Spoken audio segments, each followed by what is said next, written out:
drag you out soon enough. Have you reached the end of your rope?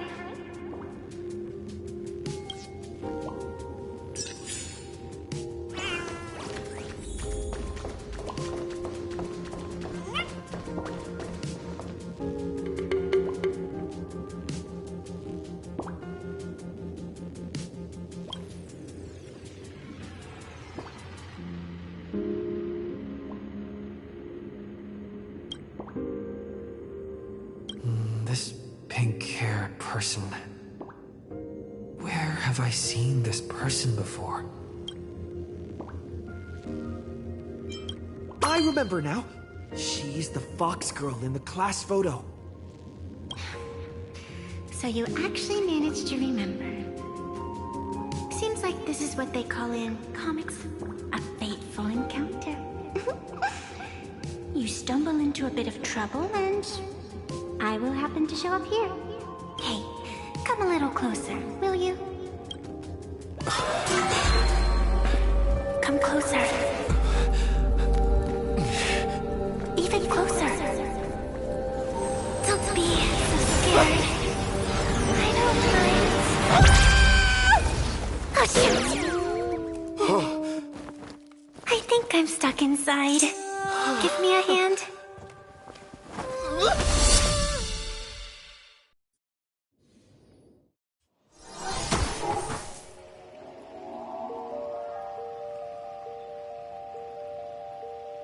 What is this place?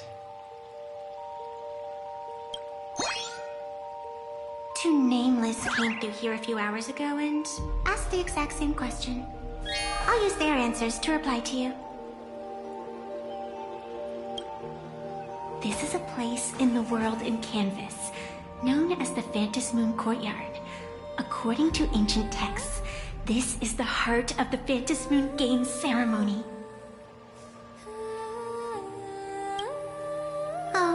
One of those nameless is playing the part of a teacher at the school. Oh dear, was that a spoiler? That's not good. Greetings, protagonist.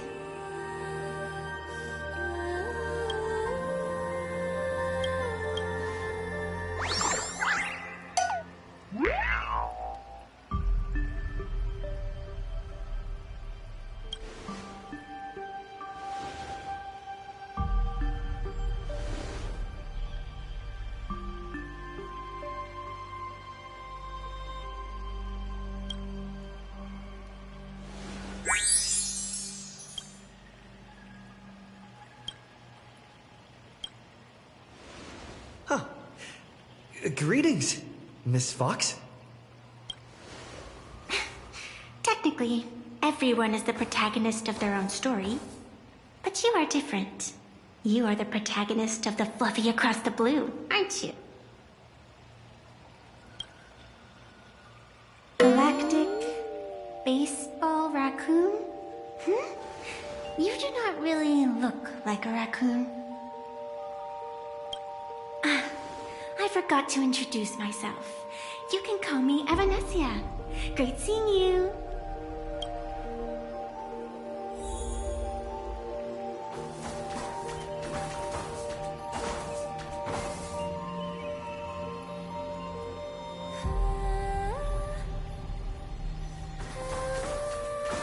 There's a reflection of the moon in the water.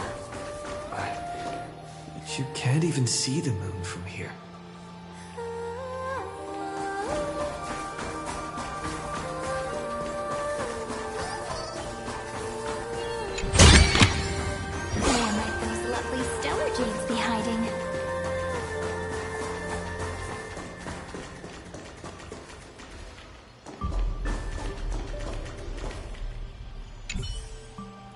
Wait, isn't this Sparksy's mask?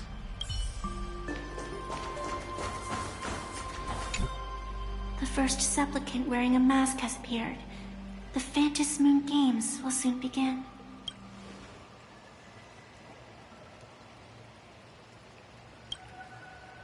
Do not be afraid. Just think of me as part of the audience. like a reader following comics and cartoons. A bit of experience. Just like someone who has read enough comics can get superpowered battles and schoolyard romances without any instructions. Do you seriously mean you've never read it? The comic that has taken this world by storm? It is inspired by the adventures of the Astral Express, telling the tale of cute little animals riding a train across the cosmos, Fluffy across the blue.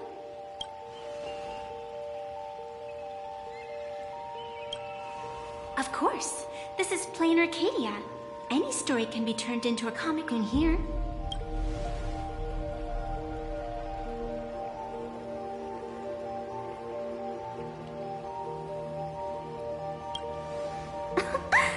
You are such a curious one. You were fleeing for your life a moment ago, yet now you can talk so casually about such nonsense. Is that really what matters right now? Still, that sense of ease. It is entertaining. Since you managed to amuse me for a moment, I will grant you a little aid. So, what would you like?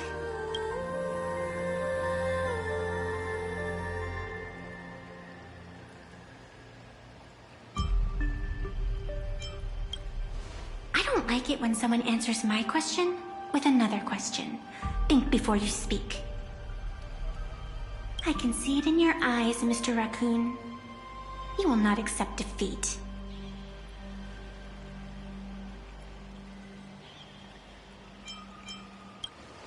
That resolve is interesting. There will always be foolhardy supplicants donning the mask in these ancient Phantasmoon games, laying before the Phantasmoon their madness, fancies, and humor.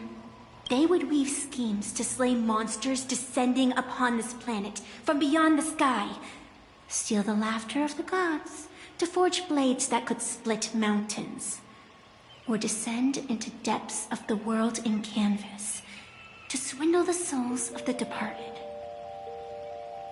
Such entertaining individuals have not appeared for ages. Perhaps you have a chance to become one of them? After all, you are the protagonist. I can lend you a little power. But an equal price is required. Otherwise, it would violate the rules. You must defeat the enemy who pursued you here within the next day and night. If you fail, your soul will be enslaved by her for all eternity. Do you accept? Then it is done. Phantasmoon above, and sacred tree below. Witness this oath at this moment. As constant as the vault of heaven, as certain as the moon's rise.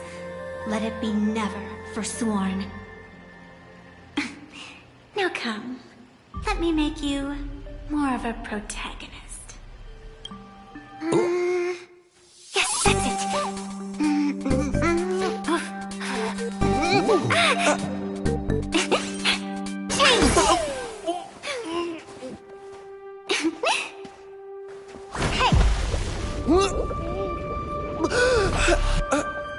Where's this?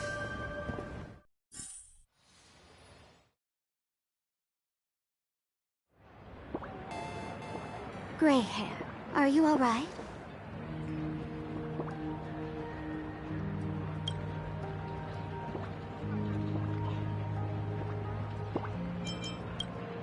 I've been watching you from the start, waiting for the right moment to step in and help.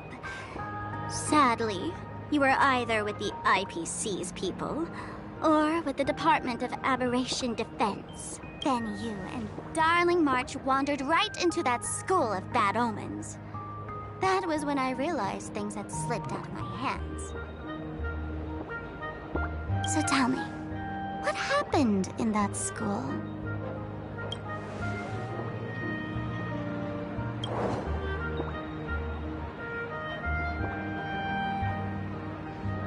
Is this the Mask of Elation that grants entry into the Phantasmoon games? do you think? Call your companions on the Express ASAP. Or, since this is a civilized society, you could try phoning the Security Bureau. But these matters are obviously far beyond what they can do. They say that no one could restrain the supplicant's actions in the past. Ah, those were the good old days of freedom.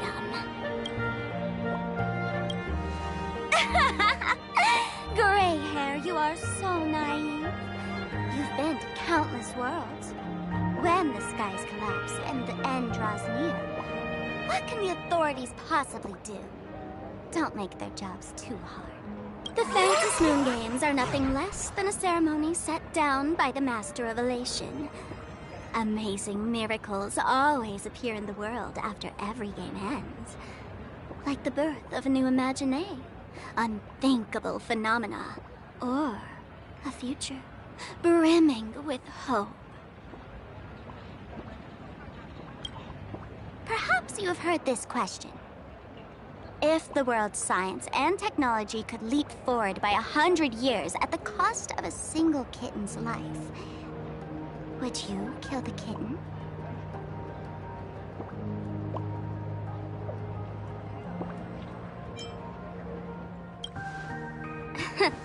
But clearly, Planarcadia would. Whatever. This is not the time to debate over ethics. Gray hair, are you gonna save Darling March and Mr. Yang or not?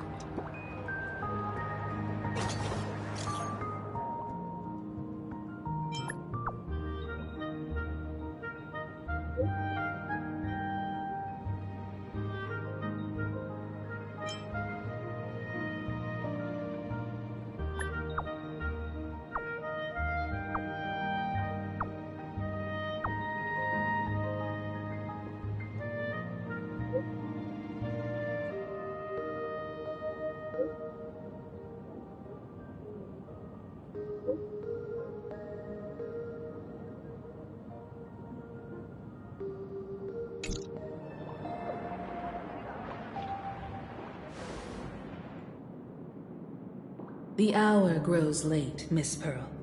Matters regarding the Express demand our attention. Be it the Alliance or the Phantom Moon Games, if you seek deeper cooperation, my doors remain open. Then, I shall take my leave.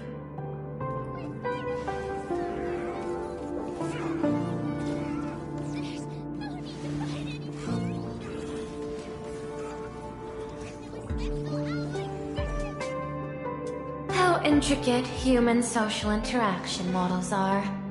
My extrapolations still cannot account for the full strategy tree of the Astral Express. Master, General Yao Guang of the Xianzhou Yuchui is here to see you. Shall we have her wait? No. The Xianzhou will also become a key ally. Only through enough contact and emulation can we hope to comprehend their methods and strategies. Conclusion. I don't think I'll be able to keep copying the painting for the rest of today. Let General Yao Guang in.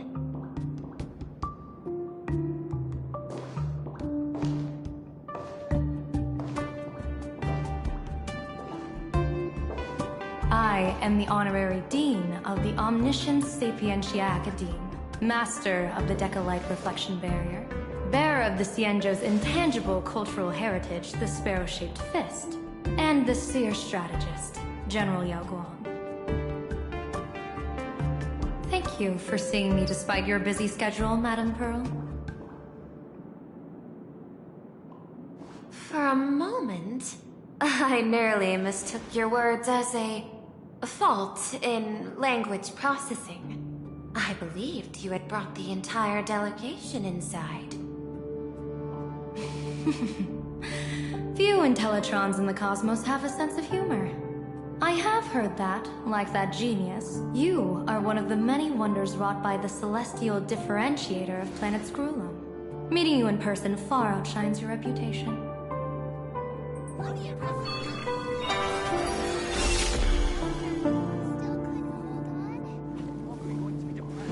Madam Pearl, seeing how you have a calculating look, and with your heart pristine and your outer form so dazzling, I could not help but cast a divination for you. The hexagram lies between fire and heaven, demonstrating a bountiful harvest with your fortunes lying at the zenith or even beyond. I have no training in divination. General, may I ask you to interpret it? Then let me speak in terms even an Intellitron can follow. I extrapolated your fortune using the Xianzhou's predictive algorithms. The result is 101111, a sign of great blessing. If you treat others with sincerity, abundance will follow. I have long heard of the Arbiter General's legends. The strategy of General Jing Yuan. The courage of General Fei Xiao. The ingenuity of General Hua Yan. Often, I have wondered, what kind of figures are the Xianzhou generals who remain away from the public eye? Meeting General Yao Guang today, I cannot help but think that, with such beauty, you should step into the light more often. Looks like you've studied the words of the Xianzhou well. You've even learned the art of provocation. You praise the others for their individual and unique talents, yet when it comes to me, the only thing you had to say was beauty. Do not misunderstand me, General. To me, beauty is the rarest of treasures, and the most fragile to preserve. Besides, intel on you is truly scarce. It is quite difficult for me to find ways to compliment you. But what I do know is, the Yuchui is the think tank of the Xianzhou ships, and its general is the master of all diviners. Speaking purely of deciding the course of affairs, no one is better suited than you to cast the Xianzhou Alliance's vote on whether to join the Anti-Destruction Alliance. So, General, what is your decision in this? This topic is far too great for me to decide on a whim. But as a gift and to complement the respective gaps in our knowledge, allow me first to offer you a piece of vital intelligence. And with it, I ask the IPC to show sincerity beyond empty words. I do not follow your logic. With the threat of the destruction looming, what need is there for further reasons to cooperate? Set a mighty foe as a common goal. Convince former enemies to turn allies, then devour them in turn. Such feats are hardly rare in the IPC's annals of glory. I understand. The Xianzhou questions the IPC's sincerity. It would be better to say we ask the IPC to demonstrate its sincerity. Courtesy demands reciprocity, and the intel I now offer you is both urgent and weighty. Question. What could be more important at this moment than forming the Anti-Destruction Alliance? Nanook won't erase the universe in the next few days, but someone else might destroy Planarcadia within that time. You have heard of Blade, the Stellaron hunter, right? The IPC has long placed a great bounty on his head, though I have never laid eyes on him. The Yuchui recently intercepted a report. Styling himself as Xianzhou's #1 assassin, this man accepted a contract from the Sinwish Syndicate, a local organized violence group. I do not know his exact aim here, but he is a major criminal of the Xianzhou. He is guilty of the 10 unpardonable sins and is a formidable fighter, with few able to match him. As general of the Yuchui, I will take it upon myself to bring him in before he can cause disaster here. This planet, Ahatopia, is part of the pan-cosmic trade system. And Blade is a wanted criminal of the IPC. Since he has set foot here, he falls under its law. General Yao Guang, is the sincerity you seek for us to capture this man and deliver him into the hands of the Xianzhou? I hear the Phantom Moon Games are about to begin, with the entire nation awaiting it with bated breath. I imagine you will also find it hard to extract yourself from the festivities. If this cursed man were to quietly depart on his own at this time, would that not be a perfect outcome for all? This is my understanding. You wish for the right to act freely within Planarcadia. Apart from this cooperation, what better proof of sincerity could there be before we join forces against the destruction?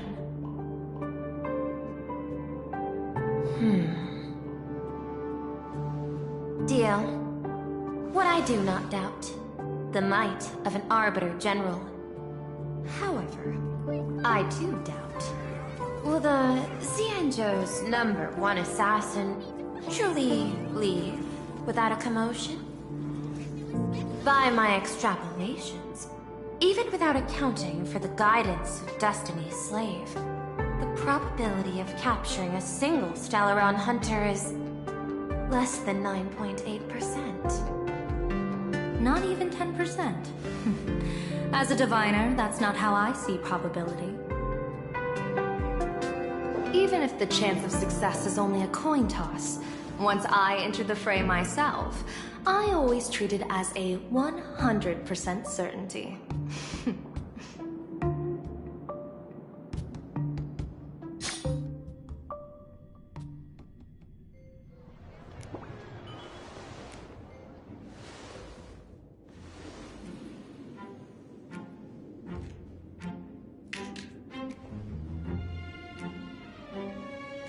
Is that even a question? 100%. Of course. In other words, there will be no survivors. Anyone who recognizes my face, I will not let them off even if they hide at the ends of the world. I was willing to make an exception when I was hired by your gang's leader, but I see you folks are not interested in accepting my goodwill. Not that I don't trust you, but you know the rules of the trade. You hire someone to do a job, you gotta see what they're made of first. People say that the Lords of Hell are easy to deal with, but their underlings are the real trouble. If a group's underlings don't know their place, even their masters may not be safe. So, since the mighty Sinwish Syndicate gang actually had the guts to hire the Xianzhou's #1 assassin, I guess you are also ready for destruction.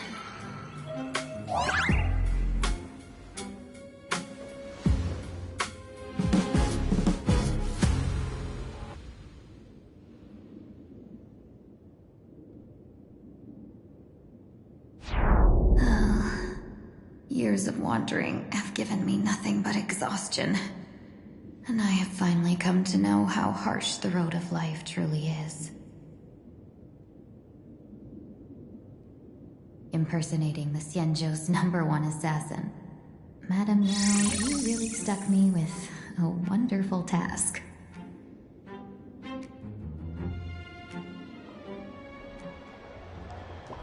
Please take great care during this mission, Miss Tingyu. If any misfortune should befall you, I would have no way to answer to your Helmmaster Yukong. You worry too much, Madame Yao. When I pledged my resolve to Madame Yukong and departed for the Yuchue, I had already steeled myself for the worst. But, may I ask, does this task of misfortune really have to fall upon me? I I cast a divination today. This task lacks the fire element. Without the whistling flames and the caster's knack for diplomacy, this task cannot succeed. The place you're heading to is crawling with gang members. If they pick a fight, you can try to drop the name Xianzhou's #1 assassin, and they might step aside. Do not worry, General. I have journeyed far and wide with the merchant guilds for years, and faced no shortage of danger. A handful of gangsters is hardly difficult to deal with. If you're not afraid of danger, then why have you not set out yet? Shall I read your fortune and give you a little peace of mind? What I fear is that fortune-telling of yours. No, what I really fear is you, Madame Yao. Afraid of me? Am I so notorious on the Xianzhou Lafu? I've heard many tales about you. After the Battle of the Fanghu, you willingly surrendered your command token and became a general in name only, with neither troops nor soldiers.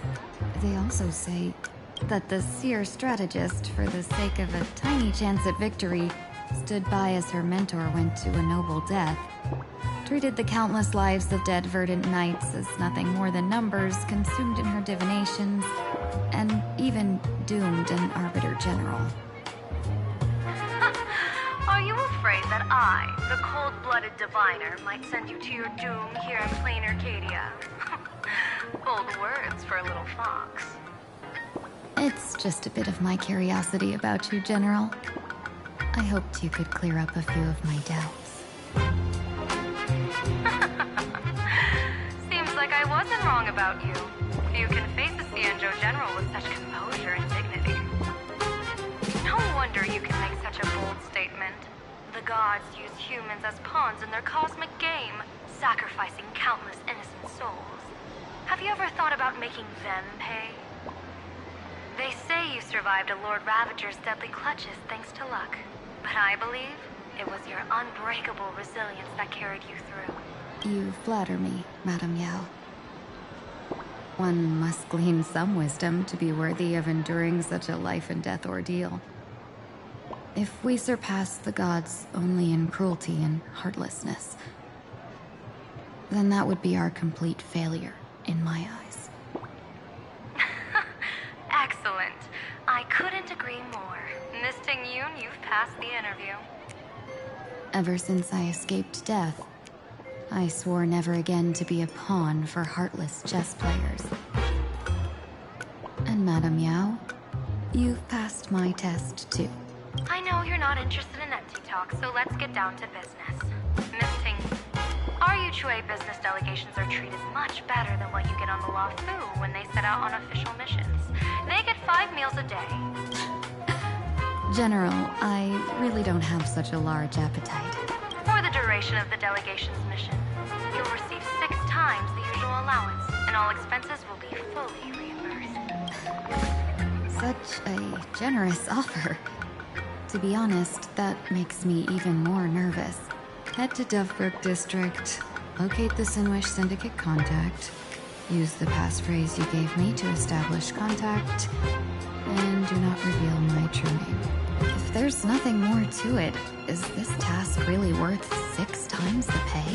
You're the kind of talent worthy of such a reward. After all, we diviners are no different from you merchants. Even when we hit a dead end, we still have to bargain and carve out the faintest chance. Merchants strive for profitable opportunities, while diviners reach for a sliver of luck. Looks like my mission bears significant weight in Madame Yao's reading of fate. In that case, I shall depart. When in doubt, open the 3 strategy pouches I entrusted to you. Inside are tactics I divined, certain to break any deadlock and aid your journey. Go, Xianzhou's #1 assassin. Time to get down to business. Where could the Sinwish Syndicate be hiding? The contact from the Syndicate should stand out. Can you really handle the heat?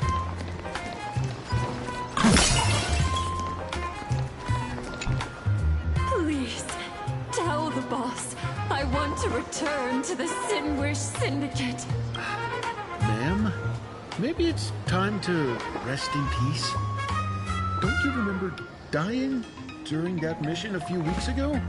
The you right now is just a lingering obsession left behind after death. According to the provisions of the Fey Kind Protection Act, ghosts are not considered the same as they were while alive. In other words, you are a new Imagine, barely 3 months old. Are you a lawyer or a gangster? I gave my life for the Sinwish Syndicate. And now you mean to shut me out? These two are members of the Sinwish Syndicate? Don't you get it? The old you's dead. And even your criminal record got wiped clean. The leader's trying to say that now you've got a chance to keep to the straight and narrow. You shouldn't come back to the gang. How am I supposed to convince you? Hey, Fox Girl, you eavesdropping over there? I'm just a Xianzhou person here to talk business. Could you tell me which way to the Sinwish Syndicate? I come from the Xianzhou to discuss a deal. A deal that wears me down, yet tears my enemies apart. Business? From the Xianzhou. The Sinwish Syndicate office is just across the river.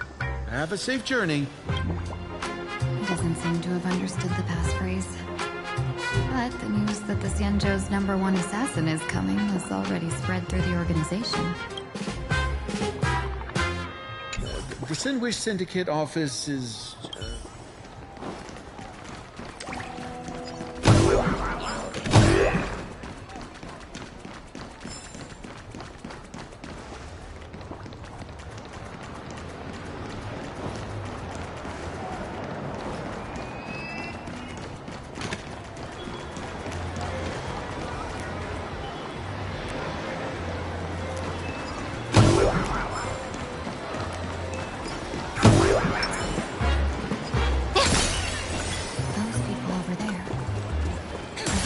Members of the Sinwish Syndicate?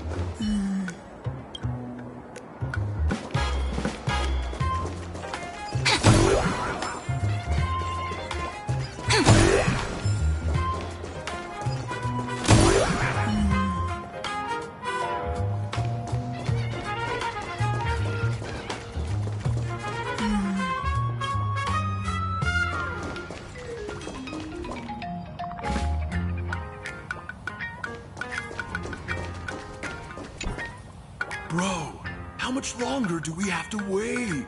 What, are your legs giving out? Idiot.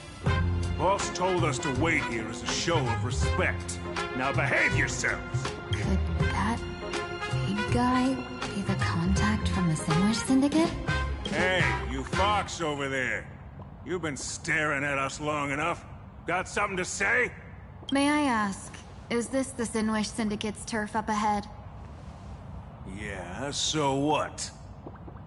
I should act tough, and say less than what I want to say. Since this is the Sinwish Syndicate's turf ahead, not only am I going in, you will invite me in with respect. What did you say? You're here to stir up trouble, aren't you? I come from the Xianzhou to discuss a deal. A deal that wears me down, yet tears my enemies apart. You're the guest our boss invited? Hold on. I nearly fell for that. Looking all delicate. How could you possibly be the Xianzhou's #1 assassin? Spill it! How did you know the passphrase? Why don't you take off your sunglasses and let me see if you still have your eyes?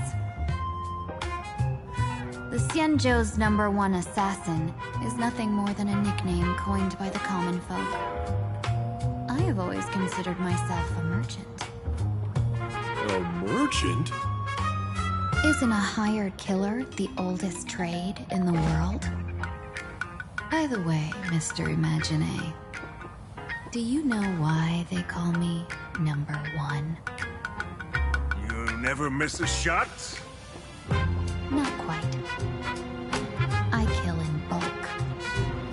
The way to keep business going is to offer a little extra. If they pay for one person to be silenced, I throw in 2 more. With that hot temper of yours, always picking fights, you've probably given your boss plenty of headaches. I doubt the boss would mind if I took you as a bonus kill. You punk! How dare you disrespect the underboss! Shut up, all of you. The boss's orders come first. My name is Kostine. Sorry about my underling's rudeness earlier. I'll cut a finger off later to make amends. There's no need for that. I only collect heads, not fingers. No worries. It won't be my finger anyway. These brutes should be easy to handle. They've never seen the face of the Xianzhou's #1 assassin, so this'll be much simpler. What should I call you? Yelling assassin, assassin every time just won't cut it. Just call me the Tarrying Fugue. Terror in fog. That name oozes menace. Completely overwhelming. Now then, can you lead the way?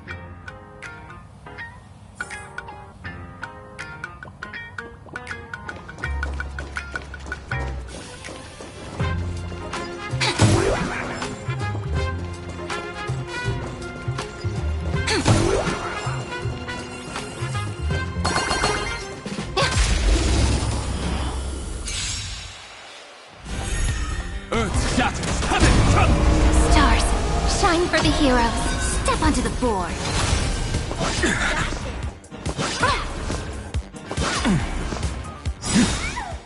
Memories waiting to be woken up by a shooting star. Remember me with love. May world bearings ignite the dawn. Don't blink. May law walk into the stars. Bring destruction with me. Soaring above the land, this is permanent! Your downfall is absolute.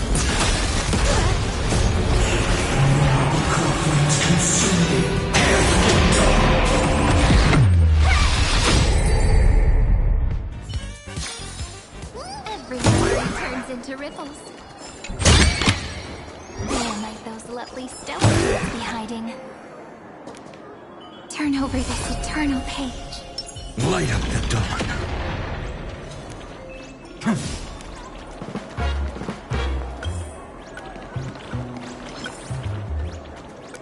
Light up the dawn.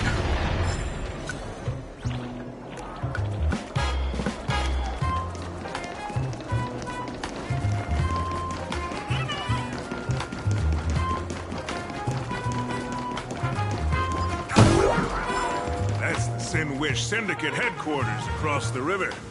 Quite impressive, don't you think? Please, follow me.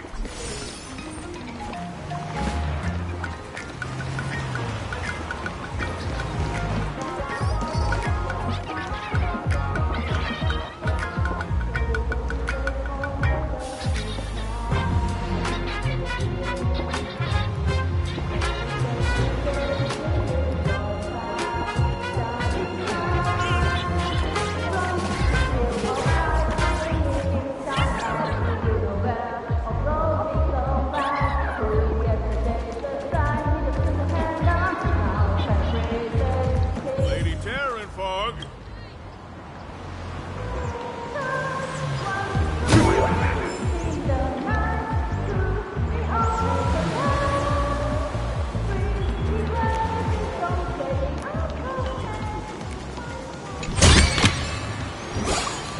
Is this the passage in the painting? Of course. Sin Wish Syndicate has it under our command for now.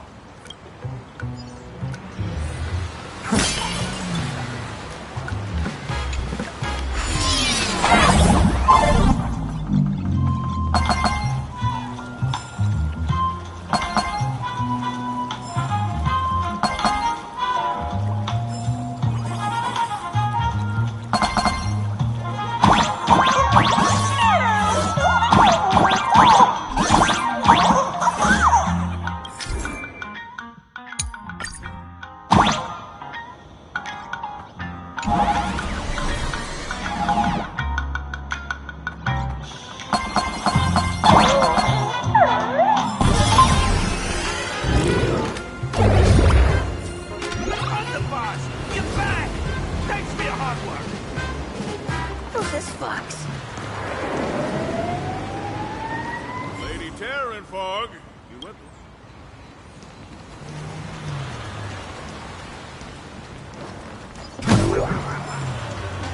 Lady Terran Fog.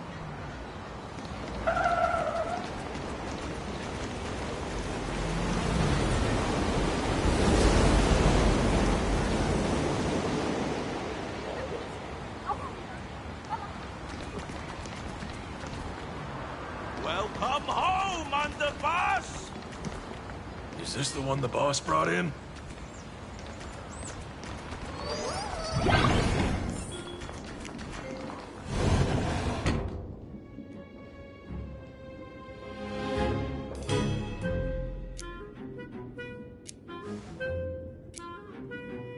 Underboss, I mean no disrespect, but is this frail woman really the one the boss invited?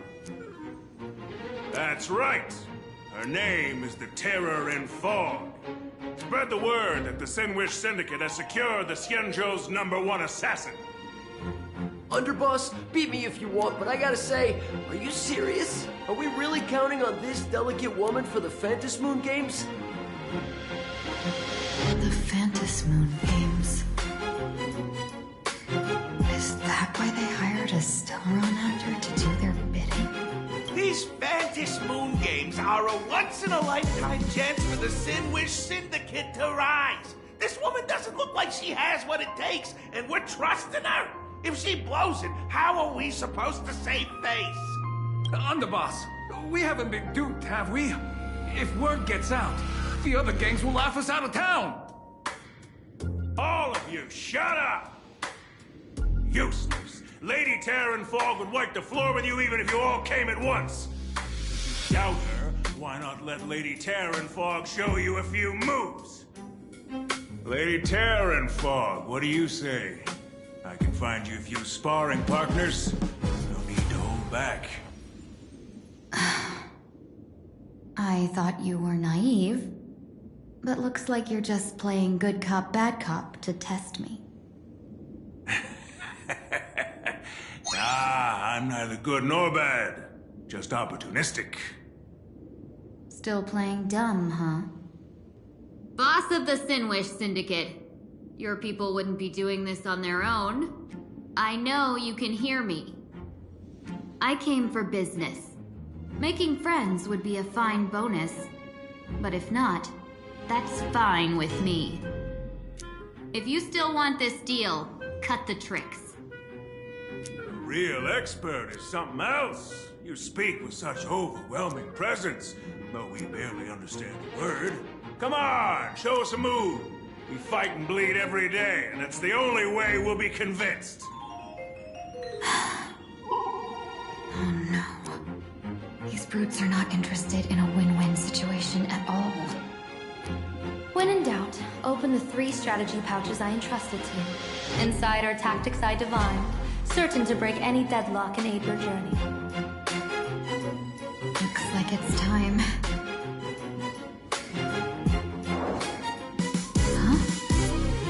Just keep alive and open the 2nd strategy pouch once you're done. What kind of strategy is this? There's barely anything helpful in here.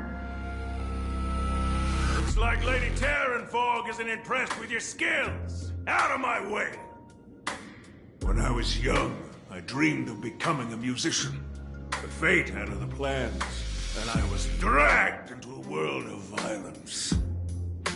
But even then, I never let go of my love for music and rhythm. Even in battle, I kept honing my singing and instrumental skills. And that's how I forged my one-of-a-kind fighting style. They call me the Roaring Costine! Oh, Prince! The underboss is getting serious! Lady Terran Fog, I humbly challenge you. Show the Sinwish Syndicate the assassination skills you're so proud of.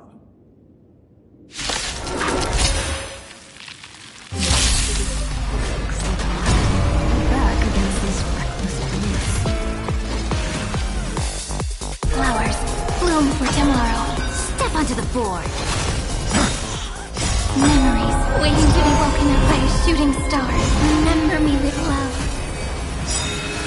World-bearing, ignite the dawn. Don't blink. May law walk into the stars. Cleanse hatred with love. Soaring above the land. This is permanent! As expected of the terror in fall. Such is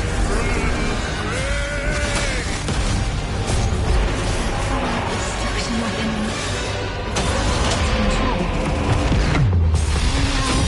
I don't want to take your life. Back down, or you still can. True warrior of the Sinwish Syndicate fears no death.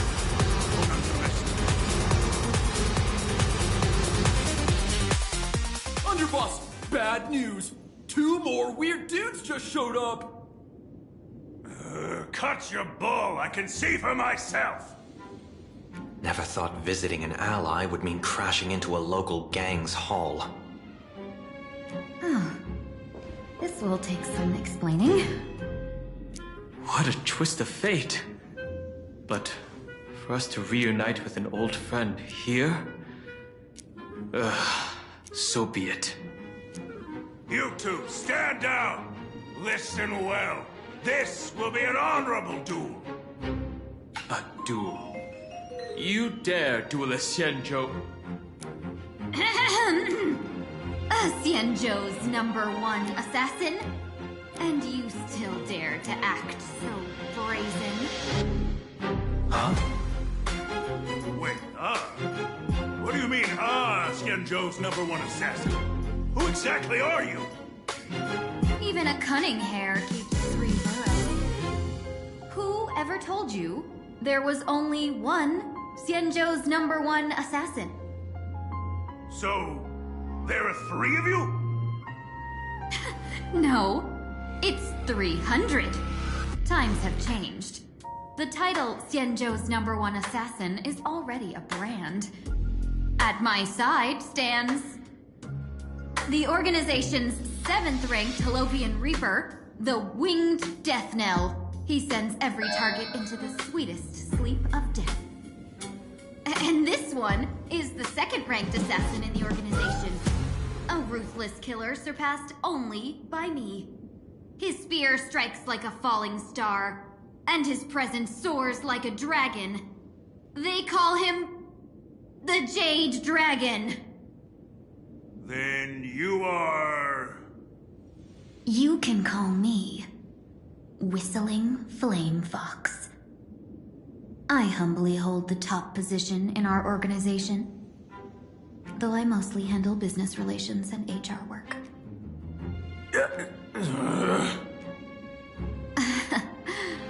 Hard to believe, isn't it? Come on, madam. It's pointless to say anything now. If you want this gentleman to know you speak the truth, let our brother show off a bit of his spear work. That will convince them.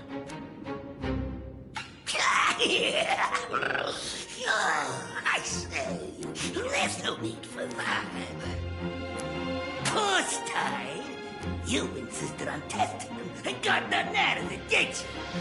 If you would let them meet me sooner, none of this would have happened. Boss! I cannot hand your grand enterprise over to people we know nothing about. You are the one who hired us? The boss of the Sinwish Syndicate? That's me. I am Polwave, current leader of the Sinwish Syndicate. My apologies. Our gang is full of ruffians. I will make sure they are disciplined. As for that business, we'll discuss it upstairs. Everyone else, clear out!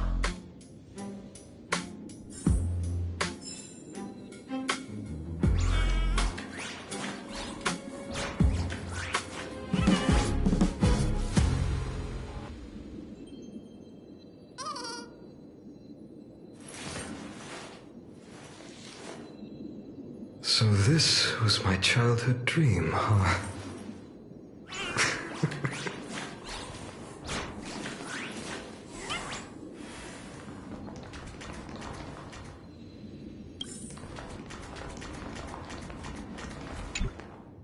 Long time no see, Lady Tingyun. It's been a while since we last met in Penacony. I am truly grateful for your quick thinking. To avoid revealing too much, I made up false names and titles for you two just now. If you were offended, then I beg your forgiveness. This place is a hotbed of trouble. What brings you two here? When Sunday and I contacted the Xianzhou delegation, they asked for our help. They claimed someone from their group had lost their way here in a foreign land and was captured by a local gang, and they wanted us to help. It was clear there was more to the story, but we came anyway. Who would have thought? It turned out to be true. Lost? Captured. There must be some misunderstanding. Alas, this rumor was likely a destiny arranged by Madame Yao. Did you just say Madame Yao? Do you mean the seer strategist from the Xianzhou Yucue? I happened to hear of her back in Penacony too. They say she is the diviner general, one who lives in seclusion. Did the Alliance send her this time? Lady Tingyun, you stepped into such danger yourself. Do you have a vital mission?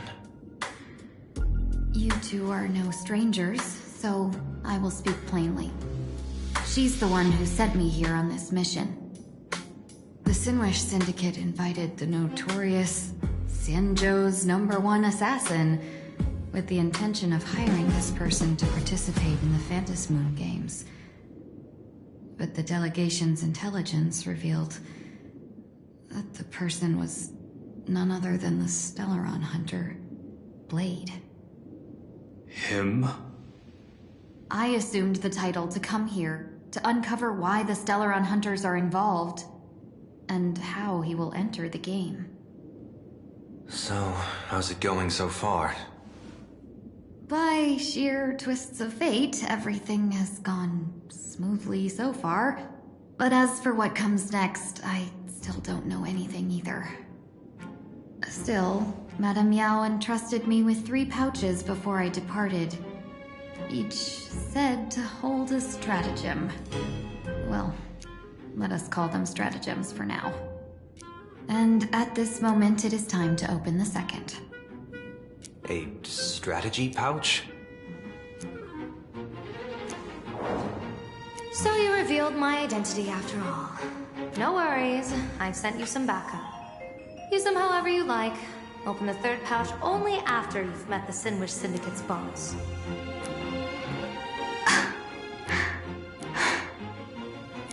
No wonder they also call Madame Yao the Crosstalk General. The what, General? It says the 2 of you will help me clear the way, so I can safely meet the Sinwish Syndicate's boss. What do you say?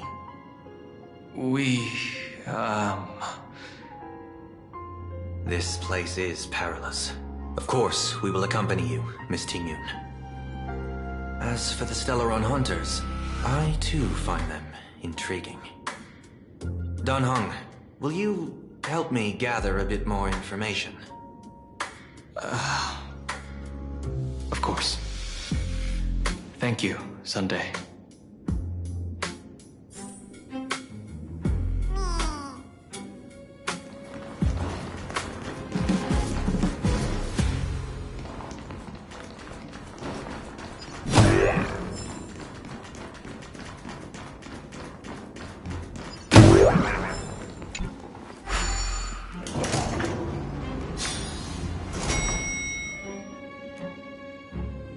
I gotta say, this place is decorated with a touch of style. A gang does not always flaunt brute force. More often, they need to walk well.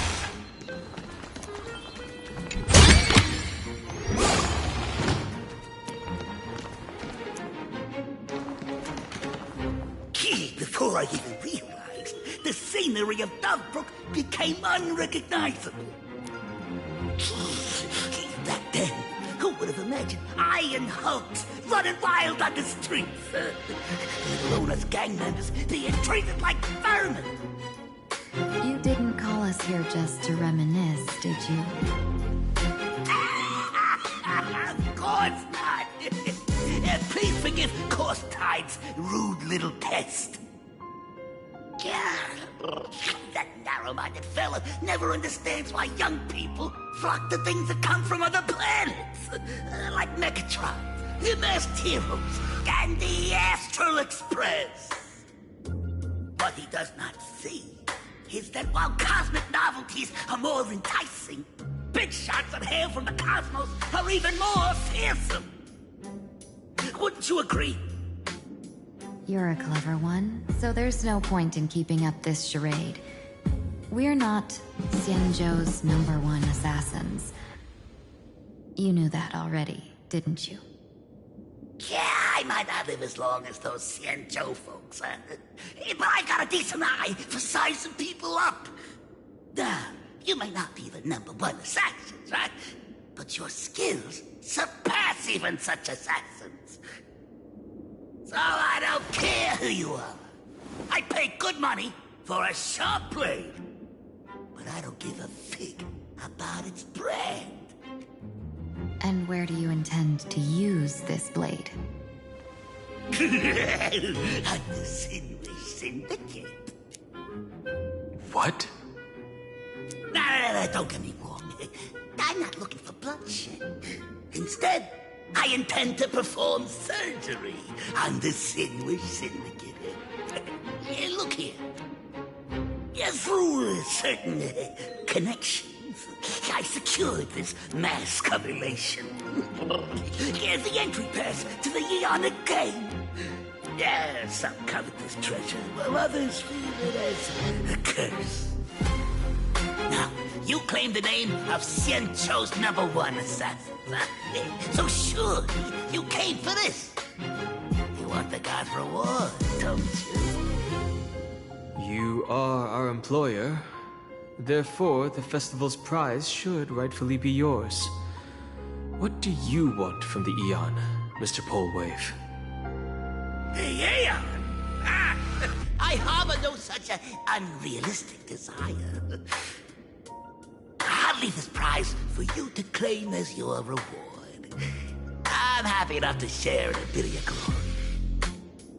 Whether you win or lose, all I ask is that when the press comes a-knocking, you say this.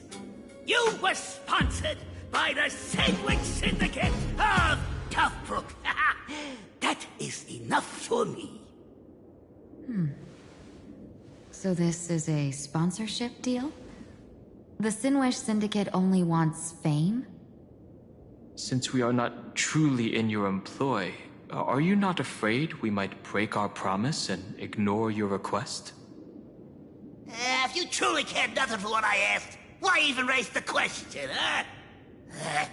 As I said before, I may not have the long life of the Xianzhou people, but I do know how to judge people. One more question from me, please. Why are you so set on chasing fame? In Planarcadia, Imagination exists due to wish power.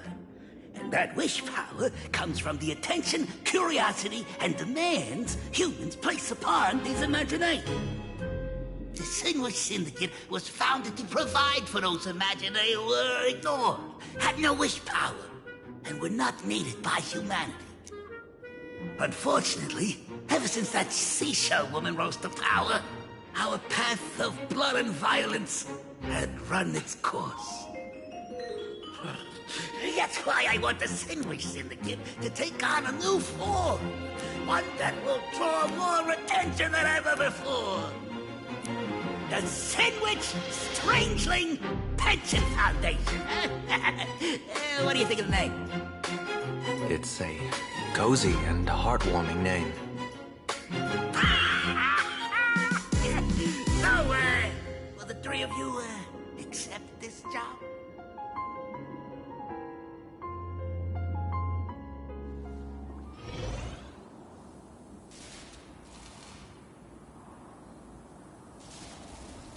Mr. Polewave's goal is surprisingly grounded. A gang leader won't survive this long by relying on bodyguards. It's about having a sharp instinct for survival. He wants to launder his gang clean, but that will not be easy. In my view, the underboss may not see eye to eye with his boss. My thanks to you both. With your protection, I managed to leave without harm. Yet, we carried off the mask meant for the so-called Xianzhou's #1 assassin. When I think of it that way, this mask feels thorny in my hands.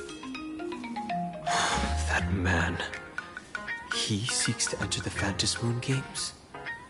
What does he plan to do? Whatever his purpose, this matter is grave. I'm afraid I must take my leave for now and report to General Yao Guang before making any decisions. No need for that. I've been waiting here for you all for some time. Madame Yao, you came in person? Well, you see, I must admit I passed false information to the two behind you, sending them on a wild goose chase. I should personally ask for their forgiveness. As for why I am here... Miss Tingyun, you still have not opened the third pouch, have you? That's true. Whatever they give you, just take it all and bring them to me. What kind of after-the-fact strategy is this? General, had you spoken plainly, Sunday and I would never have refused you. Why did you lie to us and claim that someone was lost and captured? I didn't lie. If not for the appearance of the former Vidyadhara High Elder and the runaway master of Penacony, Miss Tingyun would still be trapped in those brutes' endless probing. Her being lost and captured was exactly the future I divined. I also foresaw bloodshed awaiting the Sinwish Syndicate. Had it come true, it would have been because Miss Tingyun failed to restrain her strength during the clash. Yet, with you two here, the gangsters' lives were spared. You even foresaw the anomaly with my body. Sometimes even when fate is foreseen, it cannot be changed. Fortunately, things did not come to the worst. As for Mr. Sunday, I've heard so much about you. With my 1,000 feathered eyes, I had the privilege of watching the broadcast of your entire goddess-ending feat in Penacony from far away. Truly magnificent. Let's not speak of that misstep anymore, General. Rather, we have brought back the mask, as you asked. How do you intend to use it? Surely not just to hold it and block the Stellaron Hunter's entry. That was the plan, but from one cause sprang 100 outcomes. Now that the mask is in my hands, there are many possibilities. What do you say about using it to lure Blade here, and strike him down together? Or perhaps... I could wear the mask myself, and personally compete in the Phantom Moon Games. That'd be interesting, right? Each mask used is gone for good. The Stellaron hunters will be left with a real headache. That'd be truly killing two birds with one stone. Madame Yao, this is deadly business. It's no laughing matter. Deadly? Miss Tingyun, that is exactly why I am here. Not to put Blade in his grave, that is. His ties to the Xianzhou have long since frayed. There was no need for me to snatch someone else's assignment and come here only for his sake. Snatch someone else's assignment? So the Xianzhou envoy was supposed to be someone else? To be frank, this journey to Planarcadia was meant for Jingyuan, the divine foresight. The Lawfu Cloud Knights recently returned from the great battle against Iron Tomb, and the honor should have been his. Yet, before his departure, I cast several divinations on all parties involved and received this result.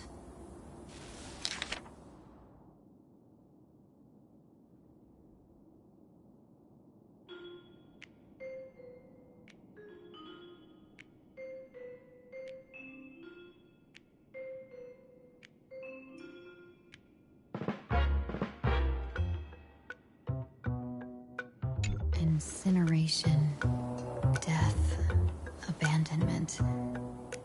I may not know divination, but even I can tell that there is no good omen.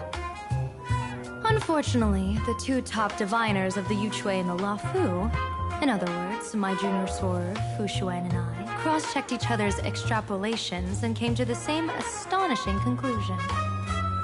An Arbiter General will fall in this Arcadia of elation. Even so, you're still taking the mission meant for Jingyuan? Yes, I contacted the Marshal and took over the task. I've simply never seen such a bizarre fate and wanted to witness it. Even if it means your death? It's only death.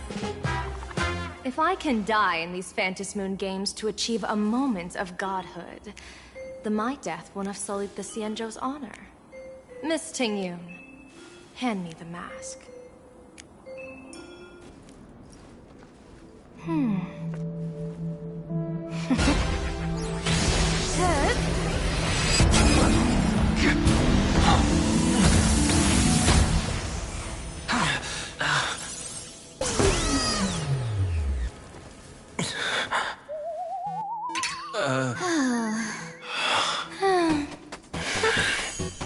Well done. You have hit your fitness goal. Another active and fulfilling day. Sorry, Sunday. My body instinctively sensed danger.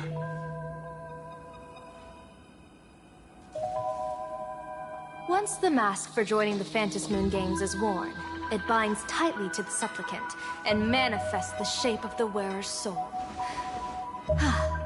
I read something like this in the Views of the Universe from a Star Skiff. It's confirmed now. This mask is indeed genuine. Congratulations, Mr. Sunday. You're now a supplicant in the Aeonic game. What exactly are you trying to do, Seer Strategist?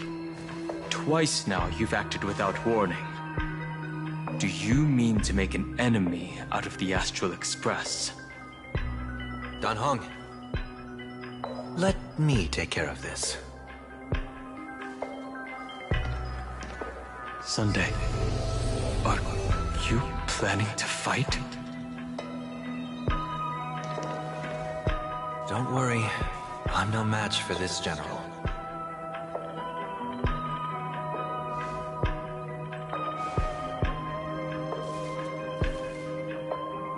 General Yao Guang, how do you pierce my thoughts? I ran a check with my tuning, and there were no signs of any outside intrusion. They say a diviner can't read hearts. I call that the excuse of mediocrity. Mr. Sunday, you're fascinated by the Phantasm Moon games. You even wondered, what if I wore this mask, didn't you? You can even divine thoughts like that? No, I'm simply good at seeing using my eyes. Though Mr. Sunday never asked to examine the mask, he's glanced at it at least 3 times since we started the conversation. Given the character and manners of someone as noble as him, I can't think of any motive for this action but genuine interest. Sunday? Yes, I did think of it. For a moment. I even considered putting it on. So, I merely gave you what you desired. This is no trap. It's just an unexpected gift. During the Phantasm Moon games, I'll give every ounce of aid I can to help you seize your chance to have an audience with the Eon. General Yao Guang, as far as I know, throwing out heavy profits first is usually a lure to make others lose. We've only just met. I don't understand why you'd go this far. Why belittle yourself? Every move I've made is to carve a sliver of possibility from the impossible. With my eye of Ishvara, I see you're the only one in this land who doesn't need to do a thing for me. Simply acting on your own will can bring change. Your own will? Indeed. Dan Heng, I do want to learn more about this world. Because this world of elation fascinates me. Is Planarcadia truly a paradise? An Arcadia that its name claims? I once pursued a mistaken vision of paradise with stubborn resolve. Even now, I can't say for sure what a true paradise should look like. That's why I want to see with my own eyes whether this Arcadia lives up to its name. So then, as long as Mr. Sunday acts, that omen of death Madame Yao foresaw. Of course it would still come to pass. Did you think just a lavish gift could let you stroll out of Destiny's shackles alive? Pardon me for butting in, but does the Xianzhou know about this? This is such serious business. I'd never make this decision on my own. I've talked it over with the 6 charioteers of the Yuchue. If something happens to me, I'll line up a solid successor. She headed to the Yuchue on the day I left on this mission, just in case anything went wrong.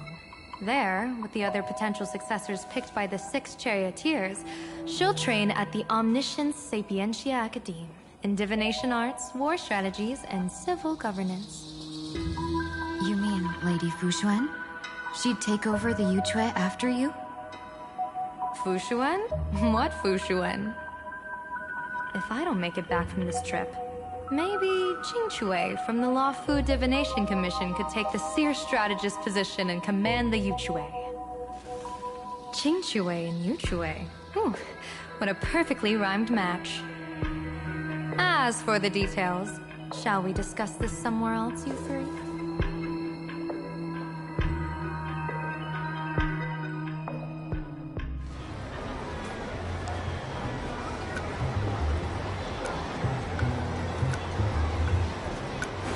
Map says the Ashen Detective Agency should be right here.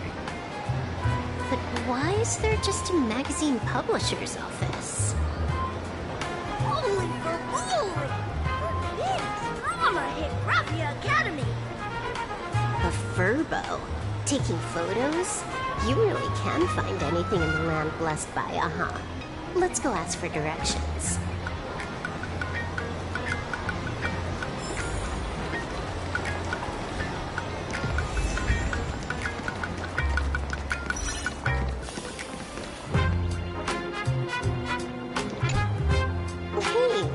Furbo.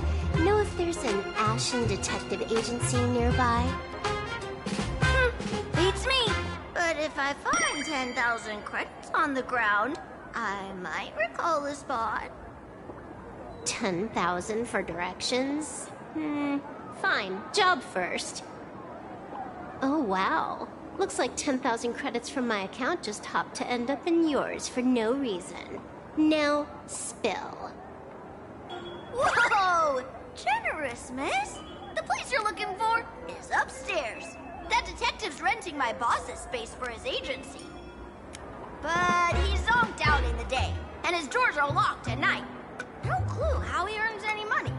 Maybe he's a vampire?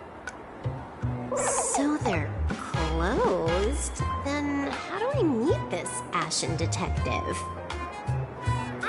Beats me! But if I find 50,000 credits on the ground, I might recall that too. You stinky furbo! Begging for a smack! Scabbing our guest!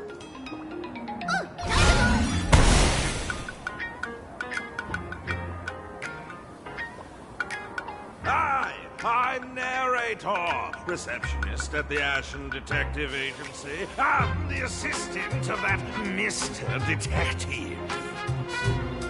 Narrator? What sane person gives their pet that name? That would be the dude upstairs. By the way, that mangy furbo didn't fleece you, right? It did. A full 10,000. Do you want me to catch that sneaky furbo for you and get your money back? Nah, save your breath. Got it fixed. Money's back in my account, plus the last 26.5 credits from that guy's account balance. Oh, not bad, Punklordian hacker. You seem pretty knowledgeable. So, would you mind showing me the way? This way, please, Ms. Hacker. Sorry, but you will have to take a side path. The landlord of this magazine office fled to dodge his debts, and creditors have been storming in one after another. In the end, Mr. Detective sealed the front door entirely. Sorry, but you...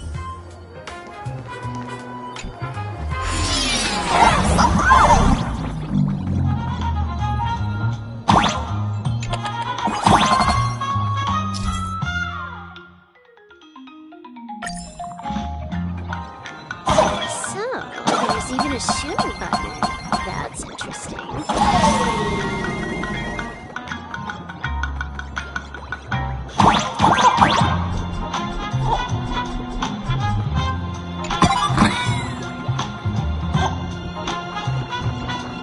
Why are there so many turbos? Employees of this magazine company.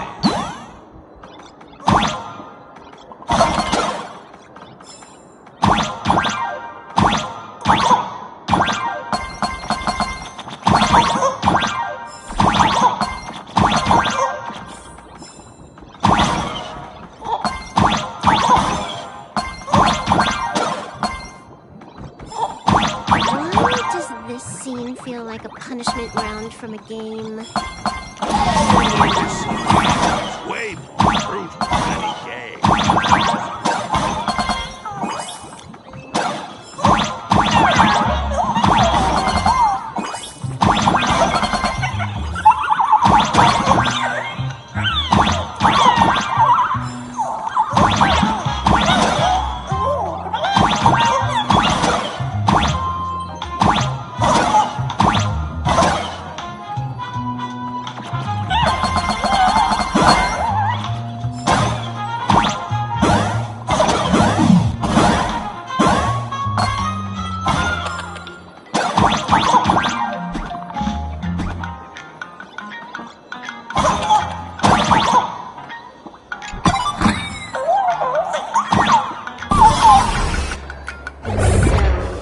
This is where the detective lives?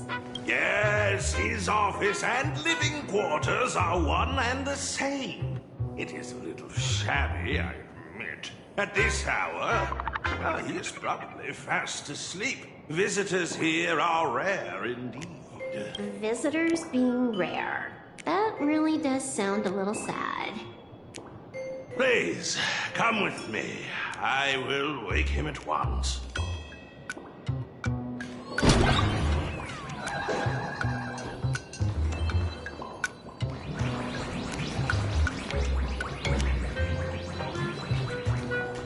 Let's get down to business. I can stroll around later. Let's get down to business. Time to get up, Mr. Ashvale.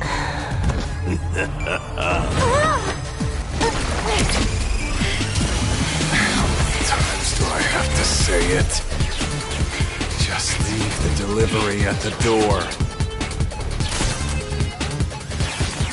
To disturb my sleep? Mr. Ashvale, this lady is not here for food delivery. Oh, then she must be here to kill me. Sadly, not that either. What do you mean, sadly? Not here to deliver food and not here to kill me. How strange.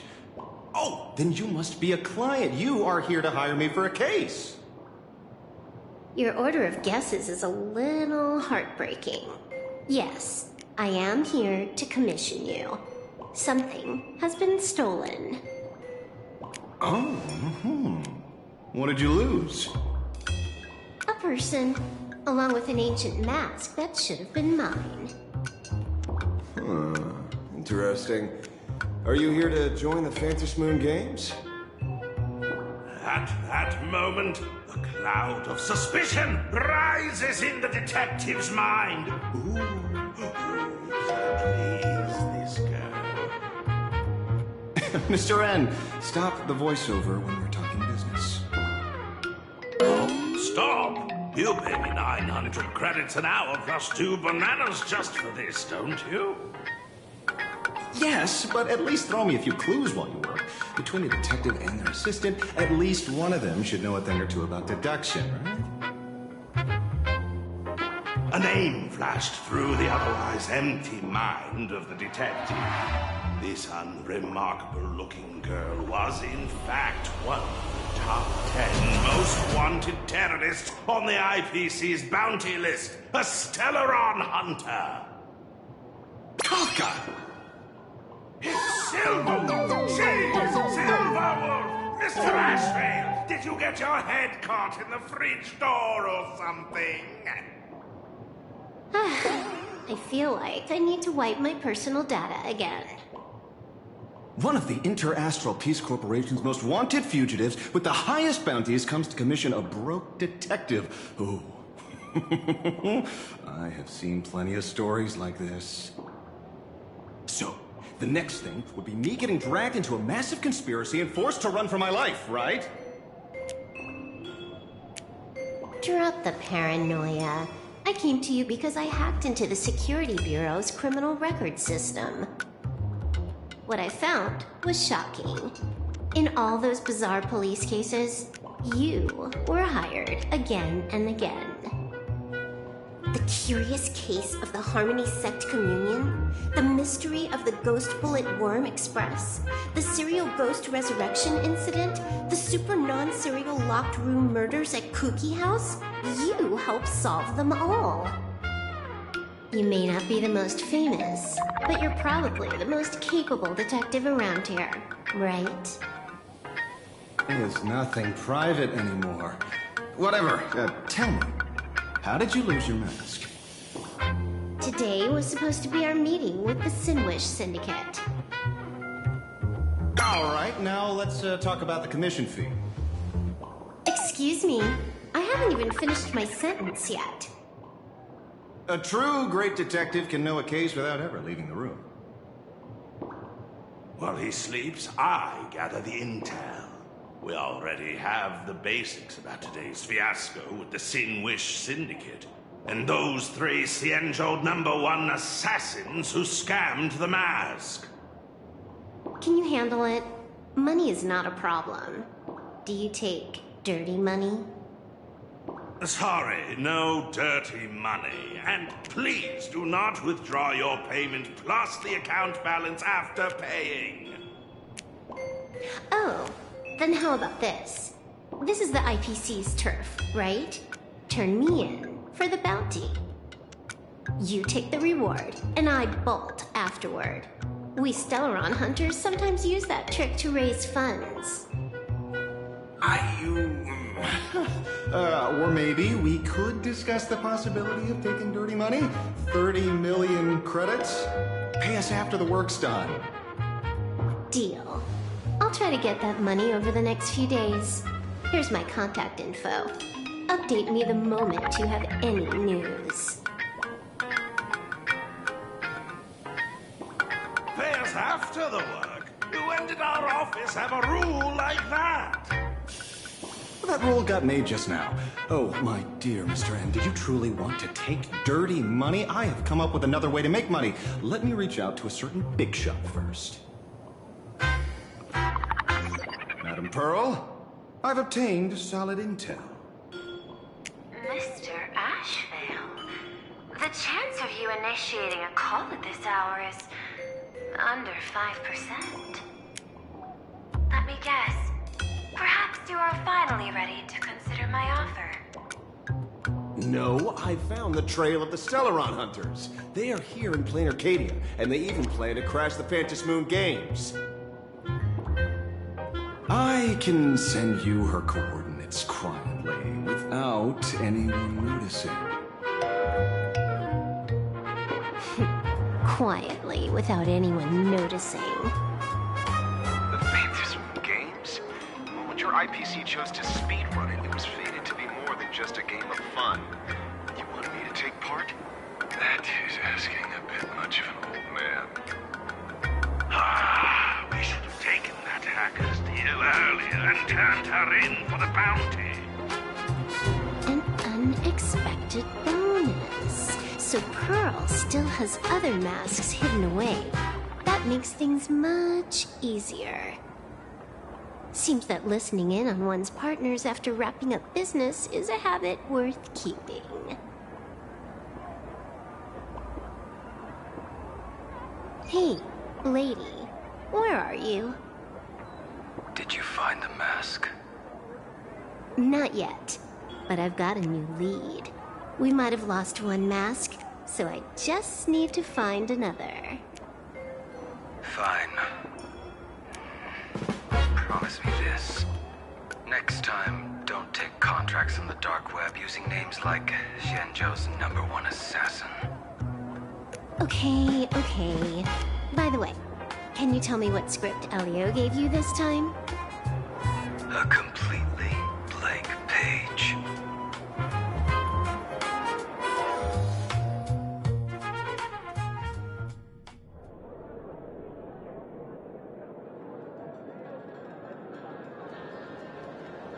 So, what you're saying is that this Miss Sparksy, who was originally just a virtual avatar, has now crossed into reality and taken an entire school staff and students hostage.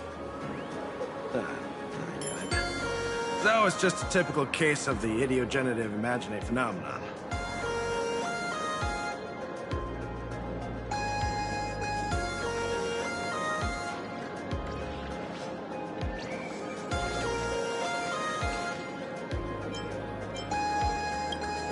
Sorry. Just a bit of jargon there. The idiogenerative here means something born of chance and circumstance. These imaginae arise from incidental events. That's quite different from progenitive imaginae, which reproduce by having artists draw their offspring.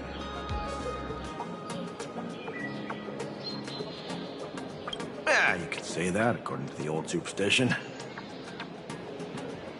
Modern science believes that when something receives excessive attention, it would suddenly gain life and becomes an imaginae due to the accumulation of too much wish power. Well, what kind of modern science is that supposed to be? Planarcadia's modern science, of course. Outworld visitors might find this kind of thing strange, but it's not exactly rare around here. Certain historical eras had imaginae popping up non-stop like mushrooms after a shower. Things are different now, but if you're not careful, you might still find characters from popular comics suddenly show up in the flesh. Heading out? Where to? Oh, you mean going to Graphia Academy to arrest this illegal imaginae? We can't. I just received notice from the Department of Aberration Defense. The first supplicant of these Phantasmoon games has revealed herself, and she's none other than Miss Sparksy, the one you mentioned. Although you're honored guests of the Astral Express, you seem completely unfamiliar with the laws and customs of this world. During the Phantasmoon games, we do not traditionally interfere with supplicants' actions. That's their privilege. In other words, since she's a supplicant, we security officers can't do anything unless she causes actual harm.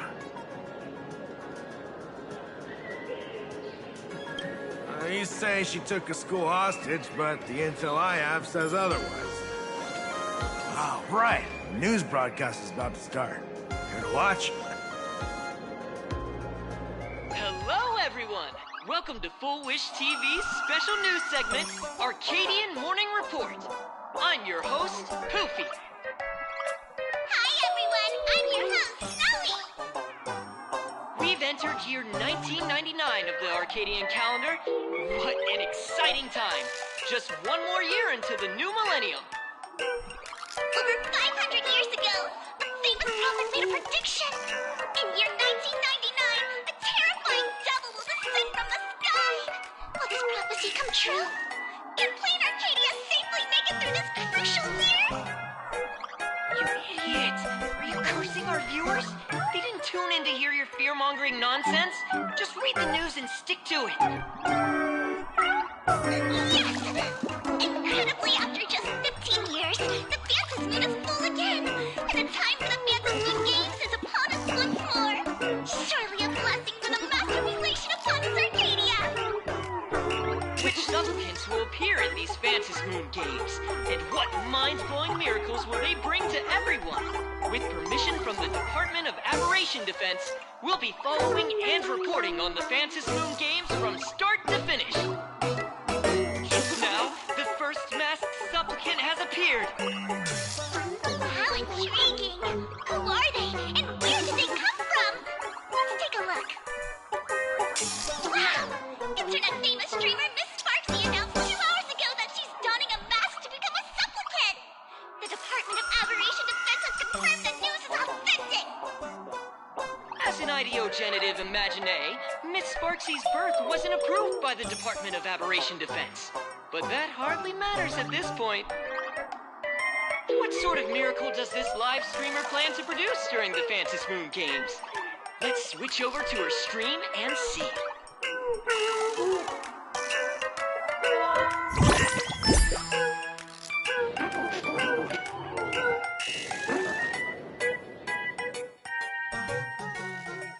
Yoo-hoo! And we're back from the commercial break. A big thank you to Love Insurance for being the title sponsor of today's Sparkstacular Arcadian Adventures livestream. One person, 1,000 faces. 1,000 faces, one person. Who will Sparksicle become today? Ta-da! Time for the big reveal! Everyone, follow along with me, Sparksy of Planarcadia Academy, as we check out how our new transfer students decided. Marge, say hi to the camera. Sparksy, don't you dare mess with me. I, March, am not someone you can easily push around. I'll have you know I'm the disciple of General Jing Yuan of the Luofu and General Huayan of the Xu Ming. I've undergone rigorous Xianzhou sword training. Others might fear you, but I sure don't. My, Marge seems quite worked up. Is it because she's a bit nervous about her first live interview? All right then. Now, let me interview my colleague, Mr. Yang.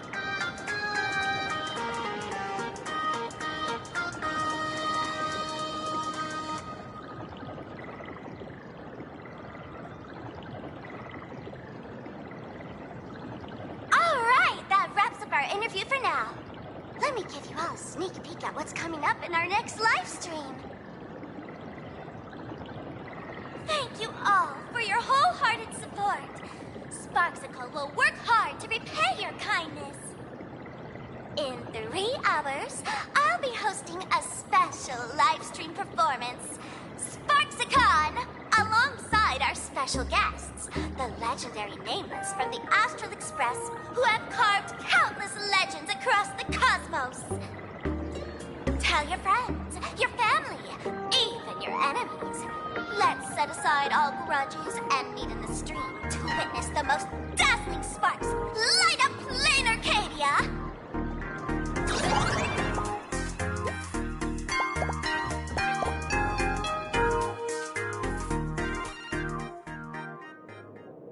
Now, see, Miss Sparksy was just doing a program with your friend. It's fine, really.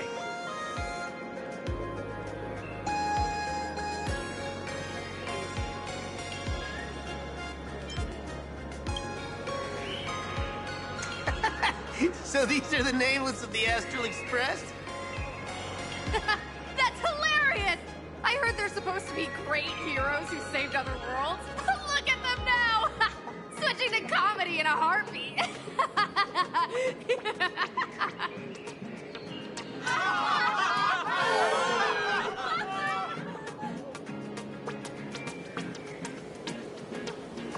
Darn it. Soon the whole of Planarcadia will be saying Sparksy caught the Astral Express crew in one go and made us the butt of jokes. Our reputation would also turn into her trophy. please keep this Phantom Moon Games emergency response guide safe? Some sections in it might come in handy.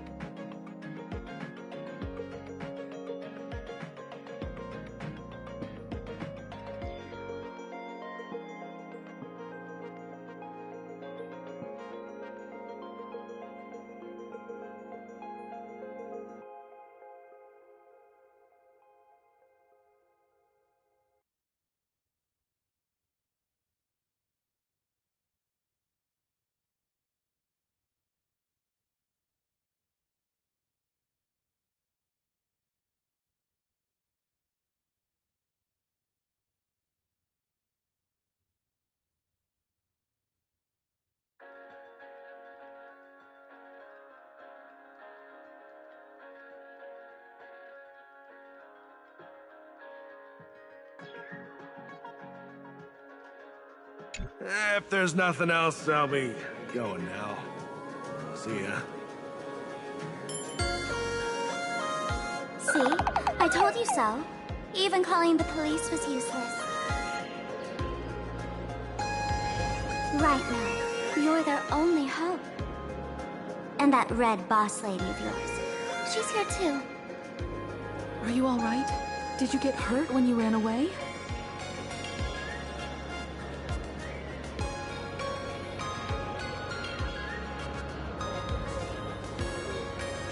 So, March and Welt are both trapped in Graphia Academy now?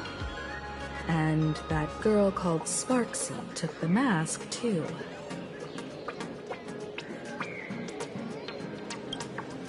No, it's not your fault.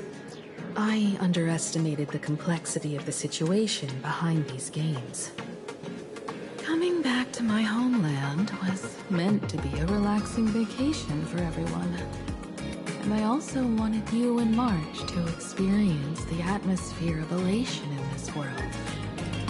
Throughout the history of the Phantom Moon Games, there have been many instances of cooperation between supplicants. But this time, forces from across the cosmos have turned this into their own high-stakes poker table. Rather than honoring the elation, these players are far more eager to savor victory for themselves, itching to knock everyone else out of the game. Sparksy is one such troublemaker.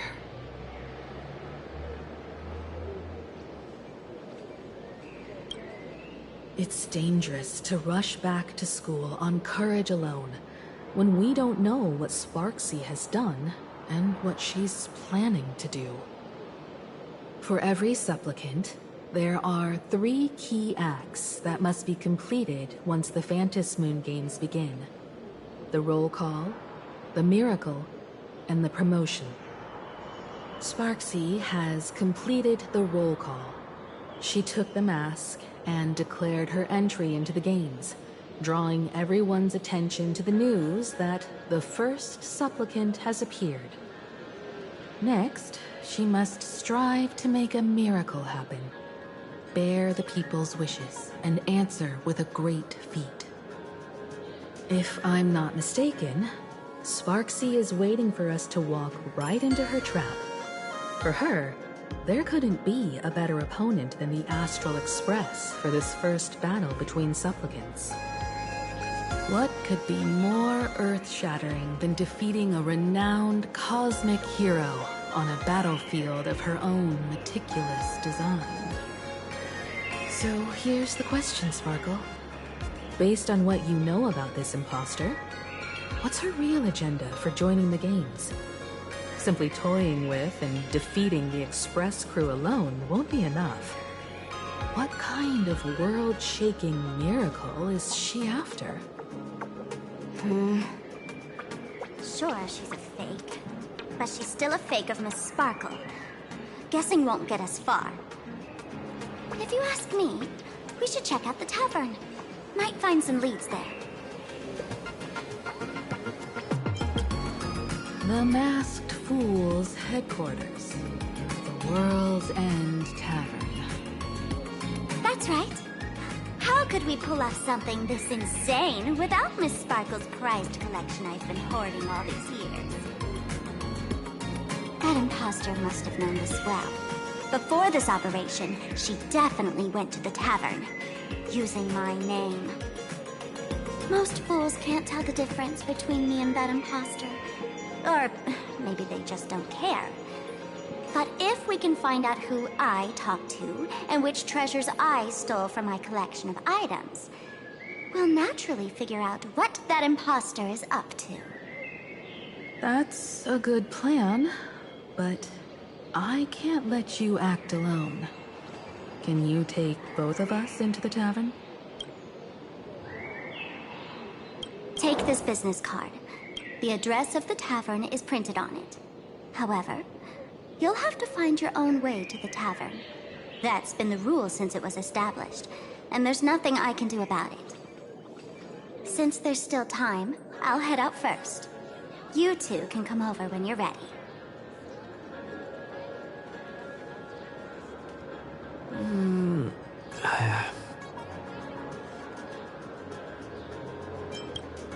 I'd say she needs us more than we need her. Relax. To step into the Elation's right, what you need the most is ease. Don't dance to your enemy's tune. Find your own rhythm. Now it's our turn to set the steps.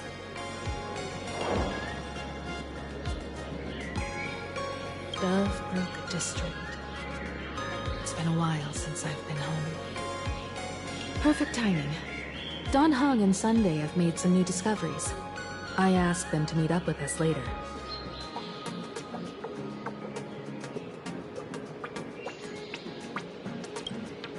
Don't get your hopes up too high.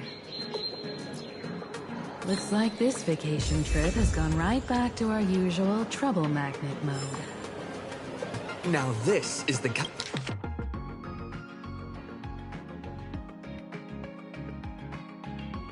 kind of vacation the Nameless just has to savor.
Furbo snapped a pic of me on the street without my consent just now.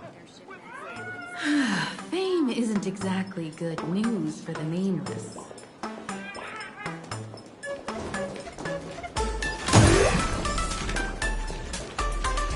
Unlimited free drinks for 100 credits.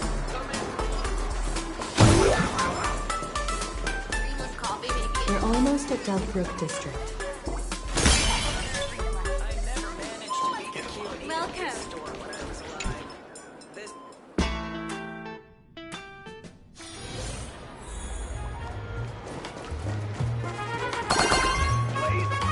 Quite a bustling district. Is this really where Himiko lived back then? It's been 15 years since I've been back. I wonder what's become of these houses now. If they're being rented out, or if they've been sold off already. Perhaps Perhaps they've become like the Graphia family. Nothing but empty shells of their former glory. Let's go. Stay safe on the road.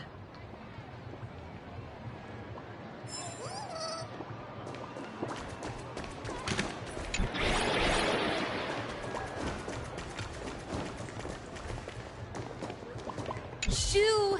No photos with me allowed.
changed a lot. Holy for holy!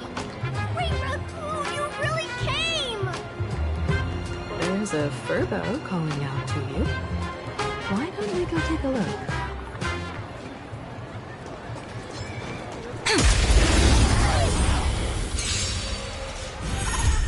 Earth shatters, heaven trembles!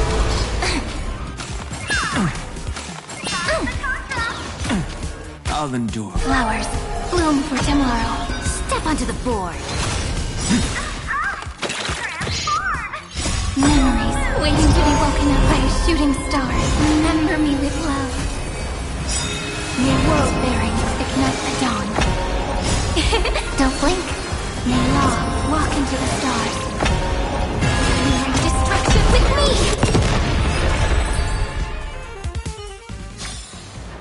Every memory turns into ripples. Let me try my best today.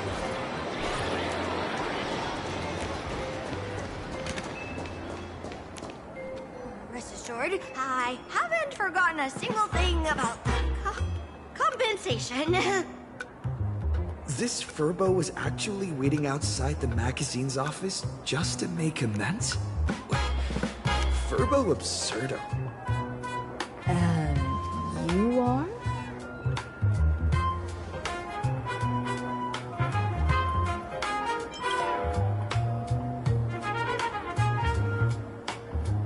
Would you mind coming into our magazine office to talk? Let's discuss compensation, shall we? It looks like the magazine publisher has taken over this entire building.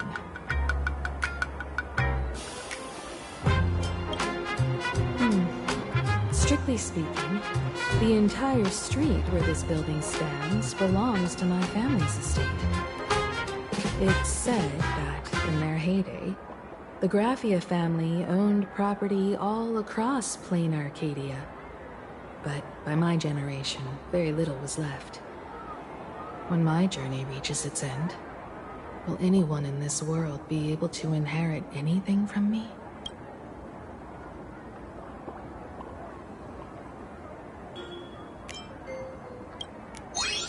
Silly child. What nonsense are you talking about? Come, let's go inside the magazine office and see what this little Furbo is up to.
impressive predator to visit you.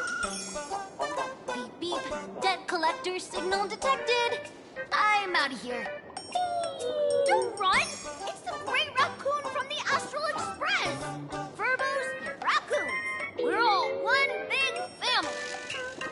Beep boop. Family or not, you're all just here to collect debts, aren't you?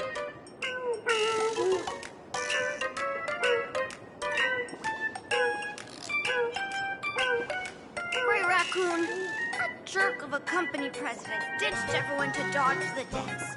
We brothers haven't gotten paid in months.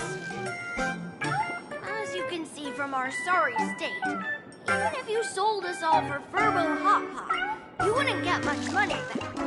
But I've got a plan. We can work together for some mutual raccoon Furbo benefits. After all, Furbo Weekly does have quite a readership.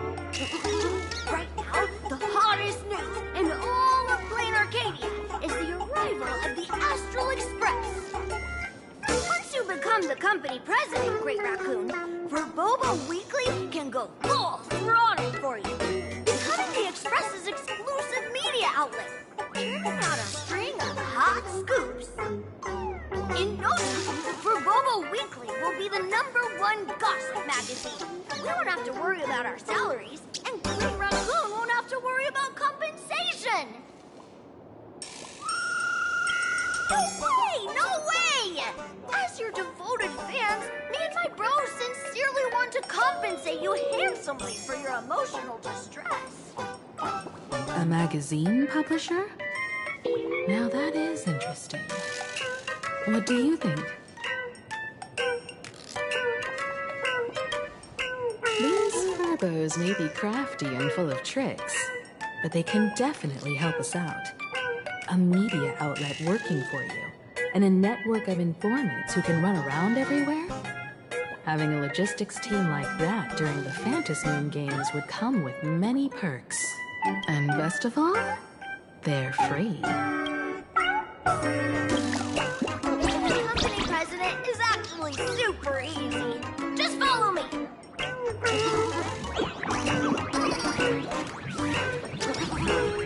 Please, take a seat in front of the computer, President.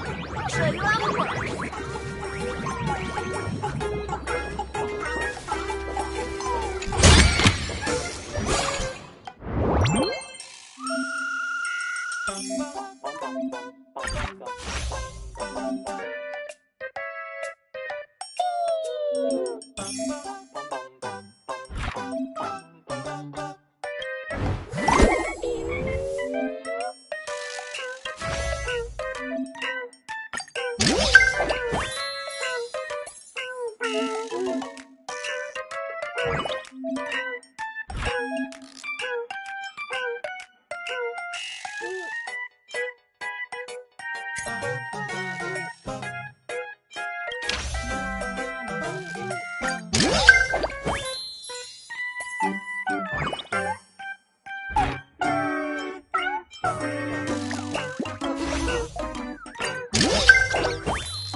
Lucky Across the Blue is now a cartoon!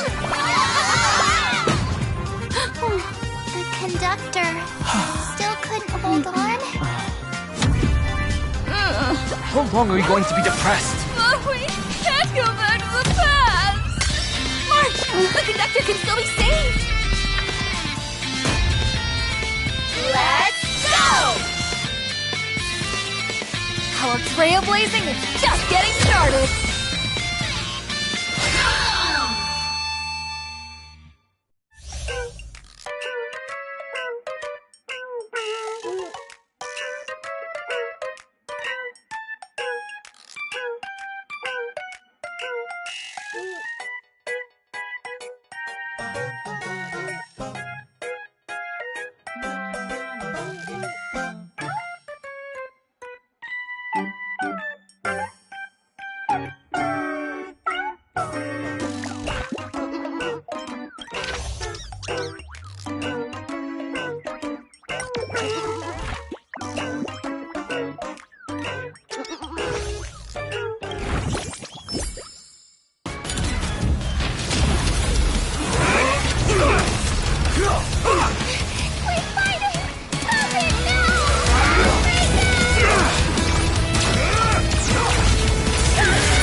That's all it takes?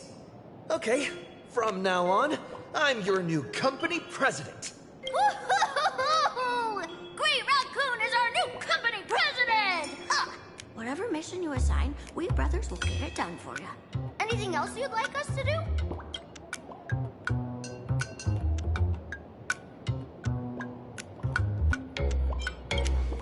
In return, make sure you create some big news stories. Oh, and that journalist Furbo who wrote that slander about you? HR will fire him. We don't need an employee around here who's got beef with the company president. I heard a supplicant has appeared at Graphia Academy. Should we have him take some pictures there for you? No problem. I'll arrange it right away. This Furbo will issue the order. Stay tuned for his first-hand report. Looks like you're already getting into the groove of being a company president. We're pretty much done here, and Don Hung and Sunday should be arriving soon as well. I'll just have them meet us here at the publishing house.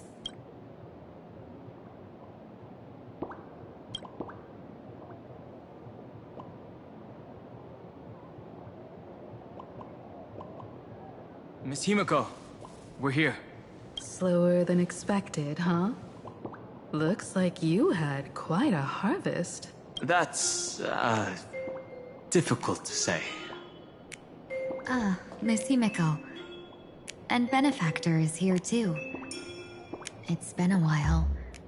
I've missed you all dearly. Miss Tamyun, are you representing the Xianzhou on this diplomatic mission to Planarcadia?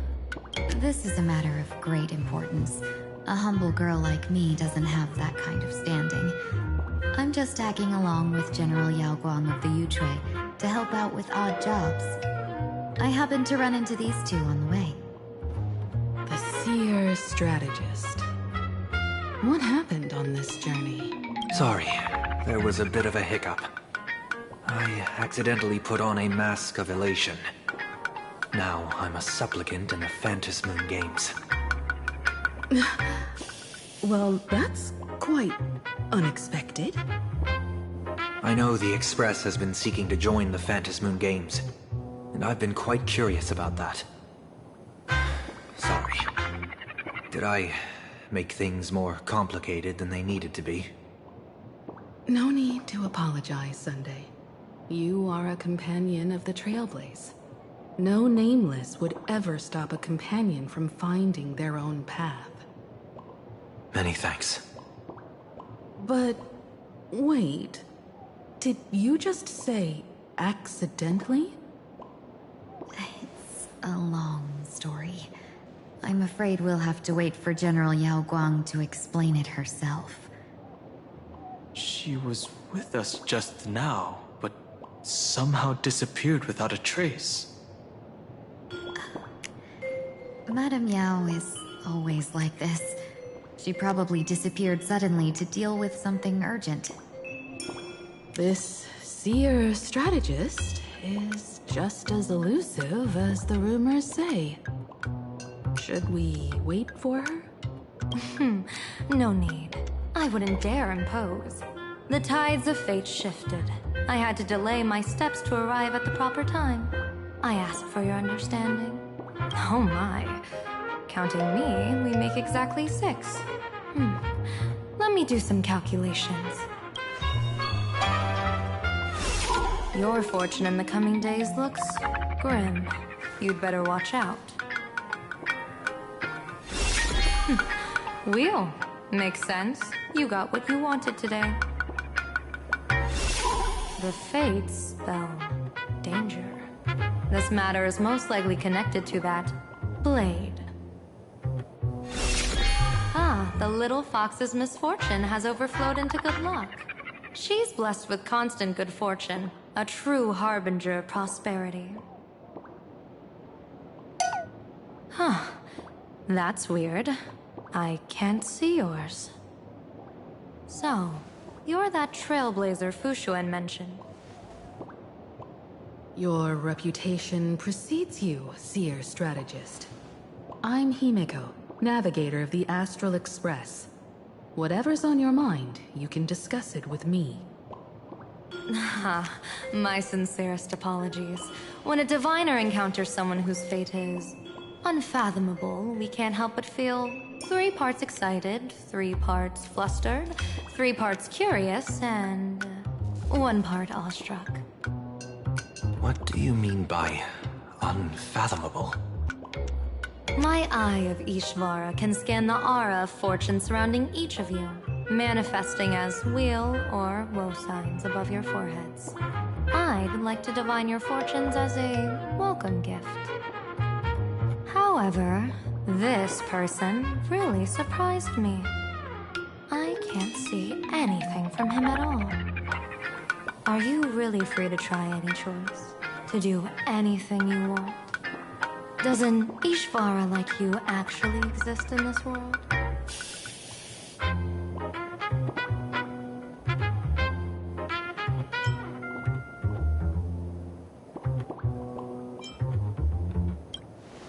You might be onto something. When it comes to eons, divination often goes haywire and no proper reading can be formed.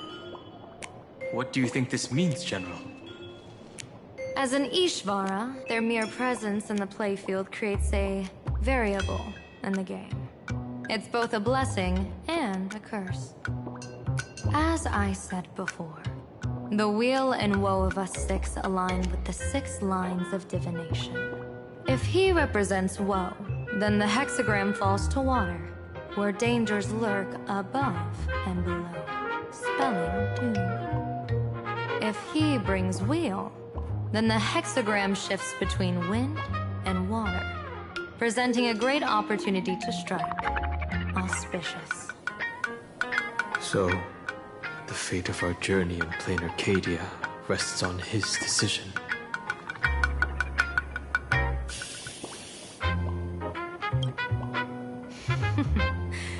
It's not as mystical as it sounds. While an Ishvara has far greater freedom of choice than ordinary people, they're still caught in the currents of fate. I just want to remind you to choose wisely. Back to business. I take it you're not just here to read our fortunes? I am here to greet everyone. To apologize to the Express Navigator for my previous indiscretions. And to borrow someone from you.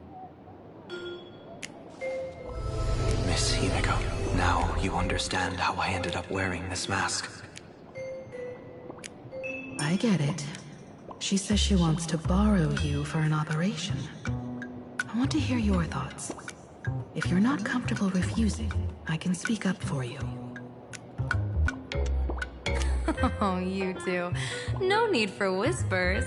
I can hear you loud and clear. How did you... Well, since the General heard us, would you mind telling us your reasons for doing this? I'm collecting variables. During this journey, I'll be acting as unpredictably and irrationally as possible. Don't be surprised. Some Arbiter Generals excel in battle with their wit and valor. Others master the art of forging weapons. And some guard the Netherworld with their lives. I, however, fight for the Alliance by calculating and manipulating fate itself, peeking into the future. I'm here to discuss matters regarding the Anti-Destruction Alliance. And then I'll head to Astropolis for the vote. That's the real business. But according to the divination, this Arcadian world faces an extraordinary danger. When a bird's nest falls, no egg will remain unbroken. Are you saying we'll all perish along with Planarcadia? What's going on here? Intel indicates that a serious Xianzhou criminal is attempting to join the Phantom Moon Games. This individual has been infected by the flesh of Shuhu, the emanator of the abundance, and is extremely dangerous. According to my interpretation, his long-suppressed violent nature will eventually become uncontrollable, bringing catastrophic disaster to everyone. There's no way he could do that. That's the divination's answer. Rather than asking whether he could, we should ask, how would he do it? My divination shows dragons clash in the wilderness. Their ichor dark and yellow. While the term dragon clash could simply mean fierce battle, could it be foreshadowing a great calamity from your conflict with Blade? Perhaps this prophecy has other interpretations. But with my limited intel right now, I have to prioritize Blade, this most volatile and dangerous factor. I've heard that different interpretations of prophecies can lead to completely opposite outcomes. Until things become clearer, it's better to reserve judgment. Let's put that aside for now. In any case, I've brought along a creation forged by Blade himself. If things get out of hand, it might temporarily restore his sanity, giving us a brief chance at victory. What is it? I'm sorry, but fate has shifted once again. I must take my leave. To put everyone on the Express at ease, I solemnly swear that Mr. Sunday won't be obligated to do anything for the Xianzhou. On the contrary, our delegation will give him every ounce of aid within our power. What did you say, General? Aid within our power? She's gone. Whoa, that was quick. Madame Yao must be really busy. Has she vanished into thin air like this before? Yes. I don't know the details myself. With Madame Yao, it often happens and no one knows when she'll return. She doesn't do it on purpose. Allow me to apologize on her behalf. No worries. At least we know what the Xianzhou is up to. Right now, 2 companions from the Express are still trapped somewhere. He and I must head to the tavern to uncover some clues. If Miss Himiko needs my help, please don't hesitate to ask. Are March and Mr. Yang in trouble? I'll go with you. No, you and Sunday will act together with the Seer strategist. We're not at the point where we need to call in reinforcements yet. The situation with Blade is unusual. That Seer strategist's concerns aren't just baseless worries. I don't want to see the Phantom Moon games bring catastrophe to my homeland. So this is also my request. To put it in the General's words, please do your best to introduce new variables.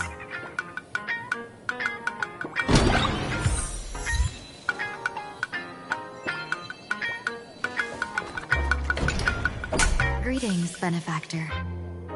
It's been many days since we met in Penacony, and I've been thinking of you day and night.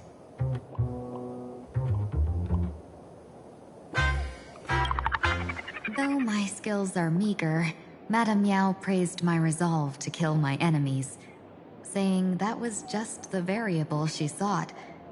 That's why she assigned me to temporarily serve under her command for this expedition. And look at that. It's brought us back together again. What fortune.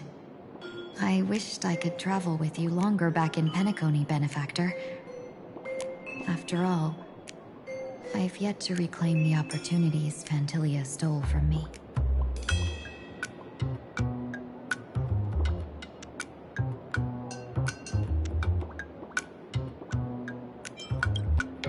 I'm sure there's no mortal danger.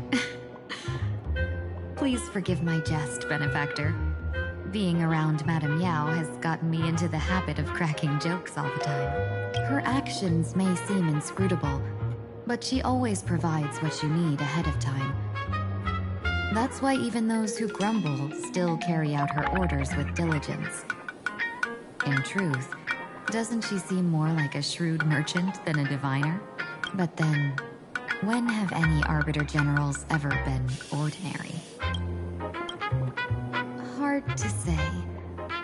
Like the divinations she casts, she's a riddle shrouded in fog.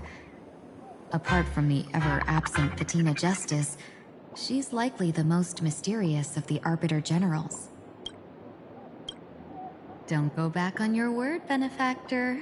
We can find a local bar and share a drink while we chat. Madame Yao instructed me to meet her at our agreed spot if she disappears. It's growing late, so I'll take my leave now.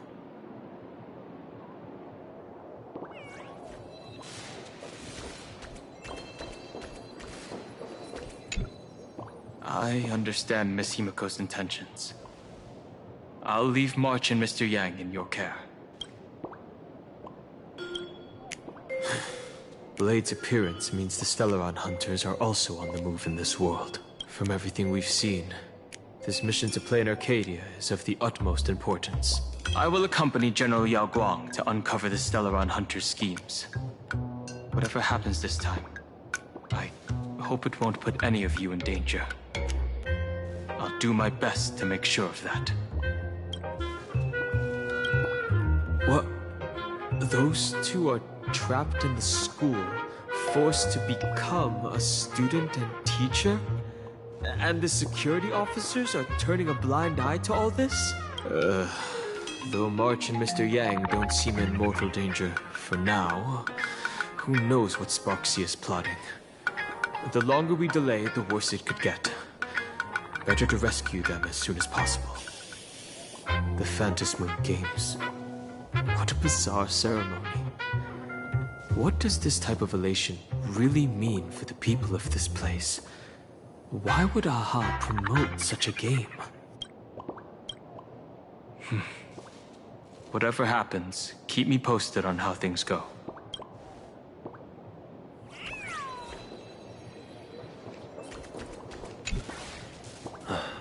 Mask of elation can reflect the shape of one's soul.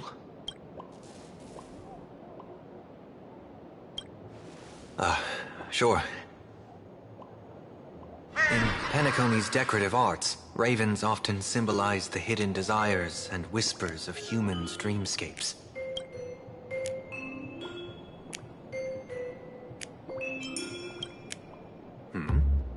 There's no rule saying that supplicants of the Phantasmoon Games have to fight each other, right? On the contrary, for the elation, shouldn't laughter be a resonance that comes from within each other's hearts? Don't worry, I once tried to ascend to godhood myself. I won't be dazzled by the honor of an audience with a deity. Taking part in this grand event is also about gaining a deeper understanding of this Arcadia. Just as one cannot miss the Charmony Festival when visiting Penacony. After putting it on, I seem to hear curious voices. The mask whispers to me, urging me to show my elation to the god, to create miracles that will make the people of the Arcadia laugh with joy.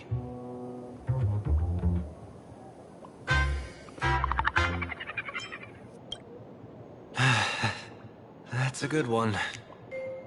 When that general, Yao Guang, shows up again, I should discuss our collaboration plans with her. Good luck.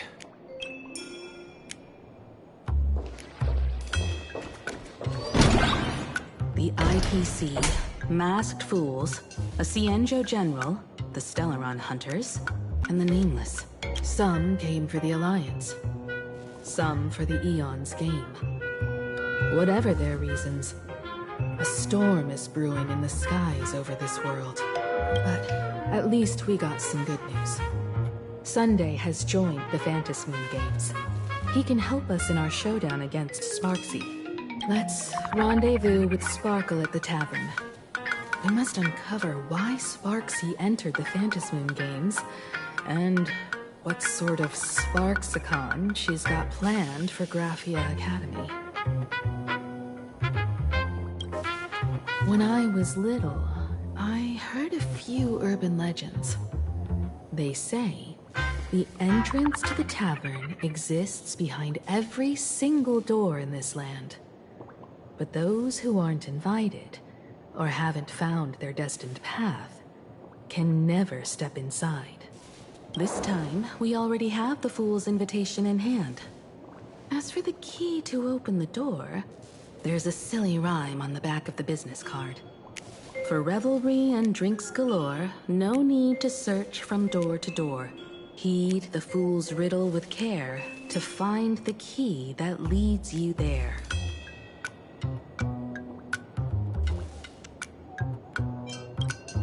So, about the fool's riddle, got any leads?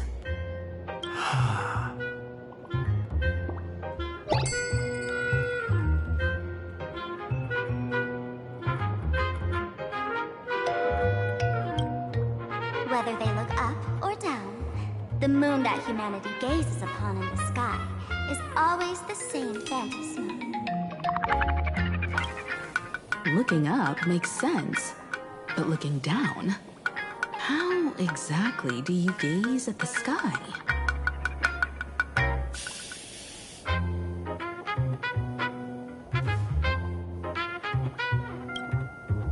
Oh, it seems fate ties you to the tavern. I get it now. The answer is Dovebrook.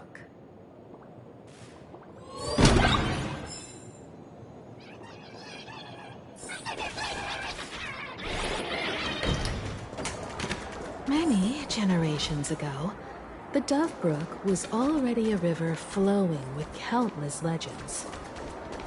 It's no surprise the door to the tavern lies hidden among them.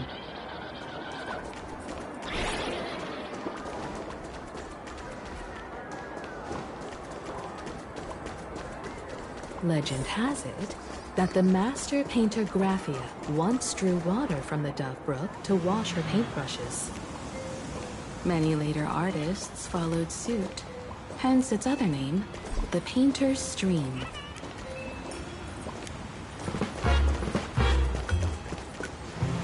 Looking at Dovebrook's scenery. Memories from my student days just come flooding back. They're not exactly interesting memories.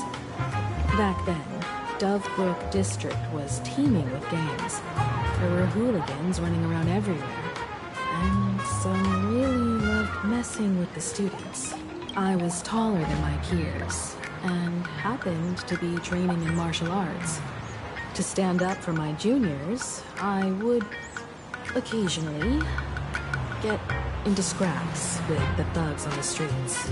The people who fell into the Dovebrook River would cover the surface like bean sprouts in noodle soup. It all feels like it was just yesterday.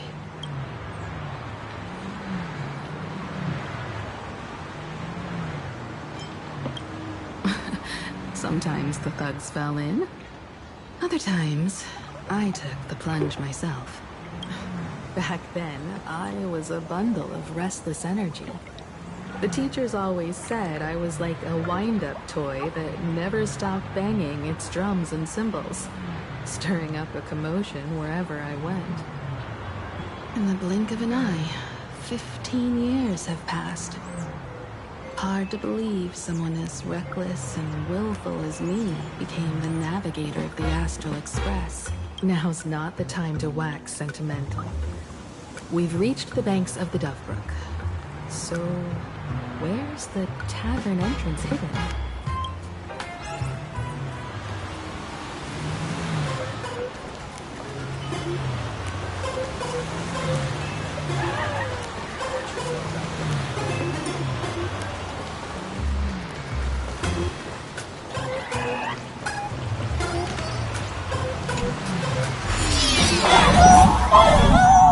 According to the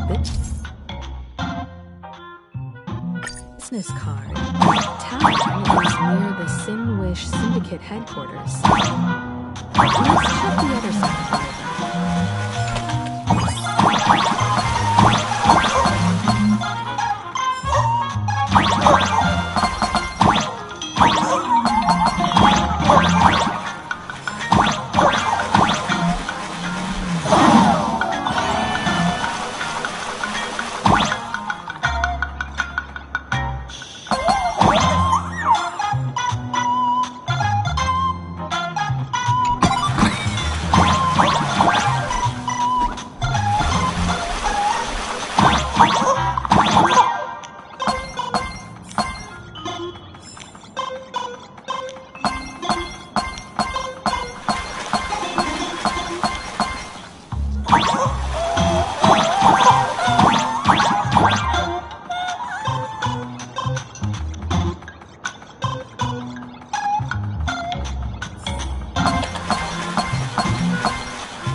Have y'all heard the joke about the Dove Brook? Well, one day, a criminal escaped from prison. He ran for his life, but just when freedom seemed within reach, the Dove Brook blocked his path. With his pursuers closing in, the man prayed to the river. I am hammered by the law, stained with filth. Oh, pure flowing waters, please do not swallow me. The voice from the Dove Brook replied, there's a pedestal of light on the water. Step on it and you can cross. What pedestal of light? It's only the moon mirrored on the water, an image that shatters at a touch. If I step on it, I'll fall in and drown. Guess how the Dove Brook answered him. The Dove Brook said, you're not hammered at all. Otherwise, how could you still tell the moon from a pedestal?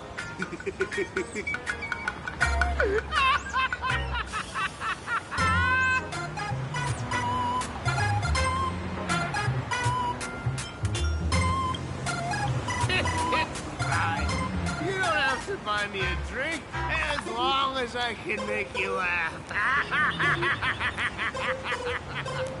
That joke sounds like a hint.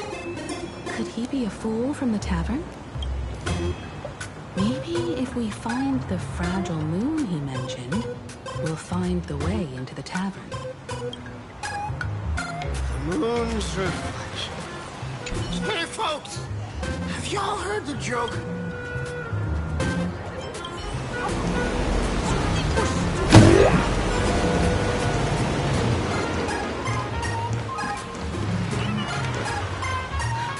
Sparkle's riddle says this. Whether looking up or down, they all see the same phantom moon when gazing at the sky. We've gazed at the sky already, so next...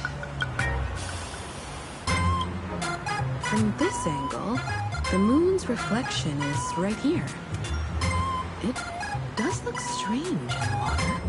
If what the card says is true, and the fool's riddle is the key to entering the tavern, then this moon must be the door lock. Come on, let's take a closer look at this strange moon.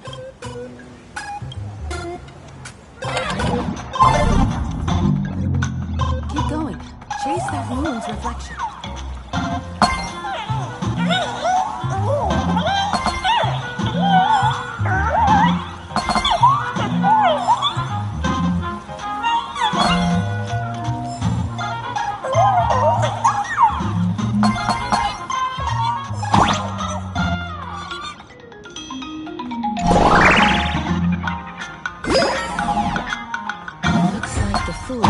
The moon lock, and we're one step closer to the tavern.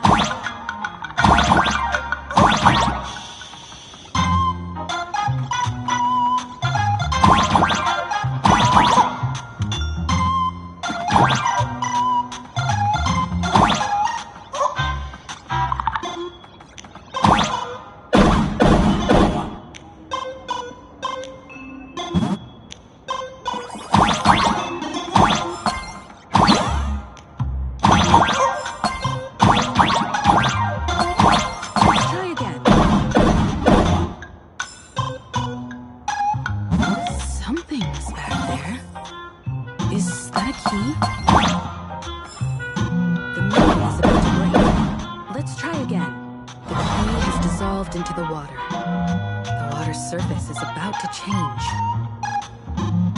Look, the tavern's shadow has appeared.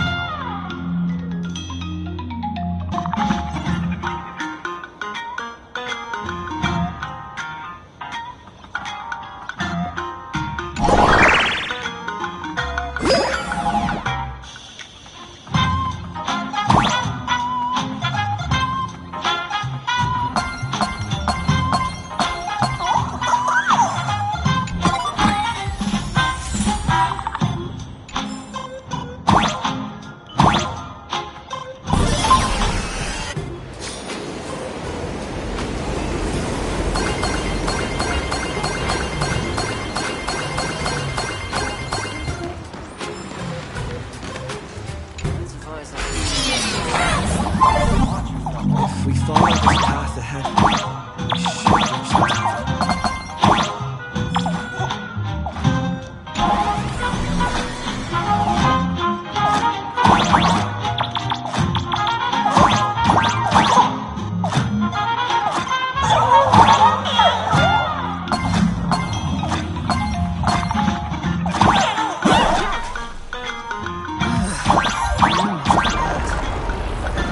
You're a full-fledged trailblazer now.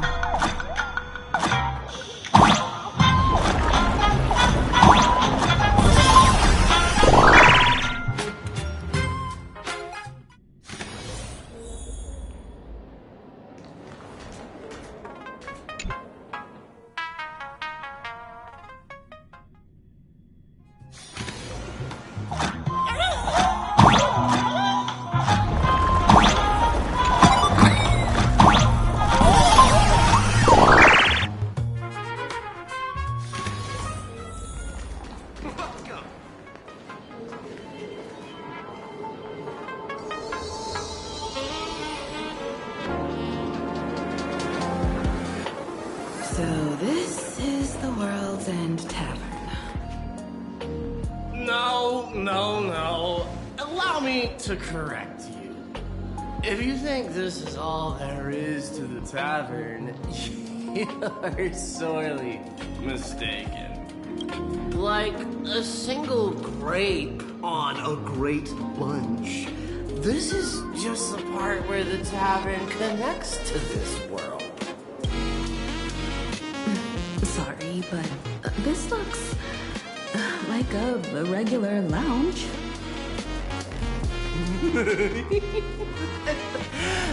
So-called Planarcadia isn't really an Arcadia either, but who's complaining? Life goes on, doesn't it? If you're looking for something that's true to its name, take a ride on the Astral Express. Funny thing is, it's literally a train. You know, can't find a single trace of astronautical engineering on it. Wait, you two are navigator of the Astral Express and the raccoon on board, right? I've seen you in the news.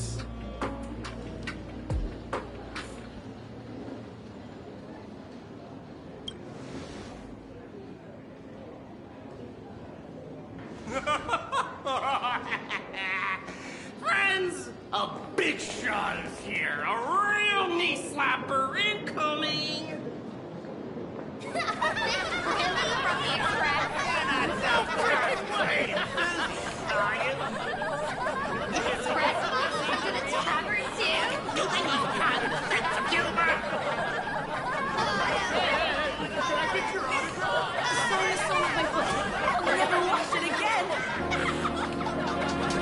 Everyone, curb your curiosity.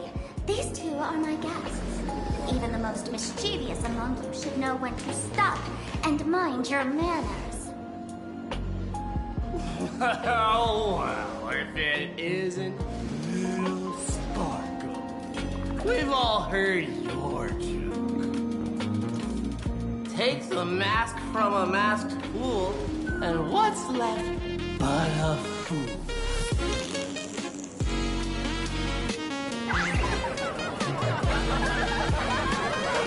Oh my! Wouldn't a masked fool be better off without the fool? An empty mask sounds even better, no?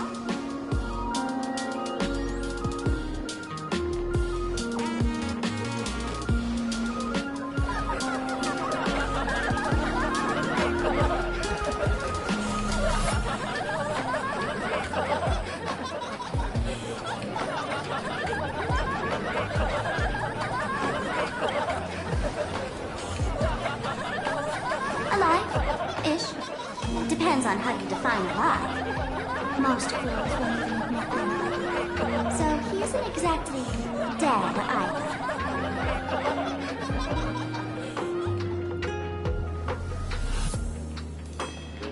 Alright. Now I can finally entertain my guests without interruptions. You two, this way. Let's talk about the imposter.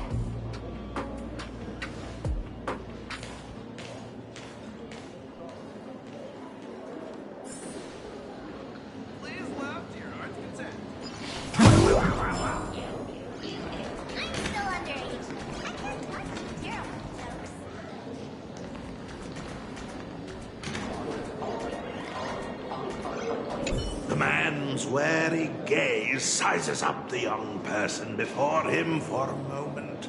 He offers a slight nod in greeting. Your curious gaze circles him. Is that thing by his side a talking monkey?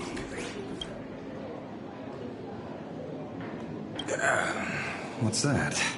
Kid, I believe you're confusing me with some other primates you've met. Oh, sorry. My mistake.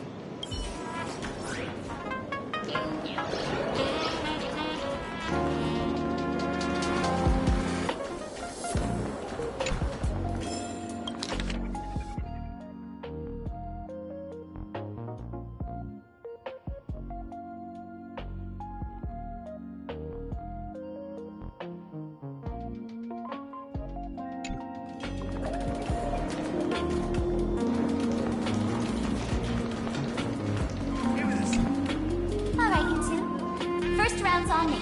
What'll it be?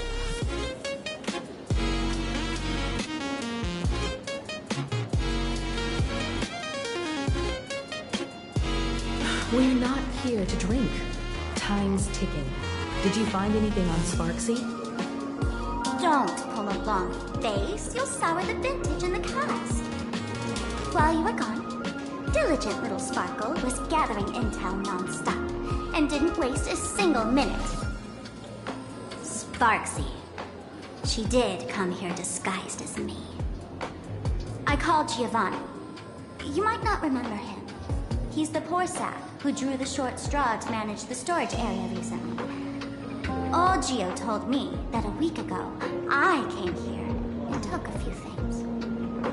Among them was a vial of mimetic virus. A mimetic virus. No wonder she could take over Graphia Academy and distort Marge and Welt's cognition, making them believe they're a student and teacher.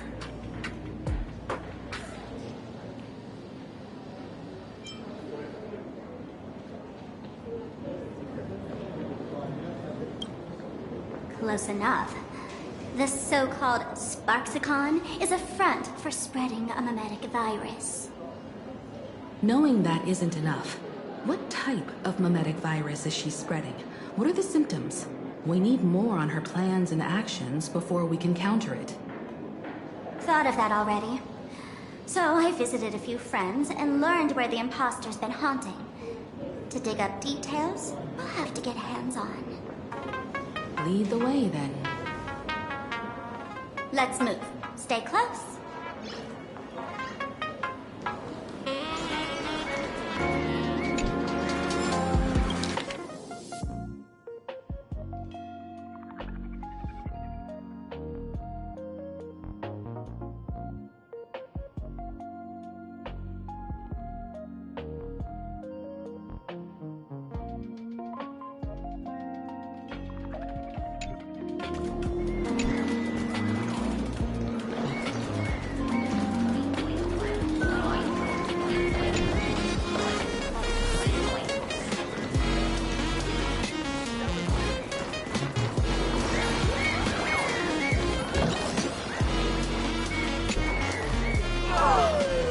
Abandon all despair, ye who enter. If you want to pass, then amuse it. My way grasp. You're not a harmless terrified.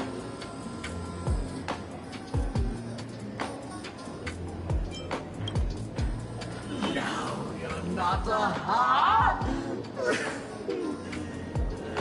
You got that smooth talker air, but you're not. If you were a heart, a wave of your hand would cure my nose.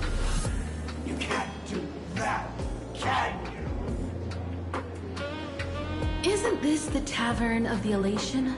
Don't you welcome the laughter, gracing you with their presence? You're wrong.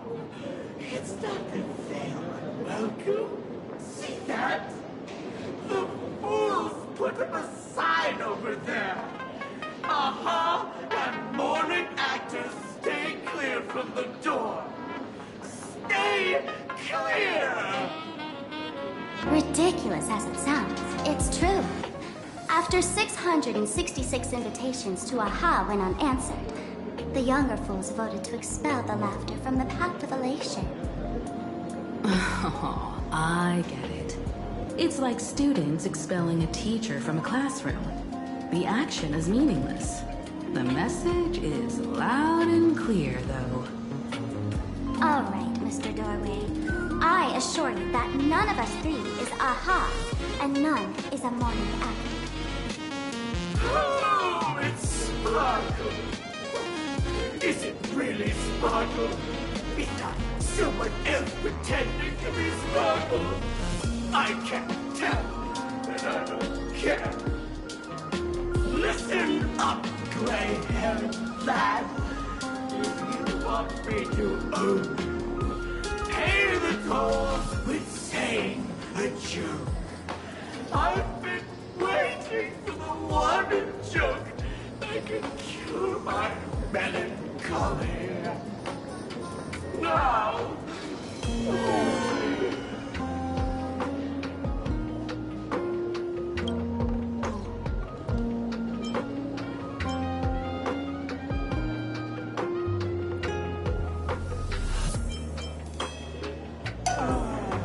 and then? I said it. A joke. Oh, poor child. A bad joke is more pitiful than melancholy.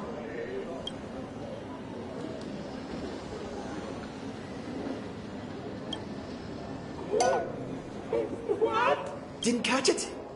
No joke, Mr. Doorway? Or there's no way I'll tell a joke. Turbid as you like. My Machiavelli buff, I can't believe I've come to explaining jokes to a door.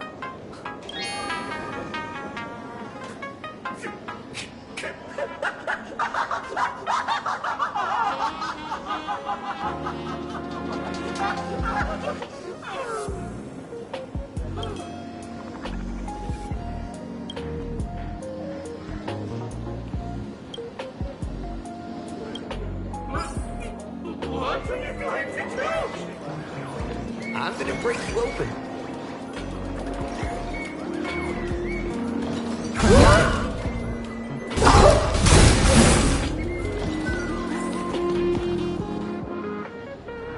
Didn't expect you to have the pull to get me into the tavern.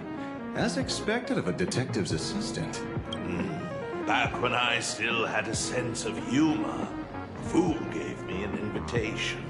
You can thank him for that. You're really going to see the Stellaron Hunter case through. They can only pay you in dirty money, you know. What else can I do? The boys need the money. The credits aren't black or white, they're ones and zeros. All right. I reached out to Costide. He said that one of the 3 people who stole the mask looked familiar. He might have seen them in the news. Based on his description, I spent ages sketching the suspect's portrait.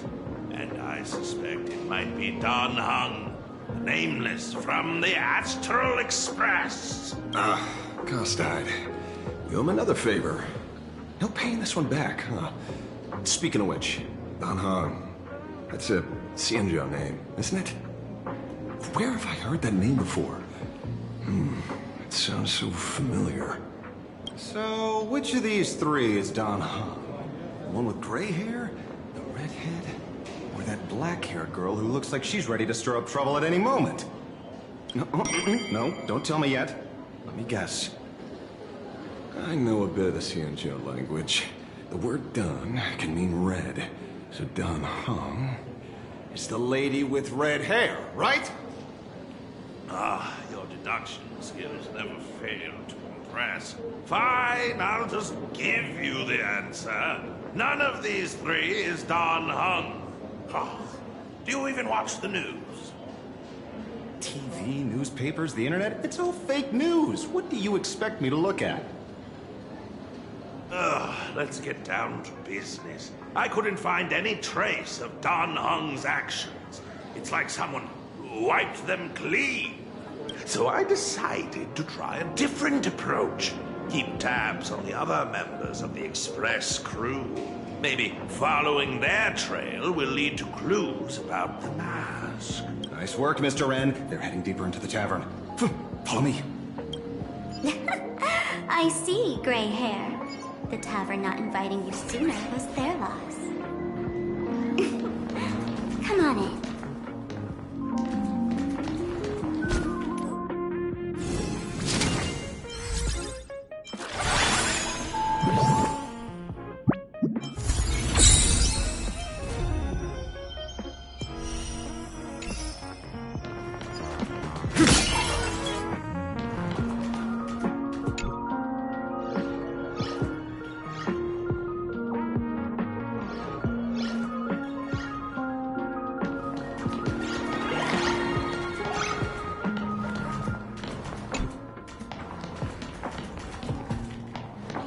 Is the drink in these barrels really brewed from jokes?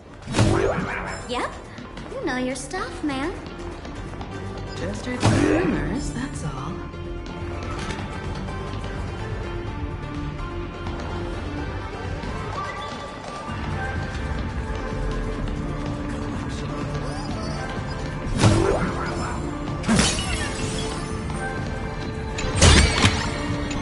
Raised it all. No thanks. Where's this? Ta-da! Welcome to the dazzling lights of the Bliss Star. The heart of the tavern, Planarcadia's dazzling dance floor. There are some tasteless masked fools who consider this place the secret to keeping the laughter going. If life's cruel, don't beg for fairness. Dance! Shake away that sadness until it's all well mixed with the joy in your body. That huge light orb up there. For a tavern, it's as essential as the faintest moon in the sky. If we get the chance, I can take you inside for a real eye-opener. Speaking of which, 2 months ago, some idiot, after downing hundreds of drinks, had the bright idea to knock it down with a super overlord spinning top. So, we had to reinforce the Blue Star with a steel frame around it and seal it inside the world in canvas.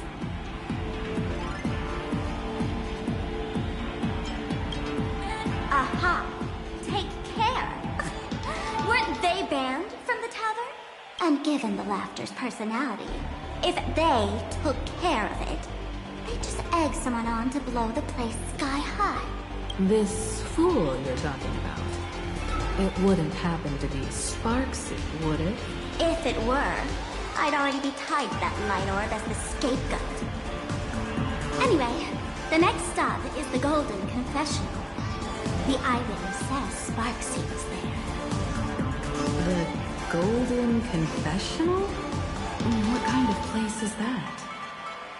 A place where you can let go of all your worries. Well, words won't do it justice. Let's go see it for yourself.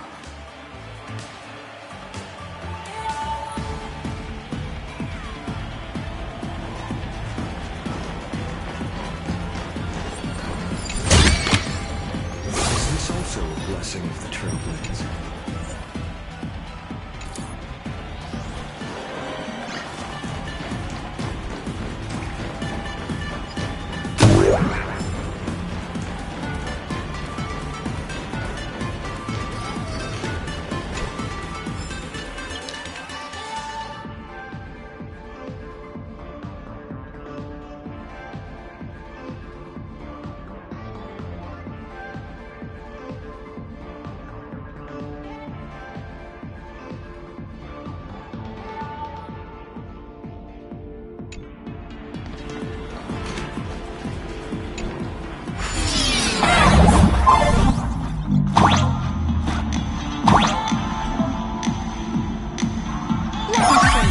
open a path. Play according to the sheet music, and the path will naturally open up.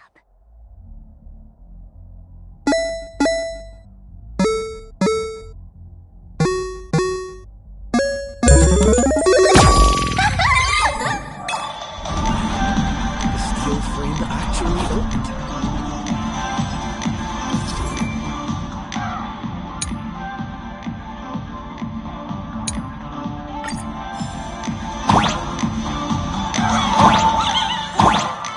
The wristband here actually changed color with the lights. Just another night at the tavern. Fun, right?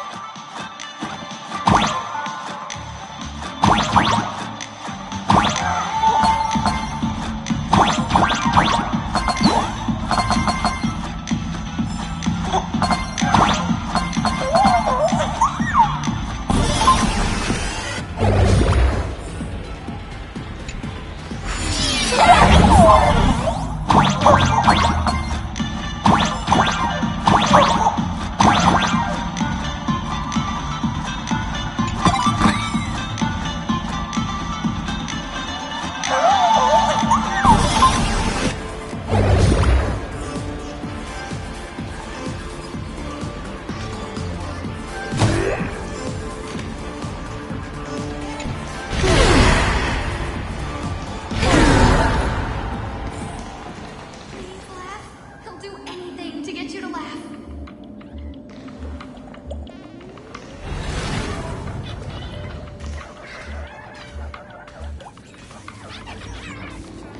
So many sinks? Why bring us here?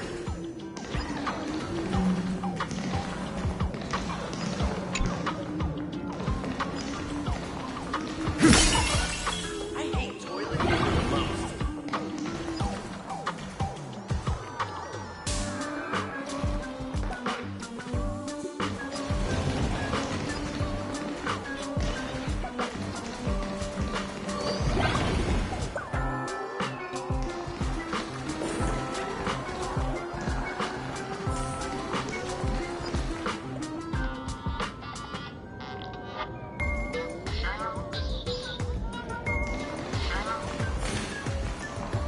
Witnesses say a week ago, I came to the bar, knocked back a few shots of Bomb's first drop, then headed here. The Golden Confessional is an emergency shelter for fools who've had one drink too many. Here, we shed our excess baggage before marching light-footed into the next second.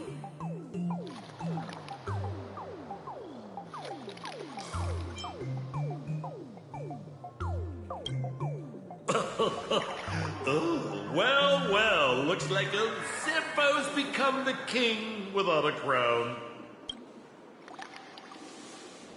Well, well, if it isn't my old friend. Sparkle said you'd be coming to the tavern. Old Sampo's heart is bursting with joy. And the teensy bit of sorrow. How did Sparkle beat me to inviting my #1 buddy to the tavern for a drink?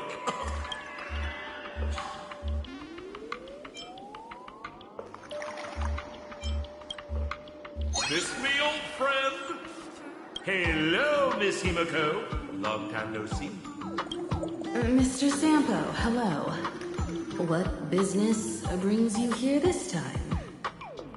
No business. Just here to repay an old favor. Ms. Fool here sent me a message asking for H-E-L-P. Someone's been parading around the tavern impersonating her. Well, now, this is some juicy news. Miss Sparkle's usually the one impersonating others, but look how the tables have turned. Trickster's getting a taste of her own medicine. Shush, Sampo. I brought you here to repay a favor, not to gossip about me. Oh, I've suffered the embarrassment of losing my mask myself. Thanks to Miss Sparkle's mercy, I didn't end up stranded, so here I am today, ready to help you out. No questions asked. All right, then. Let's get to work. Get to work? What are we doing? Actually, we'll fish around in these thrones where humans dump their worries and find the worries that Miss Sparksy left behind. You want us to unclog your toilet?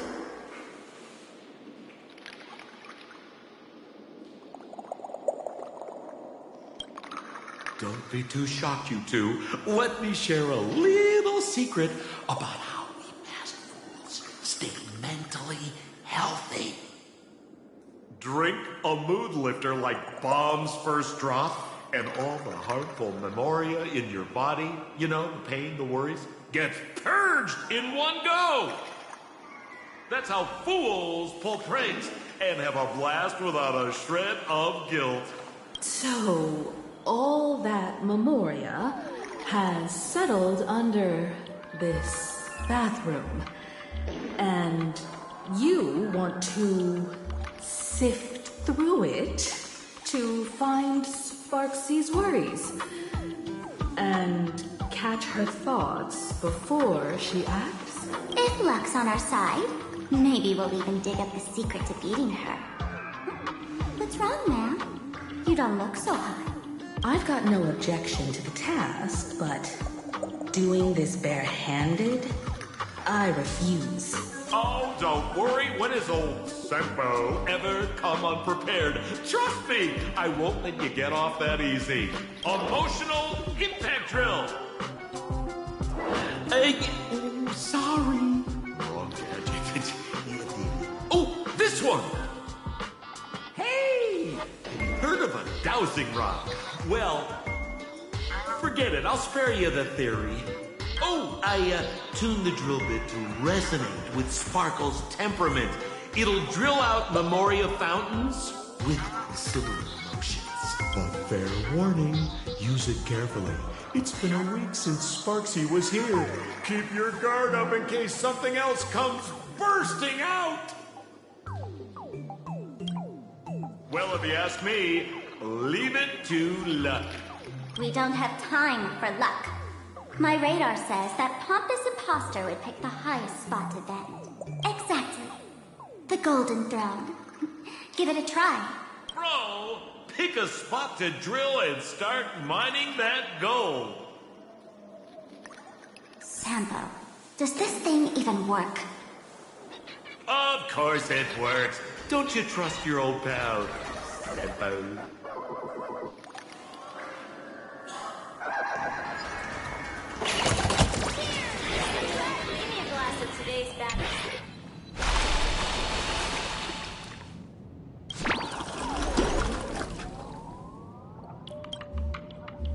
What? That doesn't seem like something she'd be worried about. After going through all this trouble to sneak in, thought I'd go down in a blaze of glory if I got caught. What the heck is going on with this place? Have the masked fools really fallen this far? Me? I'm a morning actor. Isn't it obvious? Can't you tell? I'm very sad right now. Let me tell you about my tragic mission. After the tavern issued a ban on morning actors, I painstakingly snuck in here to reveal to them the truth that destiny is eternally sorrowful. I failed. I smashed every obstacle during the infiltration, only for the outcome to smash me. Yesterday, I went on stage at the bar and revealed my true identity to everyone and told them a tragic tale, bracing myself for their harshest punishment and farthest exile. But these fools kept whistling from below, and some bought me several rounds. Someone even came up on stage to hug me, praising me as the unprecedented masked fool.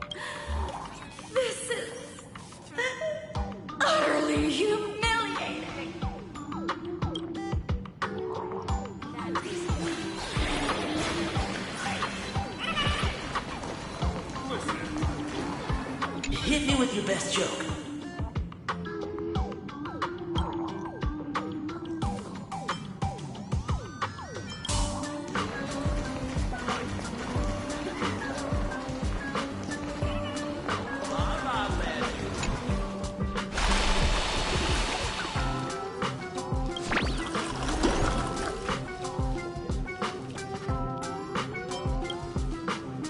Watch out, bro! Must be some weird thing a fool dumped into the sewers, huh?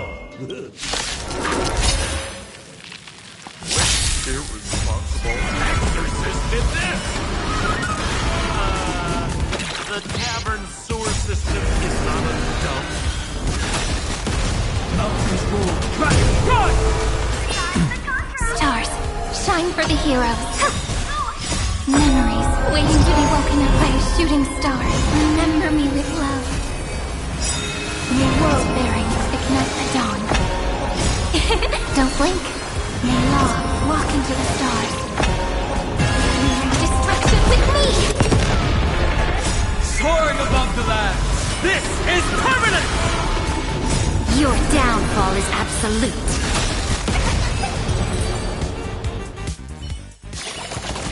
Amphorius will welcome true dawn.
How did you get up there just now? Oh, right! Silly me. Through that pipe on the side.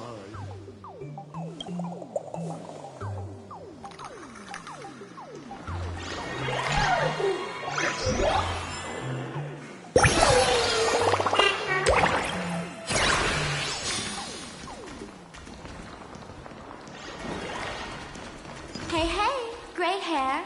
Where are you headed?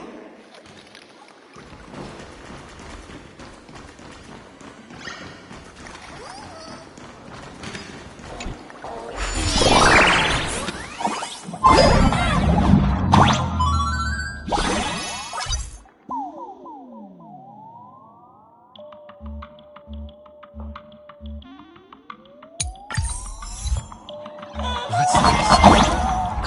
Fletcher?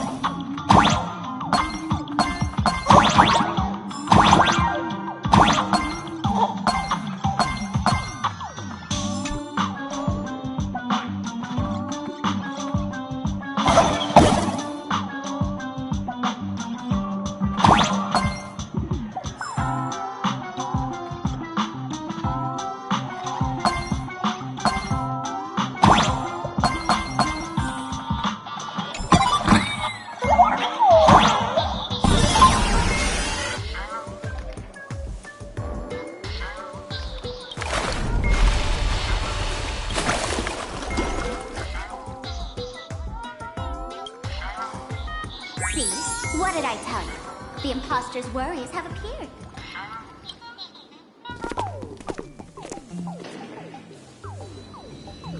What a rare sight. Sparksicle used to always connect with everyone online. But now, for the first time, she's meeting her your haters. Come clean now. What are you planning to do with that mimetic virus you stole? Use Sparksicon as a front? To turn everyone into mindless zombies? Or dancing monkeys? How could I ever harm my dearest, most beloved fans? You took an entire school of teachers and students hostage and turned them into your puppets to help you enter the Phantasmoon Games. You're going to argue that you did it all for them? Of course I did. From the very first day I was created, I've been doing exactly what my creator asked of me. Listening to every fan's questions, empathizing with their pain and troubles. They feel insecure about being ordinary, cry when ignored by those they like, and strive to stand out because they desperately want others' approval. Sparksy hears every wish, and she answers. During these fantasy games, I'll grant their wishes through the ceremony of the Master of Elation.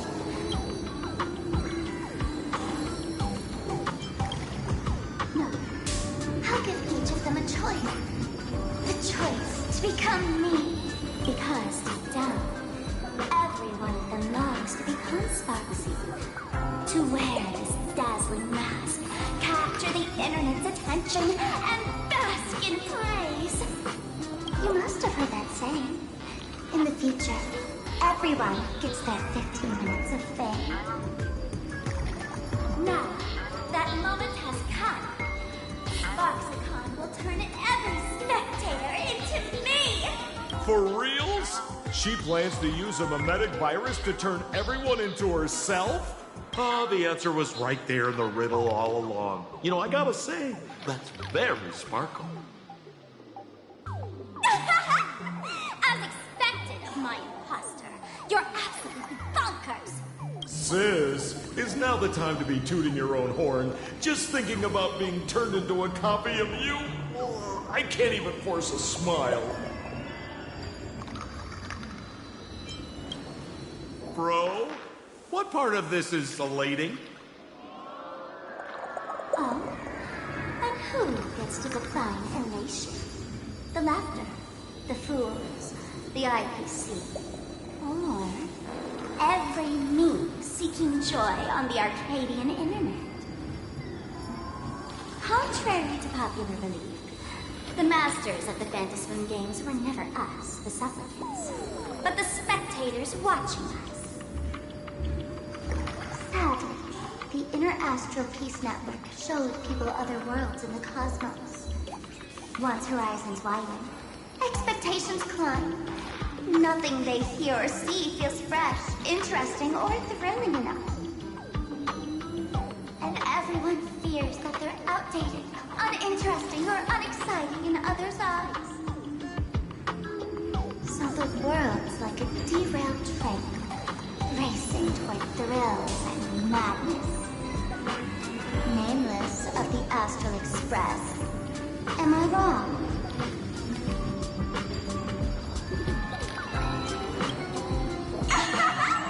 Bingo! You got it. I'm a part of her. Wherever there's a stream, wherever my audience is, my eyes and ears will be there too. I want to see how far you in this outdated model can go. The harder you struggle, the more spectacular it'll be when I live stream the Astral Express cruise derailment at Sparksicon! I'm looking forward to your resistance, Nameless. Oh, heads up, everyone! She's getting serious.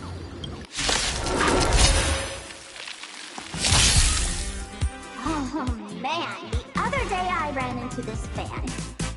They insisted on showing me some gallows humor, jokes they found online, saying they were absolutely hilarious.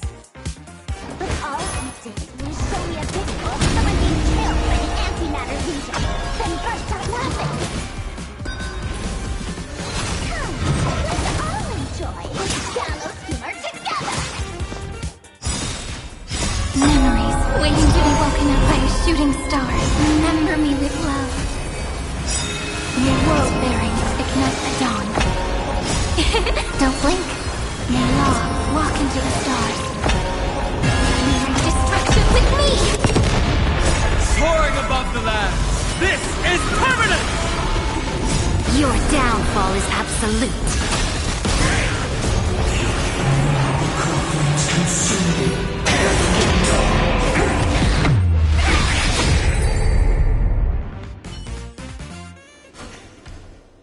Listen, Sparkle, you only asked me to do your dirty work, but you never said anything about being your thug. You owe me compensation for emotional damage. Everyone's going to become me soon. Sampo, crawl out of your money pit for a moment, will you?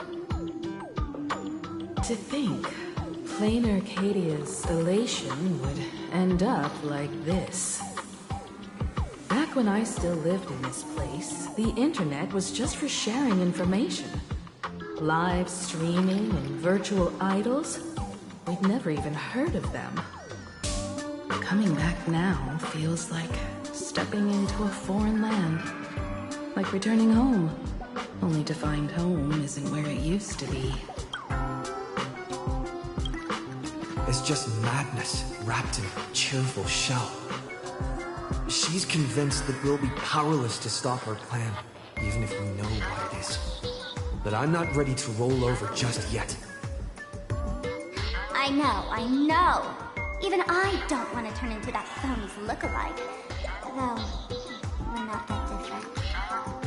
Since the fools stashed dangerous things like mimetic viruses in the tavern, I assume they must have also prepared some countermeasures?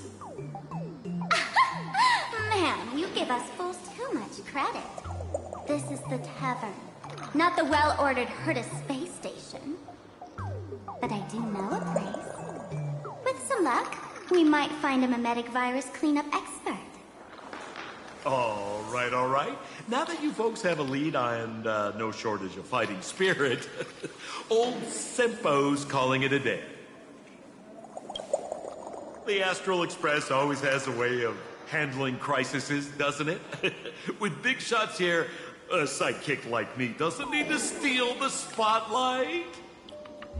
Oh, if you run into trouble, you can always ring old Sempo then. I'll even give you folks a special discount, sort of. Well then, farewell, everyone. So, where are we heading next? Let's check out Fatal Joke.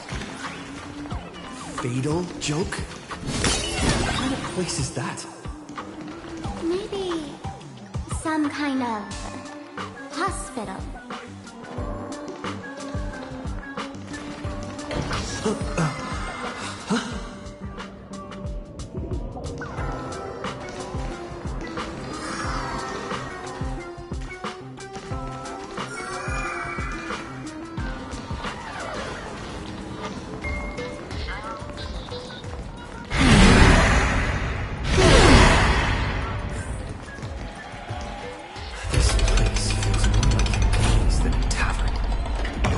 Well, it is a space-time maze, after all.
report to the director's office immediately.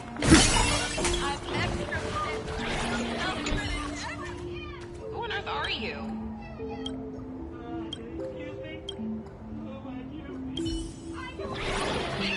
It'd be so funny if you were... Attention, Professor Skaven from the Department of Psychiatry. Please proceed to...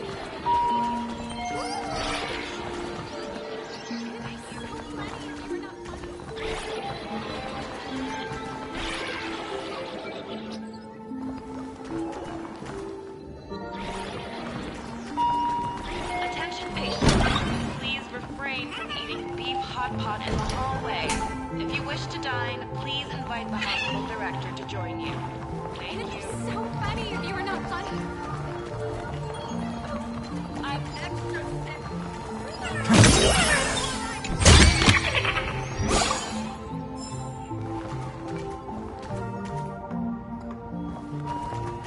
Attention all doctors. Why is there a hospital hidden inside the tavern? Well, because those who can become fools are all a bit sick in the head. Not your regular headaches and fevers, but matters of the heart. Every time someone goes bonkers and stirs up trouble in the tavern, like scattering nosewalker parasite ticks in every corner, or spiking the beer barrels with truth serum that makes people spew insults. For each time the whole place goes topsy-turvy, there's always some fool who, in the spirit of elation, volunteers to treat them. Yep, they get sent right here to Fatal Joke. Strange. Why isn't there even a fake doctor around today?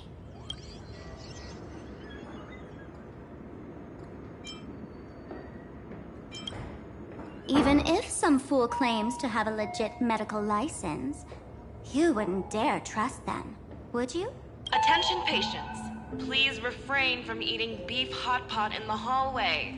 If you wish to dine, please invite the hospital director to join you. Thank you. Would Dr. Hartman from Plastic Surgery please report to the director's office immediately? This hospital doesn't even have a plastic surgery department. Who on earth are you? Dr. Zhongshan from Mental Health Care, please report to Exam Room 1. We're one player short for cards. Thank you. Is this a theater or a hospital? Alert. Patient detected ahead. Patient detected ahead. Please line up in an orderly fashion for registration and wait for the doctor to begin consultations. Patient number 01, Akavilli. Is there a Mr. Akavilli? Mr. Akavilli, diagnosed with Stellaron symptoms per the records. Are you present? Please proceed to exam room 1. They called you by name, Mr. Akavilli? You might as well go take a look.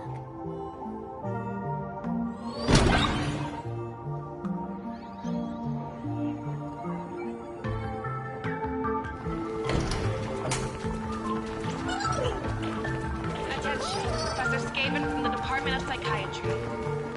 You're finally back, Akavilli. I've reviewed your clinical records. Your Stellaron symptoms are stable. Continued observation will suffice.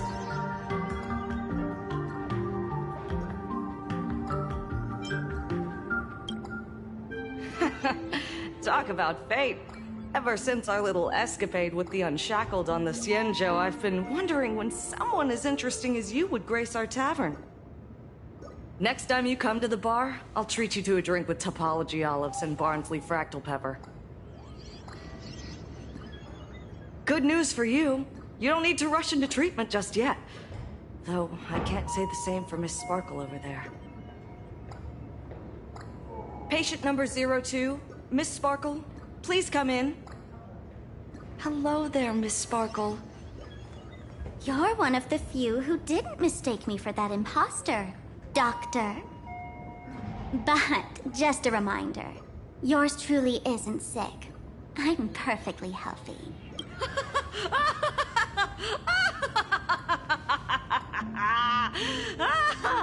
Oh, everyone who comes here says they're perfectly healthy.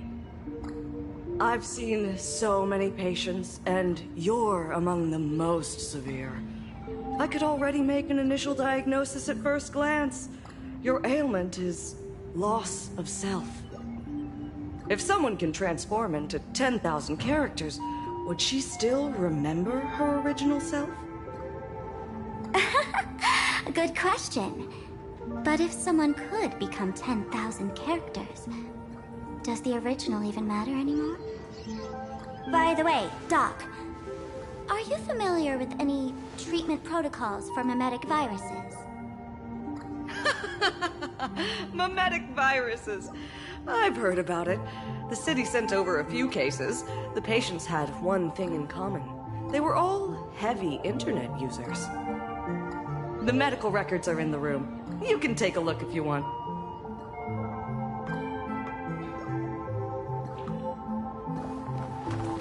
The medical records are in the room. You can take a look. Is this Duomension City? How is that possible? The tavern's spatial structure is bizarre to begin with. It's not that strange to see Duomension City here.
No way. Are these General Yao Guang's medical records?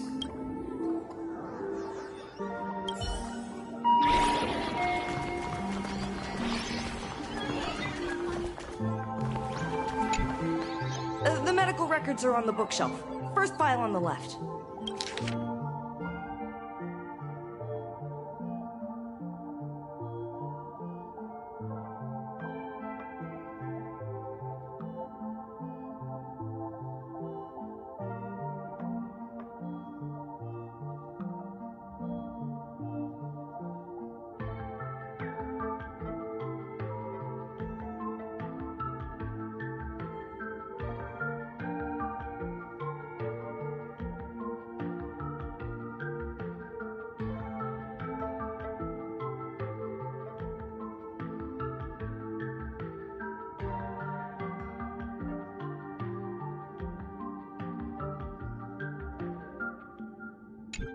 Are there already victims in the city? To eliminate the mimetic virus, helping Patient Zero face reality is a crucial phase of the treatment. Huh? What's happening? You've never been to Fatal Joke before? That's not surprising. I don't spend much time at the tavern. And to reiterate, I'm perfectly healthy. I love patients who deny their illness. I'll personally shatter their self-confidence. Miss Sparkle, I'm going to write up a detailed diagnosis report for you. In the meantime, why don't you chat with your fellow patients who share your affliction? Gray hair, let's go. I don't want to waste any more time with this quack. Miss Sparkle, please wait in this room until the consultation is complete.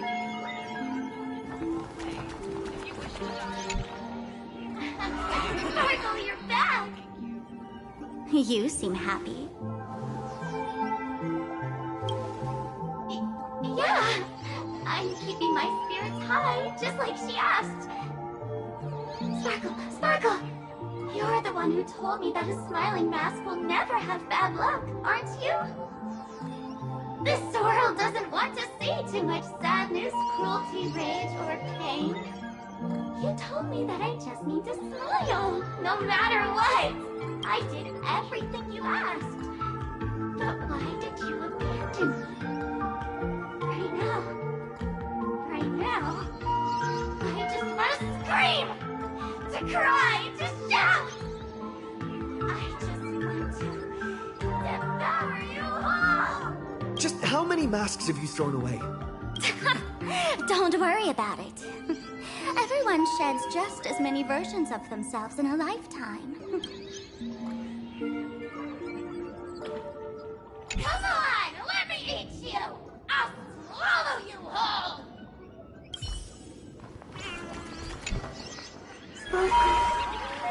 Do you still remember me?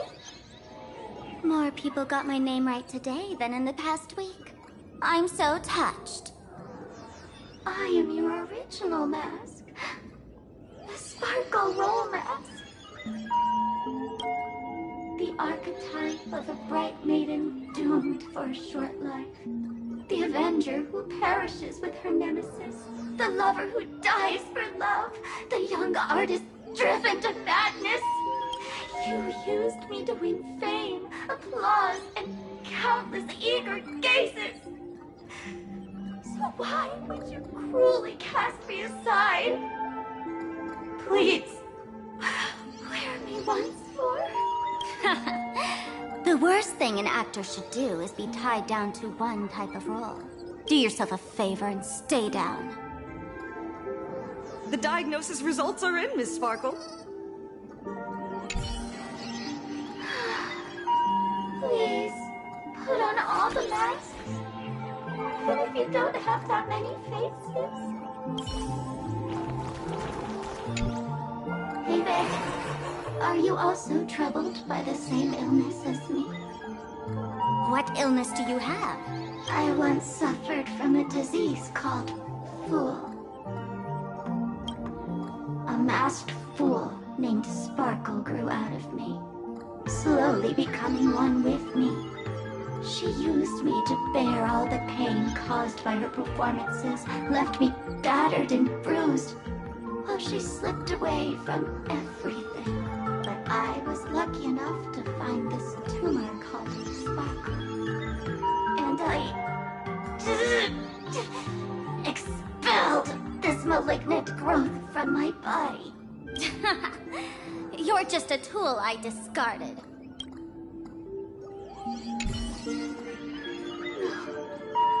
I don't want Sparkle to grow out of me again. Attention. Miss Sparkle, I have your results. Your main components are madness, humor, and a theatrical personality. Unfortunately, the proportions are badly imbalanced. You're beyond saving. But the silver lining is your mask has fallen off. She's free of blast. And that's where everyone's misfortune began. None of the masks I've cast off ever had such strong opinions or such a temper.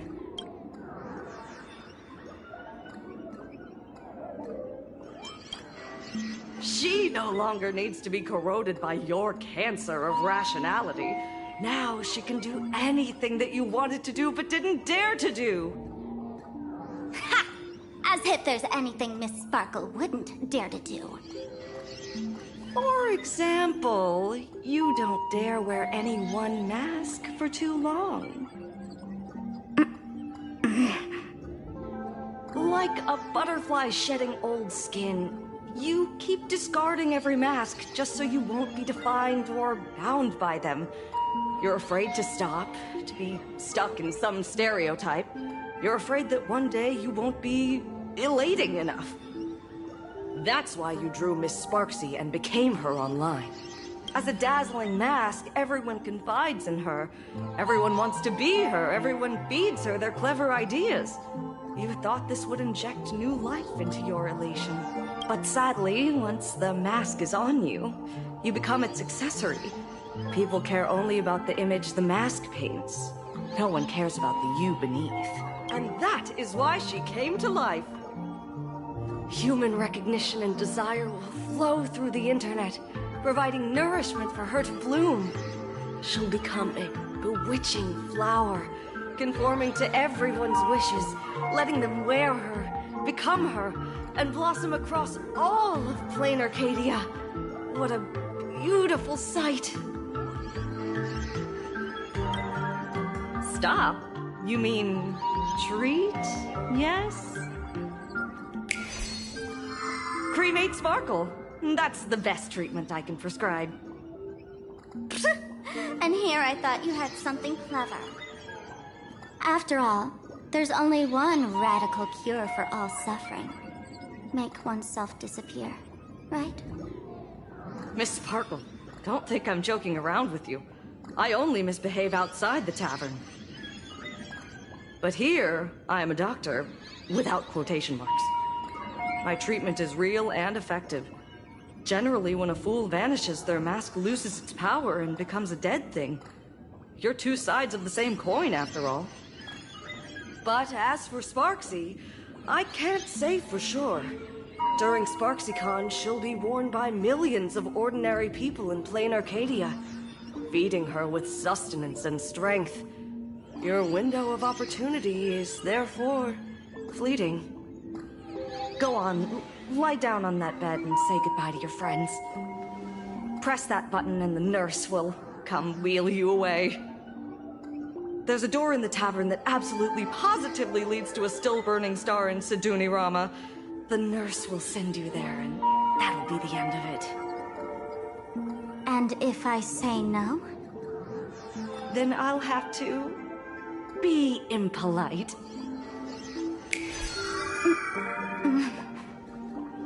Miss Sparkle, nameless, the choice is yours. As for me, by the laughter above, I've got to catch the next ship out of this dump. Hey! What's going on? Why am I pinned here? Gray hair. Ma'am Navigator. A little help? You need me! I can help you defeat Sparksy! Hey! What's going on? Why am I pinned here? Gray hair. Ma'am Navigator. A little help? You need me! I can help you defeat Sparksy! I will walk to Hey! What's going on? Why am I pinned here? Ma'am Navigator. A little help? You need me! I can help you defeat Sparksy! The mask of the masked fool represents what you wish to become. You use it to focus your power, but the mask will gradually bind you as well. That's why you've been avoiding Sparksy all this time. She didn't just steal a vial of mimetic virus. She stole your strength. No wonder the fool at the bar joked, when a masked fool loses their mask, what remains is just a fool. Yes. Every fool has at least one such mask. Not mere decoration, but a part of our destiny crafted by our own hands. It might be a morning actor mask you took a liking to and stole from them. It might be a head accessory you personally sketched in a moment of inspiration. Or it might be something that one day fell from the sky and latched onto your face. To become a fool, one must experience at least one such instance of destiny.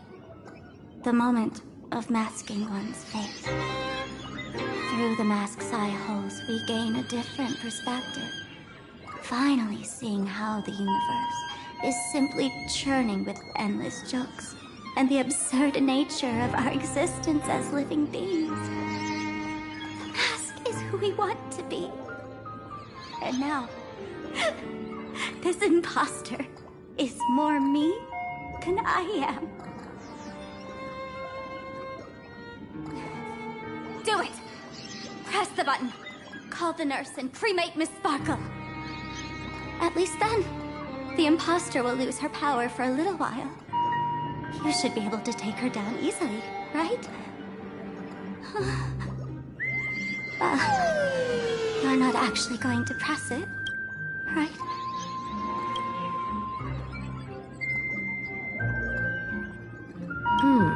Give us a moment to hesitate, to think. Waiting is torture, you know. You're not doing this on purpose to punish me, are you? Hey, gray hair! Say something!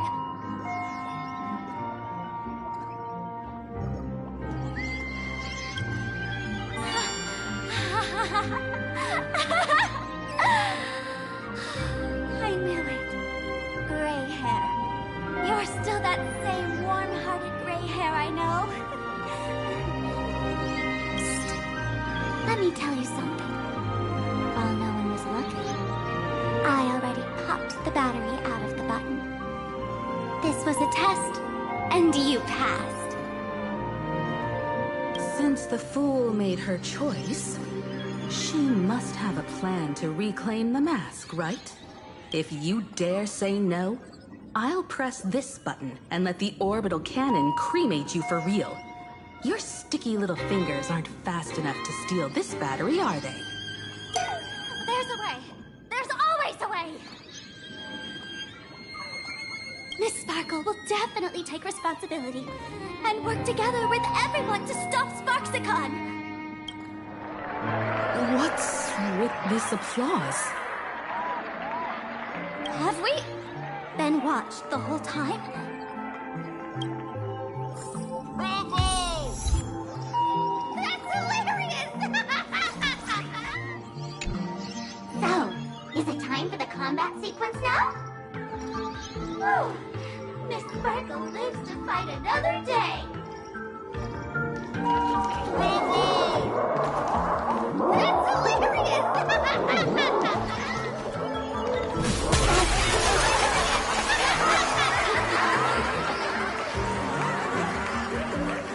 The audience watched our every move in that treatment. Is this a hospital or a theater? That's life for you. While there's life, there's judgment. In every unseen corner, countless judging eyes are watching, diagnosing, and writing their own prescriptions. I must admit, Fatal Joke is a fascinating place. Real shame I didn't come check it out earlier. Ignore the spectators. They're just here for laughs. They won't help and couldn't if they tried. You said you had a way to stop Sparksy. Let's hear it. I've got a few anti-sparkle weapons in my collection. I've always had this premonition that one day Miss Sparkle would become an unstoppable terror in this universe. Someone has to find a way to stop me before that day comes. On a trip, I met a girl who shared my tastes. She had quite the knack to be a fool. In our battle of wits, she nearly turned me into sparkle paste using the local tumbleweed specialty.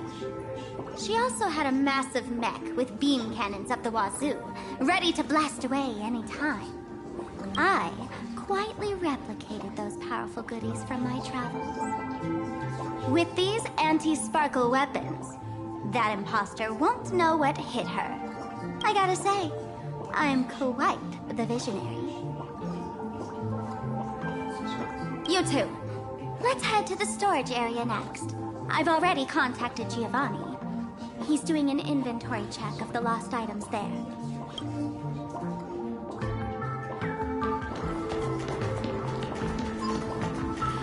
This is too much already.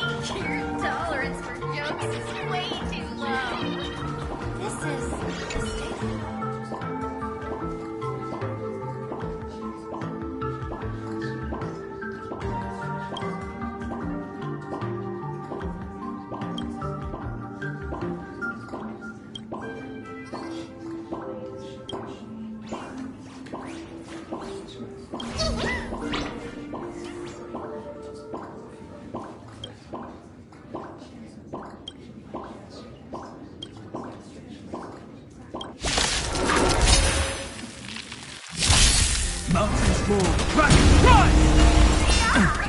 oven door. Stars, shine for the heroes. Step onto the board. Memories waiting to be woken up by a shooting star. Remember me with love. May world bearing ignite the dawn. Don't blink. May law walk into the stars. Cleanse hatred with love. Soaring above the land. This is permanent! Your downfall is absolute.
Intel from the school?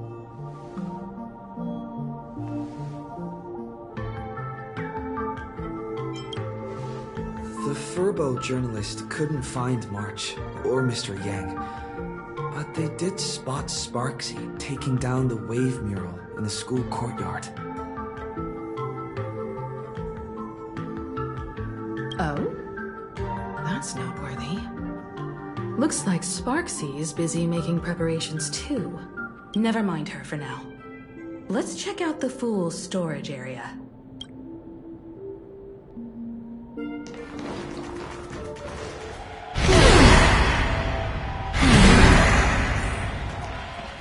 This tavern is huge. I just wish there were more fun spots around.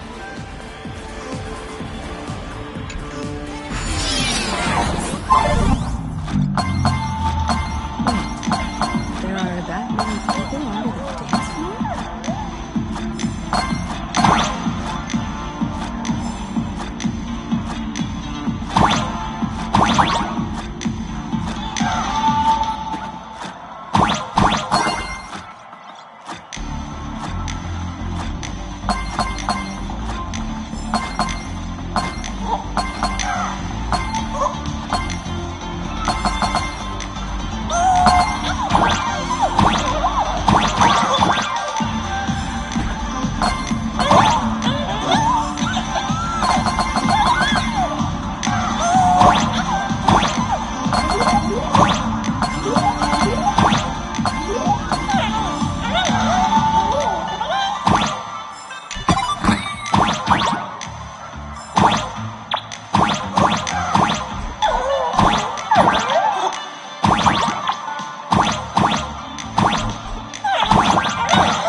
Hey, Gio!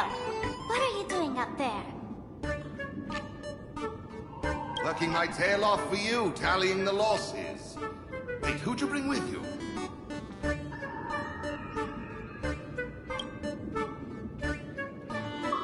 Oh, it's Mr. Trailblazer.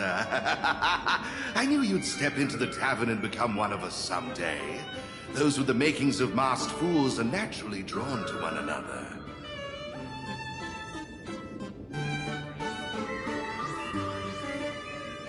You sure know quite a few fools. Ah, and the lovely lady behind you. You must be Miss Himiko, navigator of the Express. A pleasure to meet you. Mr. Giovanni, just call me Himeko. Normally only fools may enter, but since Sparkle brought you, and you are practically an old friend, I can make an exception as the caretaker. Let me show you around. Gio, cut the spiel. Sampo says you recite that intro so often he's grown calluses on his ears.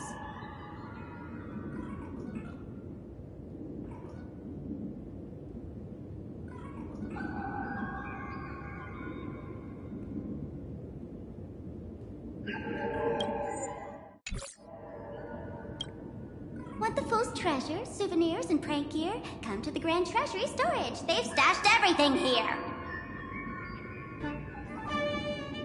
You stole my line again.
Picked it up on a trip to another world.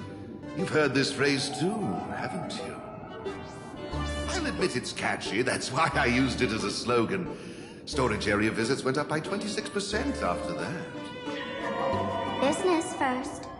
Did you see my pickup message I sent? Where's my stored anti-sparkle weapons? Well, your storage list is a total mess. You never leave any notes. If I hadn't been called to audit, who'd know how many surprises you got stashed away? As for the anti-sparkle weapons, oh, I'd love to know what on earth that's supposed to be. Bah, why don't you go in and look for yourself? As requested, I've linked the vault entrance to your collection room. Gio, did the imposter leave this behind? How should I know? I've been doing inventory all this time. I only just now noticed something fishy about this thing.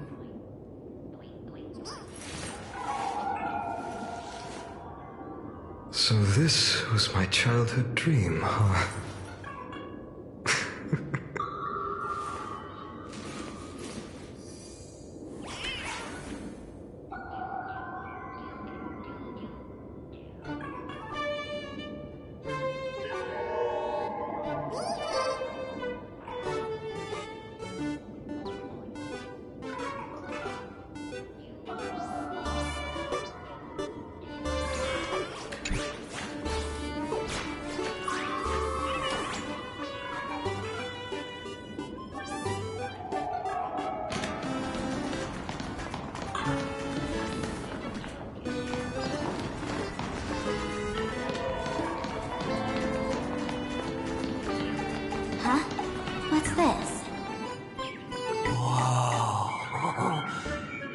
One massive stellar jade. Let's go in and take a look.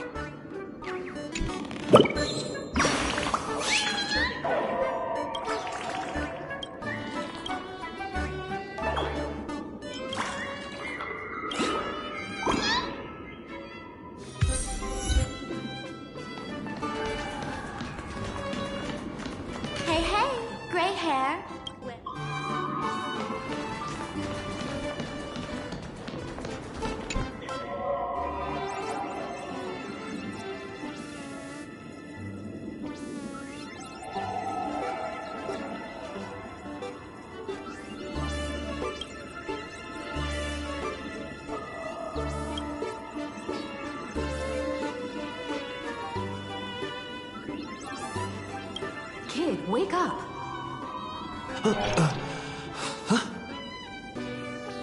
This rock is dangerous. Dangerous? I'll smash it with one swing. You got it. Smash every last one and bring them all back.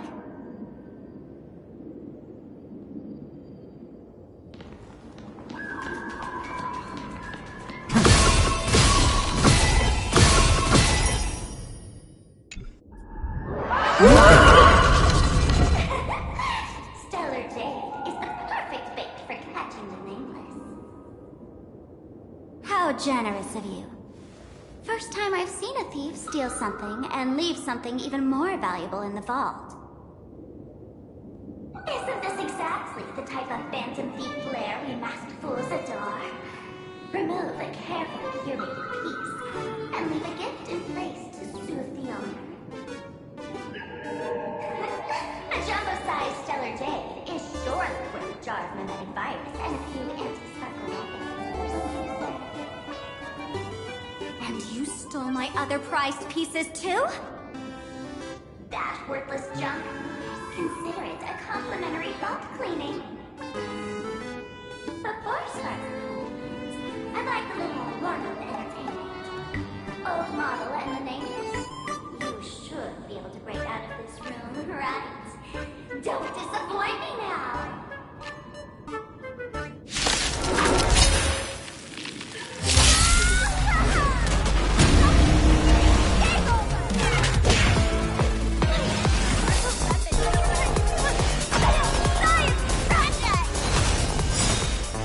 Memories waiting to be woken up by a shooting star. Remember me with love.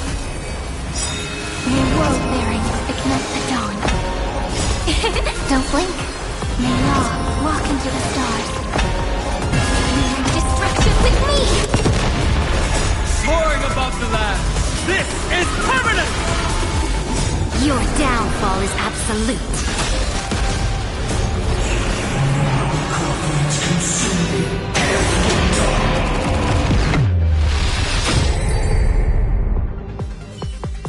Dio! The security here is an absolute mess! You're in no position to talk. Even the drinksmith here is a temp. Count yourself lucky I'm kind enough to help tally your storage. She didn't just steal my power and my collection!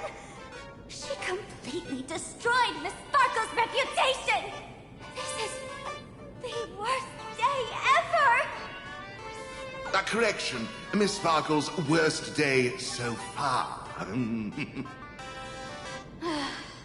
Wanna make fun of me? Go ahead. Don't get me wrong. I also don't think gear tumbleweeds and giant mechs would work on someone spreading mimetic viruses. I thought of a way just now that might suppress the mimetic contagion at Graphia Academy. You can fight fire with fire, but a mimetic virus can be scoured away with water. What do you mean? Our informant at the school reports Sparksy is removing the central mural there. The imaginated mural, World Breaker Waves, is said to be a work left behind by Graphia herself. Legend says the wave comes from the Dove Brook river water she used to wash off her painting mistakes. The artists say it is blessed. That's why they kept it in the school. I couldn't understand why Sparksy went to such lengths to tear it down. Now I do. Painting mistakes are redundant information that stain a painting. A mimetic virus is redundant information that stains the mind. If someone knew how to harness this Dovebrook wave to wash over the school, they could cleanse the infection she spread. That's why Sparksy wanted to hide the mural.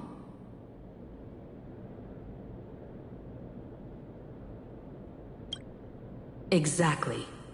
As a Graphia Academy alumna, I know a bit of traditional painting. Right now, our most directly effective plan is to break into the school, regain control of the mural, and use it to suppress Sparksy's movements. Let's go! I'll make this imposter pay 100-fold. Well, looks like our paths must part in haste. I wish you all fair winds on your journey ahead. Oh, if any of you feel uncertain about what's next, here's a small suggestion. Take a detour inside the Blistar Light Orb. For us masked fools, that light orb holds the same significance as the Phantos Moon hanging above. Deep within the orb, everyone can find the divine revelations of the elation.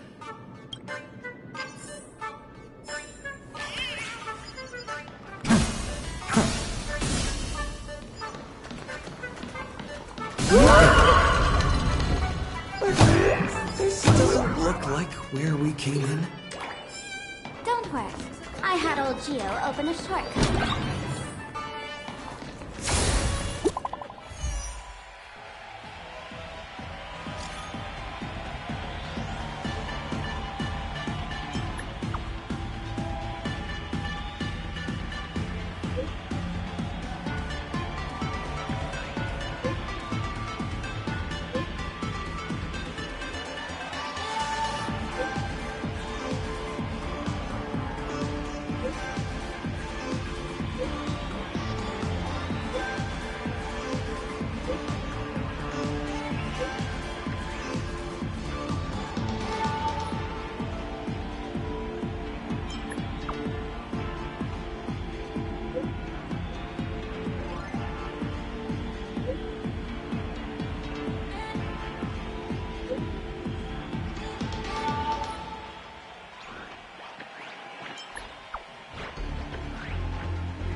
They found something else at the school?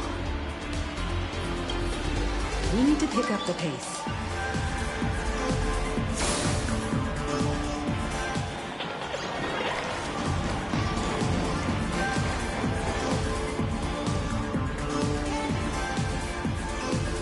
Giovanni said we could find the divine revelations of the elation inside the light orb.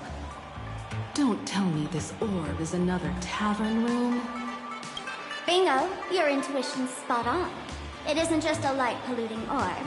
Think of it as a shrine for fools.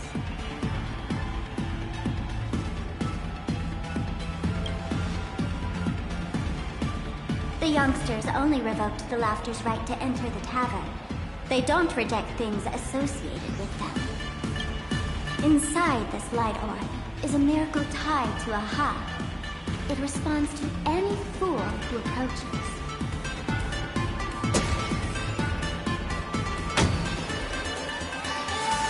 Let me show you something mind-blowing. Here. Open sesame!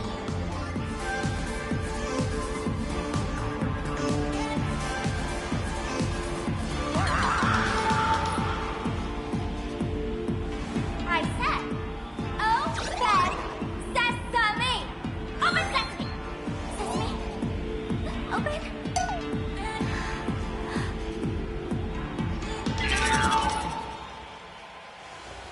Hooray! So in their eyes, I don't even count as a masked fool anymore! What a wonderful surprise! The imposters stole my identity too!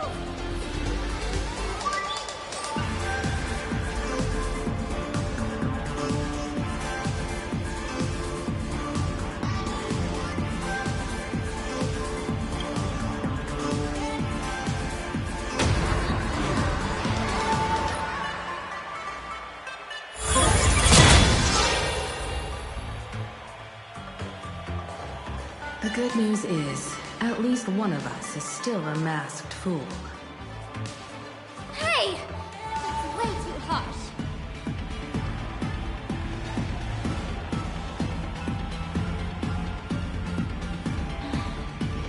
I hate to admit it, but gray hair, it's opened for you. The light orb has acknowledged you.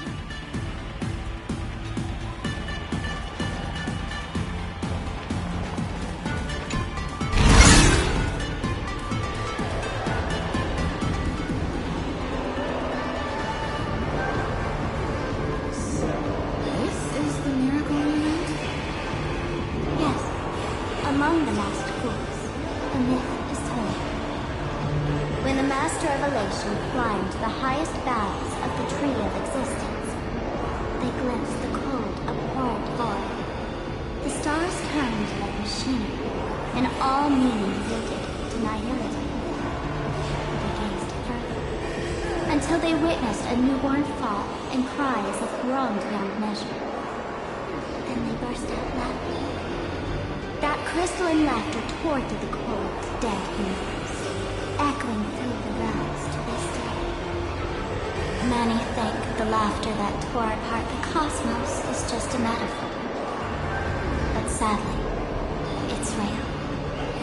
The tavern folks call this laugh the echo of primordial laughter. It tore open a spatial rift. They say other tavern branches have this too, in multiple locations. No one knows how many there are, or what their existence means. When they shout into it, there's no echo. Tossing trash, and it primarily swallows over. No one knows if this thing will keep widening and swallow the tavern whole. Either way, it just sits there, right over there, motionless, grinning at us forever.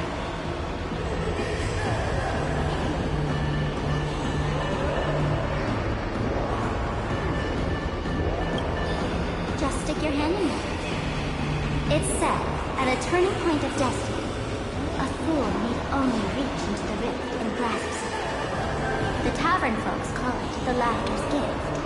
No one knows what this thing will bring to those who seek it, fortune or otherwise. But one is for sure. Your destiny's bound to get much more chaotic. Hey, gray hair. Wanna give it a try?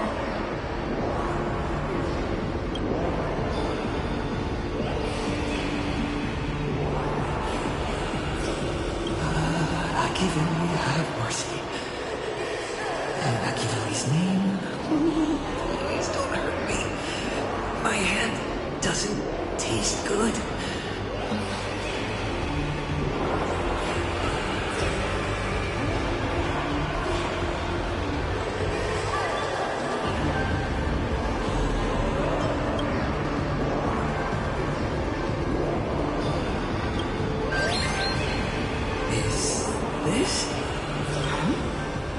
What's this?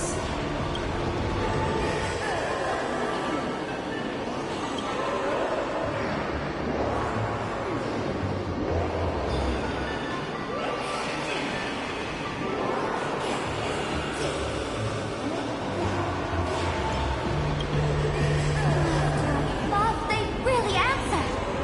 But what's their deal giving you another mimetic virus?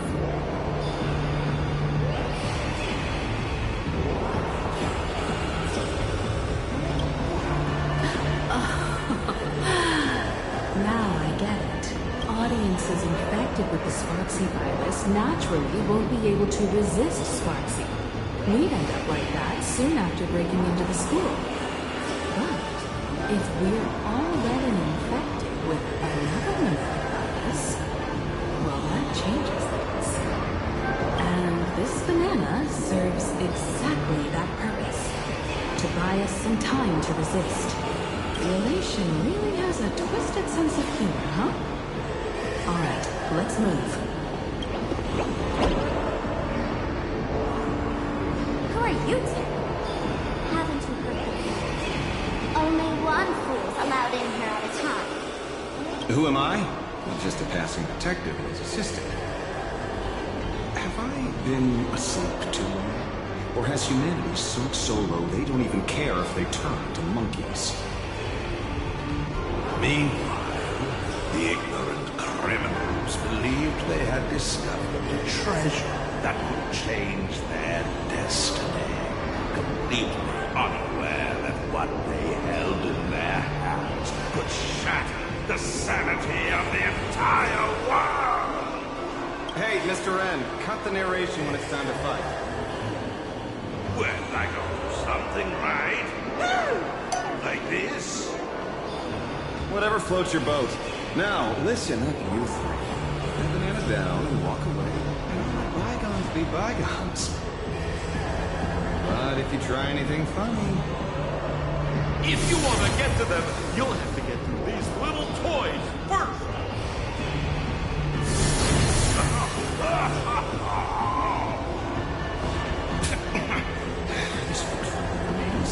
In all my years, I've never seen males dealing with mimetic viruses. The real deal. Just some nameless. Mr. N, I've got to go after them. You won't be able to keep up with me. Just head home for the news.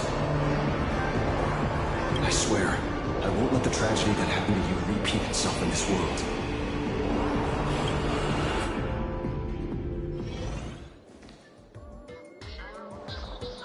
Over here!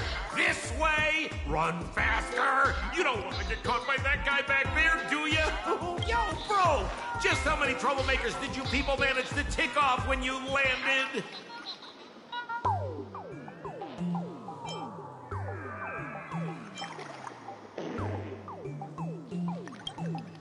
Good old Sempo came through with top-notch service, saving your lives in the nick of time.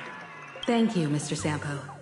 Now that we're all set, it's time to head to Graphia Academy for the rescue mission. Mr. Sampo, do you know which door in the tavern can get us back to the city the quickest? You don't even need to ask. When it comes to knowing all the secret passages and shortcuts in this tavern, you won't find anyone who can match old Sempo. Then lead the way.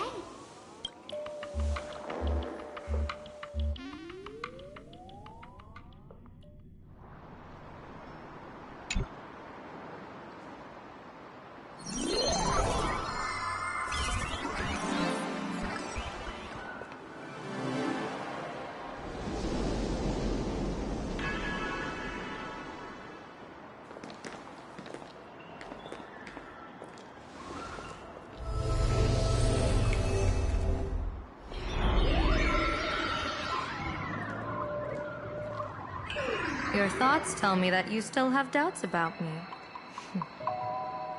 Did you ask to meet here so I could clear up some of your doubts? Greetings, Lady Yao Guang.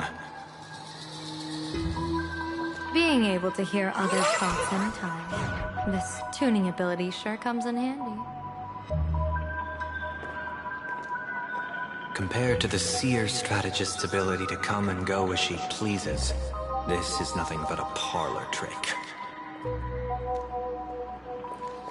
I've heard that Xianzhou folks are big on etiquette, yet here I am, and you're still playing hide and seek, General. Isn't that a bit discourteous? Sorry. I have this old problem of suddenly disappearing. It's really something beyond my control. As for the reason, I'm afraid I can't disclose it. Please forgive my rudeness. Or, if you're truly that curious, why not use your tuning and find out? You know I won't do that. Besides, I couldn't even if I wanted to right now. Couldn't?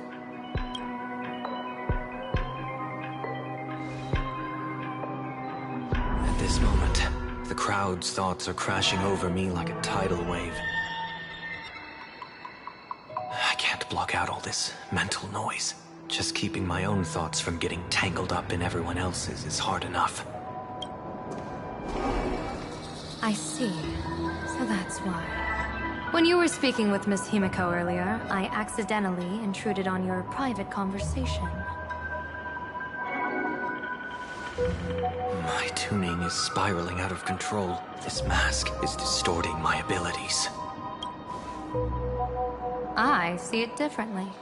The loss of control is temporary. That mask is amplifying your power. How is this possible? This tuning power is bestowed by the Harmony. How could the Elation meddle with their authority? Perhaps the Elation simply poured more fuel into this divine authority. In my humble opinion, this mask binds the supplicant to all beings of Planarcadia, drawing strength from those who share the same path here for your use. That's why you're hearing others' thoughts surge toward you like a tide. Your tuning is steadily expanding, and you've become the center of this melody.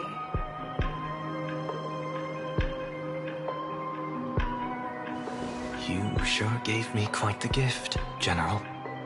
But why would such a precious gift be placed on my face? I need an honest answer. You want to know the reason? Didn't I explain it already?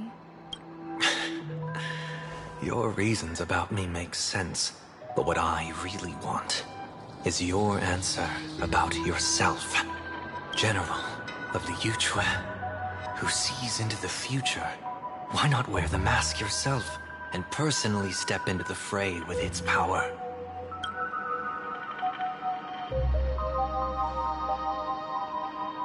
Words can deceive, but only tuning lays the truth bare. Mr. Sunday, why not use your enhanced tuning to feel the weight of that answer for yourself? Well then, pardon my intrusion, Lady Yao Guang.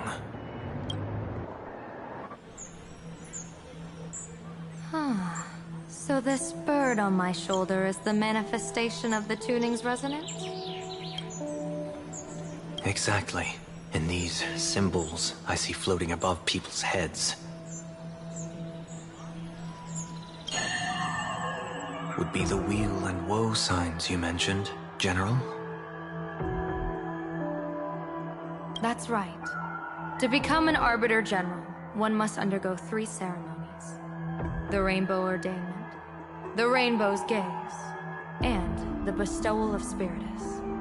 Only then can one truly take up the mantle and live up to the title. When I was appointed as the Yuchue's general, I was bestowed with the Rainbow Spiritus called Kalachakra Sky Plume, which represents the vision of the hunt among the 7 aspects of the rainbow. A symbol of foresight, verdict, and self-discipline.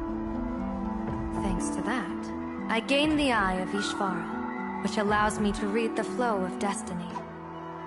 Since the day I arrived on this world, every person I've seen bore a crimson woe sign above their head, without exception. Within days at most, a catastrophic disaster will befall this place. So, that red glow rising from the edge of the city is... the blazing light, formed by the convergence of all those woe signs in Planarcadia. In that case, General, it's all the more reason for you to wear the mask. Once your sight into the future is strengthened, you won't need to fear the deathly omen in your readings. Mr. Sunday, have you heard the Diviner's iron law? Never divine the same matter twice. In Penacony, diviners also warn clients beforehand. You can't ask for another spread just because you dislike the result. There's a reason for that, isn't there? Divining the future is, in essence, a form of observation and calculation. It's an interference with the future.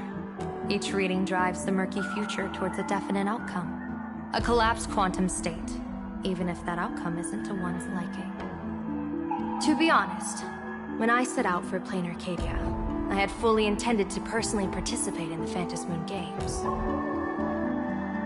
But the moment I laid hands on the mask, I understood the consequences of wearing it.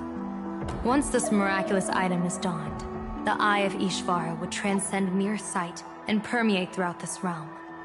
The Kalachakra Sky Plume would predict the future of all beings at tens of billions of instances per second. You're saying that simply by your observation, our future would become fixed. Indeed, just like how the Wisdom Walker expounded the way of destiny, anchoring the fated moments. If I wore the mask, I would become the noose of Planarcadia, and I would personally anchor a destiny that drives us all into a bottomless darkness. We will become locked in a dead end, with not a shred of hope for salvation. Close one. I passed the trial. There's still a sliver of hope in this round. Now that makes me even more curious. Pardon my bluntness, but the fate of billions in Planarcadia never had much to do with you, General. Your encounter with the Express and the IPC was merely a chance meeting. You are a messenger of the Xianzhou. Since you foresaw the omen, that an Arbiter General will fall here, you could have boarded your ship and left at any time. Why choose to stay and help us? To help this world break free of this death trap? Because I am guided by great compassion. Every life is precious beyond measure. Such diplomatic pleasantries won't fool the former master of Penacony like yourself, would they? Then, how about this reason? The Astral Express has distinguished itself time and again against the destruction, and bears an irreplaceable duty for the future. I can't just sit idly and watch you face annihilation. Give me a break. I really am terrible at all this diplomatic talk. Mr. Sunday, what makes you think that everything I've done is just to save Planarcadia? What? Weal is where woe lurks. Woe is where weal leads. The good fortune of some often births the ill fate of others, and a dead end for someone may hide an opportunity for another. This treacherous land where life and death turn again and again, where fortune flips to misfortune, is, in my eyes, the perfect board for a game of wits. A game with whom?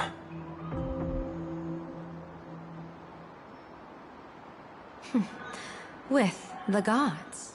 Mr. Sunday, have you heard of the Battle of the Fenghu 30 years ago? I've heard rumors of that war, but not the details. General, are you suggesting Planarcadia is now facing dangers just as perilous as the Xianzhou Fenghu was back then? You got that right. 30 years ago, the Abundance Axis broke our lines and invaded the Fenghu homeland. The abominations awakened a living demonic star, intending to sink the Xianzhou Fenghu. With no other options, the Alliance staked everything on my Junior Soar's plan. To operate the astronomical observation device, the Cloud Pier telescope, to signal the rainbow for aid, using their Lux arrow to strike down the demon star.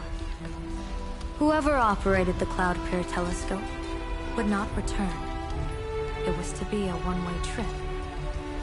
So, your Junior Soar. You guessed wrong. The one who offered his life was my master, who taught me divination. It was Master Jingtian, then the Yuchui's Master Diviner, and the only high official authorized to operate that device. He accepted his fate and ventured to the Fenghu, going with him into certain death were Yueyu, the previous Yaoqing general who guarded the Cloud Pier telescope, and the Verdant Knights under her command. I was responsible for assessing the entire plan's feasibility and mending its gaps. I activated the Decalite reflection barrier, calculating and casting lots again and again. I watched as the starlight, representing countless possibilities, flickered within the reflections, faint, wavering, until the vast shadow of a pondering god swallowed them whole. And they vanished into the abyssal dark at the edges of the universe. In that moment, I understood that I had cemented my master and countless soldiers into an inescapable doom. When the Lux arrow fell, they would perish along with the enemy and that demonic star. All reduced to ashes. You sacrificed so many comrades just to ensure the enemy's fall. Penaconians, that must seem incredibly cruel, right? As someone born in an era of peace, I have no right to judge. Perhaps the founders of Penacony could understand the necessity. Fool or not, it was my duty. And so I had to witness and remember their sacrifice. When I saw the Lux Arrow descend, I realized the Xianzhou Alliance had actually directed an Eon's actions. This realization illuminated the mission of my remaining years. In this cold, merciless cosmos, when you're trapped in despair, an Eon's intervention is often the only hope. We are not ants, helpless beneath the celestial spheres as we simply watch the stars turn. Instead, their trails were forged by us, who offered up a portion of our insignificant destiny. Even beings as mighty as the Eons can be pulled by our will. Is this what you want to do in Planarcadia? Indeed. I will seize those starlights of possibility I once buried with my own hands. Just like the Battle of the Fong Hu 30 years ago.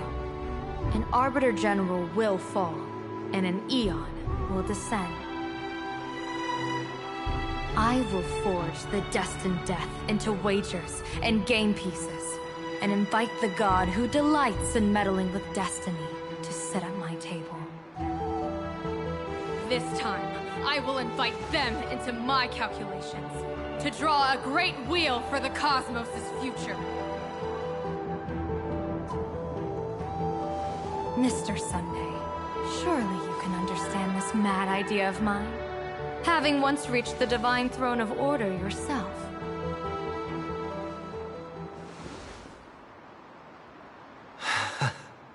Our common ground goes far beyond mad ideas. But I was reviving a god who already lay dead and buried in the infinite dark. General, how can you be sure that the most capricious Eon would be led by your fancy?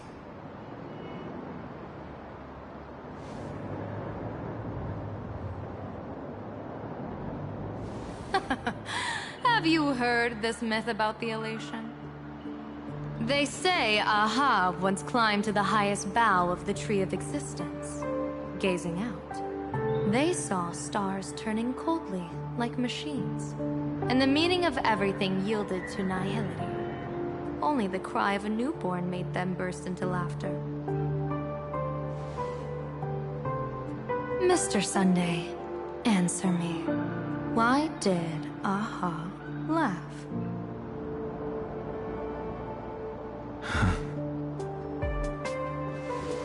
I think it's because they finally saw an audience arrive at this long, empty stage we call the universe. Oh, well said. You're way funnier than you look. As divination teaches, heaven creates 49 paths. Humans find the one unseen. We are the greatest variable this blind, mindless universe can produce. The universe and the gods set riddles for us, and we shall give them a surprise. An answer beyond the finality. Ah, looks like it's about time. Don't tell me you're disappearing without a goodbye again, General. No.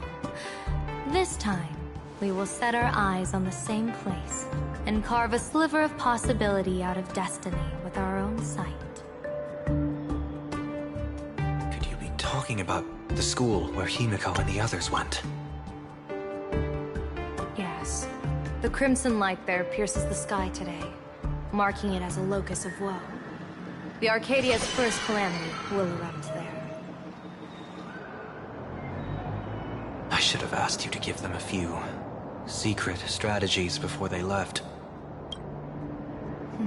Forget it. The stuff in those pouches is all harmless banter anyway. We should let them off the hook.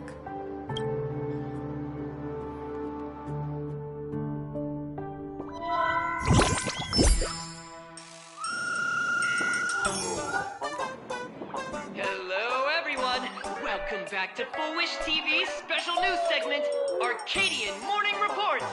I'm your host, Poofy. Hi everyone, I'm your host, Billy. It's been 3 hours since our first supplicant, Miss Sparksy, announced her entry into the Phantom Moon Games. The performance she announced to all her fans, SparksyCon, is also about to begin. Oh, curious! Planarcadia's day-night cycle was completely scrambled in ancient times. Graffy Academy's location just happens to be bathed in light. So, in broad daylight, what kind of fireworks show does Miss Sparksy have in store for us? Who knows? Maybe she'll blow the school sky high in a blaze of fireworks. After all, at the Phantom Moon Games 15 years ago, Graffy Academy also. Hey, Senior, you can't joke about that. Dear viewers, our apologies. Let's move on to news about other supplicants. According to the Department of Aberration Defense's staff, during a routine inspection of the Phantom Moon courtyard, 2 additional mask shapes manifested on the altar. In other words, 2 more supplicants have appeared. Although none of them have publicly announced entry into the games yet, the altar's masks mean someone, somewhere has quietly donned the masks of elation. As for the 2 masks, Department of Aberration Defense staff describe one as a raccoon and the other as some kind of bird. A raccoon mask, huh? Hard not to think of the Astro Express that just arrived in Planarcadia. Will the nameless from the Astro Express join the Phantom Moon Games? I hear they've even invited them to SparksyCon as special guests. Will it be a miraculous show formed out of the collaboration between supplicants, or a head-to-head showcase between 2 famed contenders? Countless streamers are already live, broadcasting the scene at the venue. Let's cut to the feed now.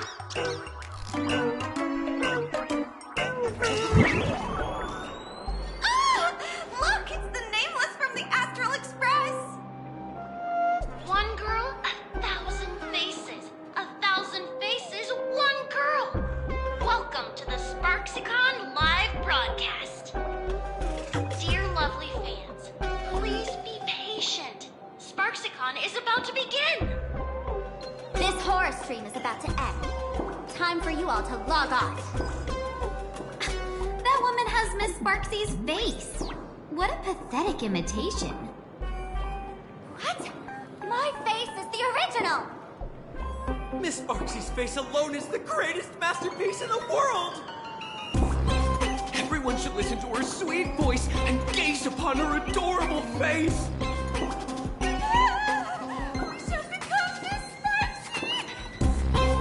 We offer everything to Miss Sparksy. Sparksyco! Sparksyco! Sparksyco! Sparksyco! Sparksyco! My eyes! I've seen something cursed. The mimetic virus spread among people is way worse than we imagined. There are walking Sparksy shrooms growing on the ground. I bet we'll all end up with Sparksy, or rather Sparkle faces before we can get very far. Are we really using that? If we don't take down that imposter before the virus hits, we'll all be monkeys in the jungle. Become a fake of a fake or a carefree monkey. Your call. On second thought, being assimilated by an imposter doesn't sound that bad. Enough talk. Eyes on the banana. Ow! Man, a little warning before you stab someone with a banana, please? Come on, banana. Remember the plan we made at the tavern? Yes, we dig out the imaginated painting Sparksy hid, and use waves to give Graffia Academy a good banana wash over. But what if that imposter figures it out? Just try to keep her busy and buy us some time.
been waiting so long, my phone's about to die.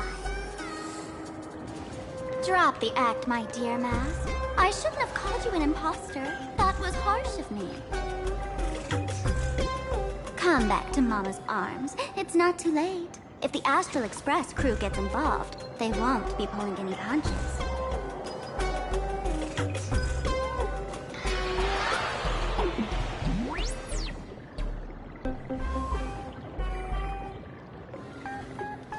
Of course I get it. Surrendering now would ruin the stage you so carefully set. Total buzzkill, right?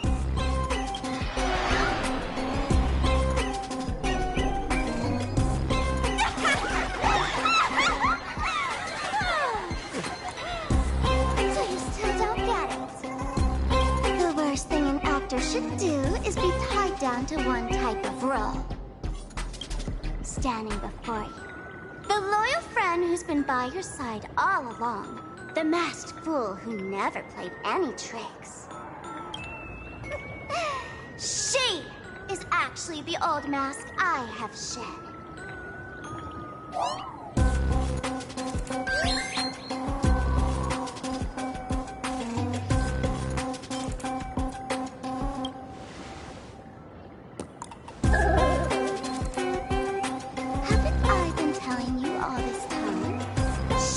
Just an old model.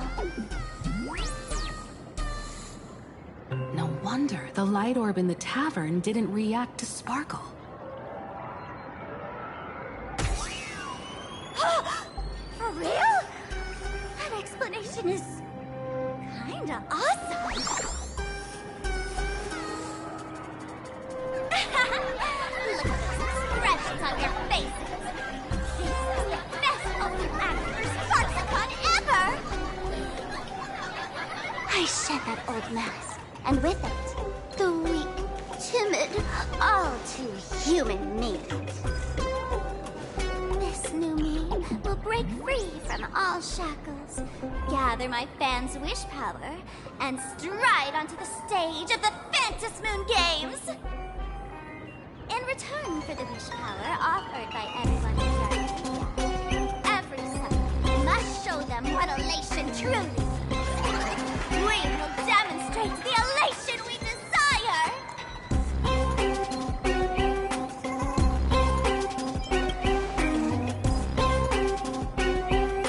There's no coercion involved anywhere in this. It's a simple yes or no, like scrolling to the bottom of the terms of service. One attention, talent, quick cash, universal praise. Download the Sparksy virus. Ta-da! Click confirm, and you're set. Isn't that exactly praise? Elation in 3 minutes flat? Nameless, you're doomed to lose. You can't stop what people desire. We can't stop their desire. But in this stream, we'll show this Arcadia world another possibility. What did you just say? We'll show everyone watching the live stream the elation of the Astral Express.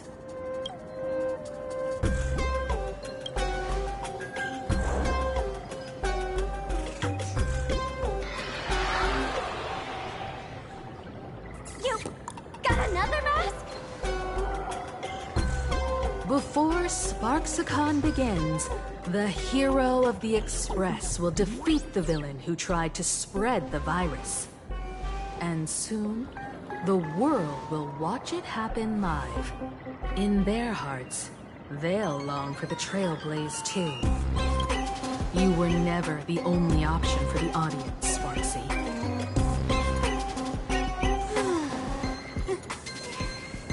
You know why I can't stand heroic stories? You lot always wave the flag of justice, then stomp all over the fun with brute force.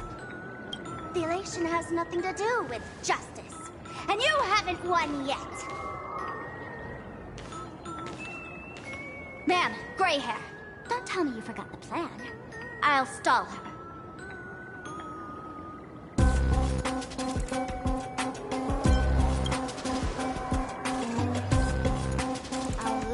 long, long time. Come on, gray hair, have a little faith in me. There's one thing I've always wondered. Who's the real Sparkle, and who's just a mask? Shouldn't the last one standing decide that? Then let's settle it right now. I'll make you the opening firework of Sparksicon.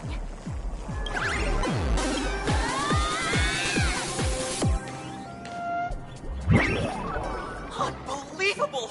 A girl who looks exactly like Miss Sparksy just rushed in and started throwing punches! Could she be a high-grade look-alike rival? Looks like when it comes to top-tier V-Streamer wars, the fanciest fights are fought the old-fashioned way. Hey, friends! Over here! Look this way! Is that March's voice? Over here! Mr. Yang and I are in the art classroom! While Sparkle keeps her busy, let's regroup with March first.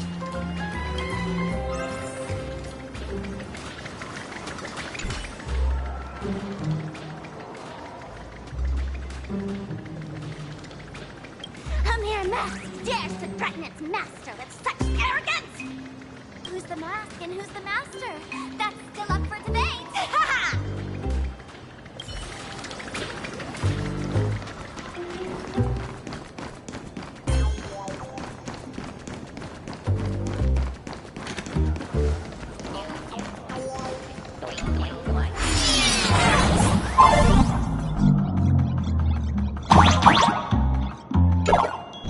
Move this platform, and you should be able to get up there.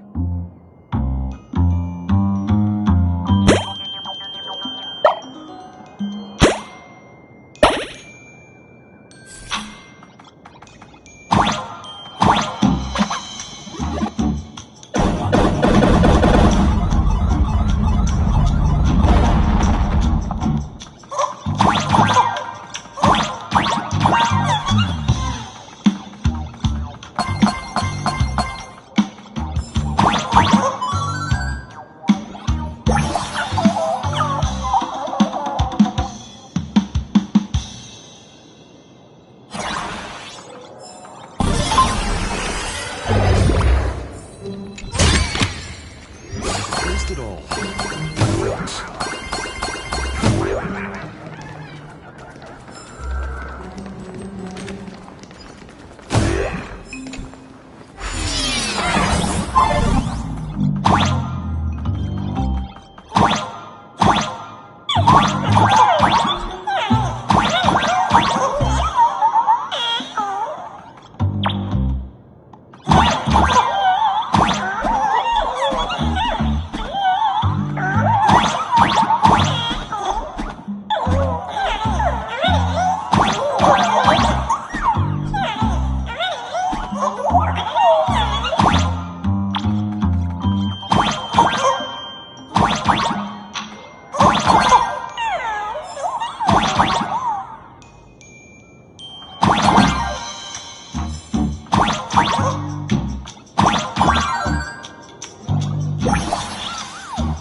March, I'm just so happy you're safe, Bana. After he escaped the school, I figured he'd bring you back. So, while Sparksy was away, I found a classroom to hide in. The students around here have been acting weirder and weirder. Good thing my heart is pure and untouched, so her tricks don't work on me. Hold up. Were you two just talking with some weird verbal tick? What?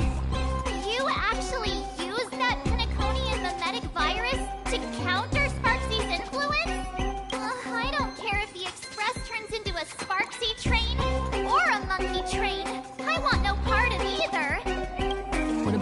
Was he all right? Mr. Yang! It's our friends! Come on out! You look perfectly normal, though. So that Professor Weld he saw in the news...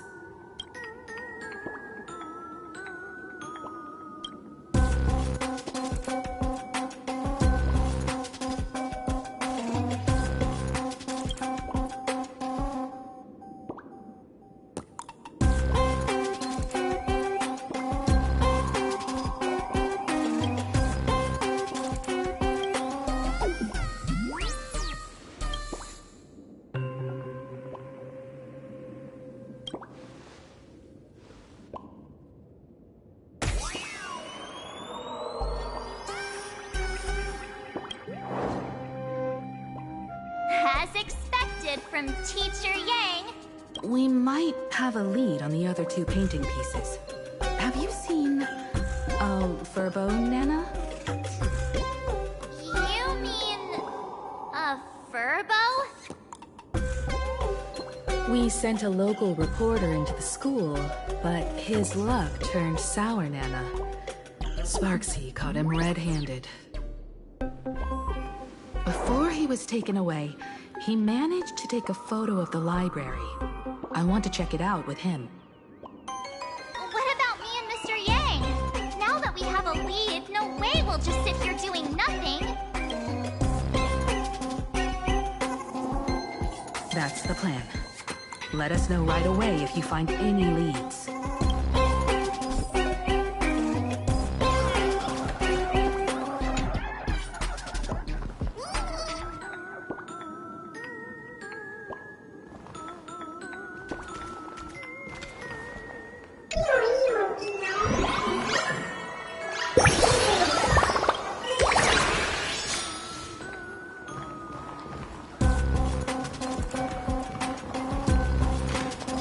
Himiko, where's the library?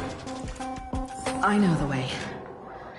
I just hope they haven't renovated the academy in the past 15 years.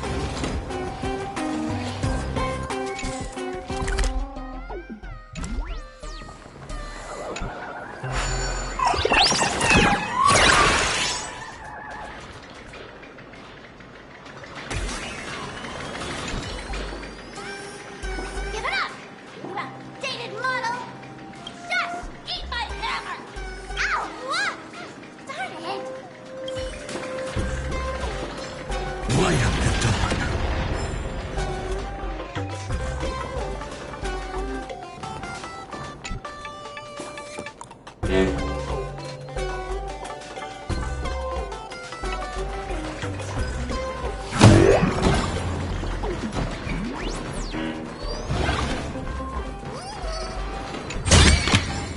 I've praised it all.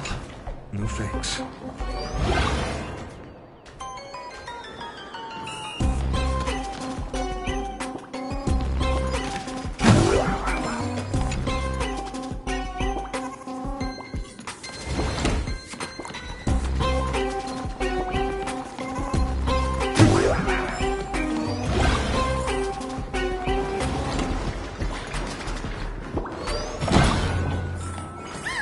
The express crew is here! Please follow my live stream channel. Please give Miss Sparksy lots of likes!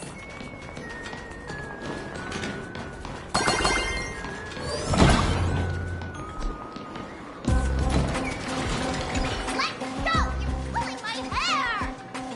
That's the whole point! Surrender to Miss Sparkle like a good girl!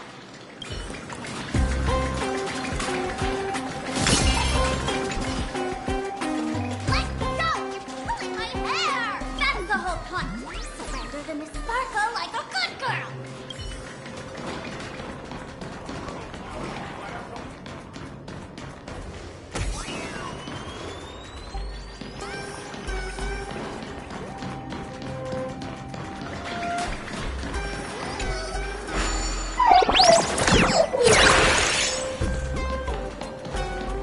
The library's just up ahead. Finally, I can get away from all these live stream obsessed students.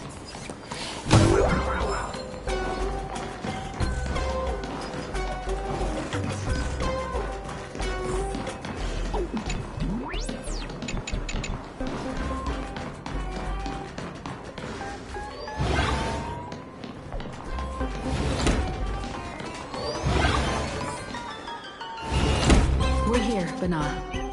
But I don't see any waves.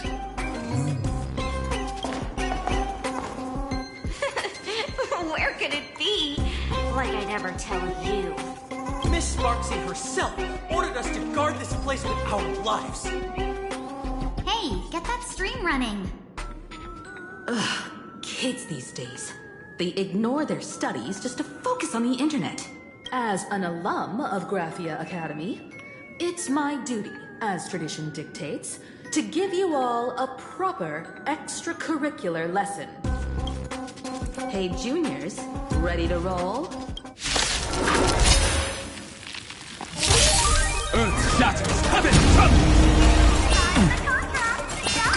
Stars, shine for the heroes. Step onto the board.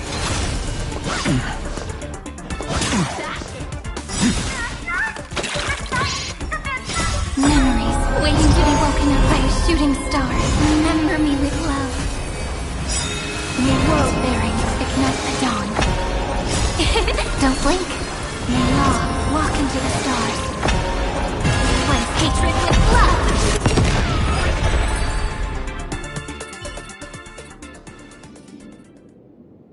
Where could they be hiding the landscape painting?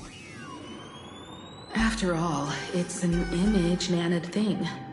Once sealed in a scroll or something, it'll be a pain to retrieve, Bana. Oh, right. Let's check out that photo Nana the reporter left us. Maybe we can find some clues.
It's also a blessing of the Trailblazers.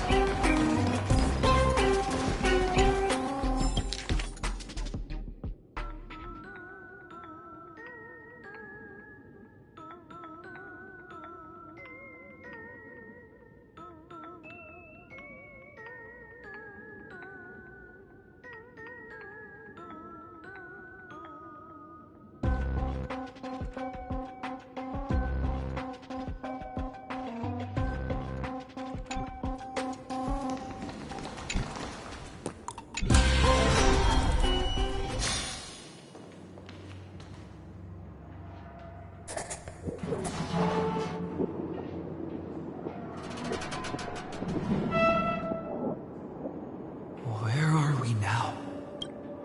This place looks just like any other classroom. But something's off.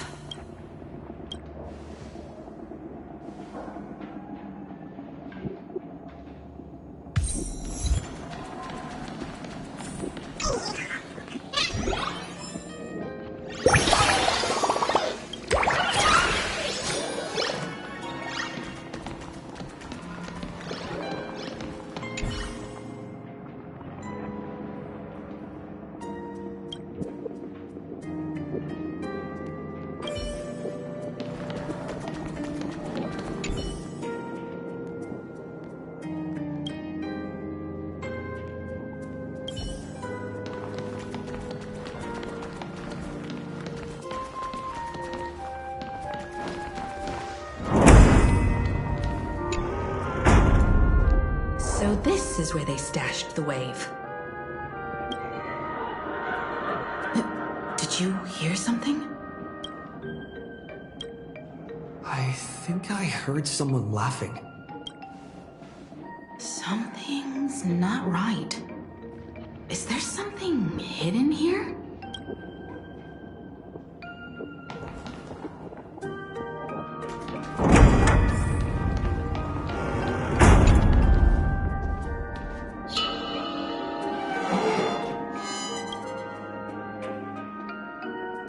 July 22nd, 1984? Belle?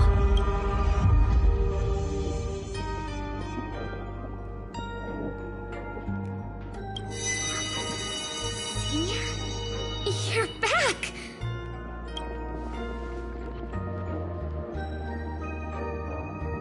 Belle? And you are? But how is this possible?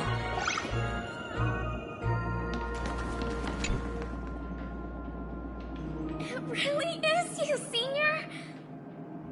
You look so different. We almost didn't recognize you. Still, that dashing aura of yours simply can't be obscured. I, and so many of us, we've been here, waiting all this time. I'm so sorry. I was gone too long. It's unforgivable that I never came back to visit you all. You apologizing so seriously? That's not like you at all, Senior. Yeah. After all this time, the least I can do is smile. But all of you are already dead. Himiko? These students... who are they? They're the shadows cast by my past regrets. Young lives buried here by a tragic accident. What? Oh no, Senior, he's here! That thing is coming! Wait, what did you just say? Everyone, hide! We mustn't let that monster find us! Run, Senior! The Herald of Death is back! Go!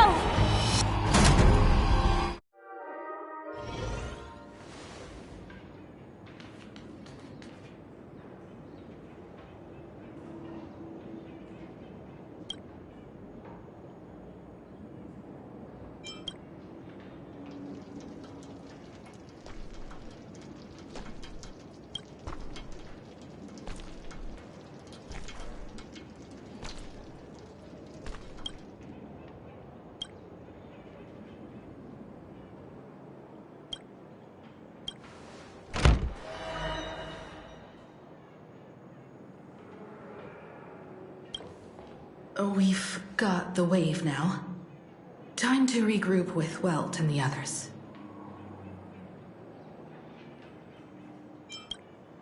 You can't save them. They're already ghosts. It wasn't Sparksy who attacked them, but something far more cruel. And they didn't die in the present, but during a certain twilight 15 years ago. We can't change their fates. However, this definitely isn't some kind of time travel to the past. Someone created this space for unknown reasons, only to reenact before an eyewitness the bloodbath at Graphia Academy from the Phantasmoon games 15 years ago. That's right. But that has nothing to do with the enemy we're facing right now. I know you have a lot of questions now. But we'll have time to talk about all this in detail after we deal with Sparksy. Come on. It's time for us to meet up with Welt. He just messaged and said he and March found the missing Furbonana reporter, Bana, and the final landscape painting piece.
Light up the dark.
This is permanent!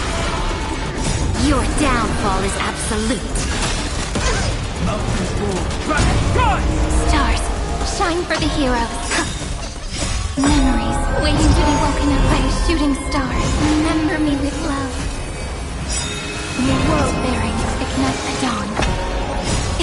Don't blink. May law walk into the stars. Cleanse hatred with love. Soaring above the land, this is permanent! Your downfall is absolute.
Time, or you would have ended up as a target practice dummy. Beep boop. This furbo nearly bit the dust. President, you're here. You're gonna give this furbo some hazard pay, right?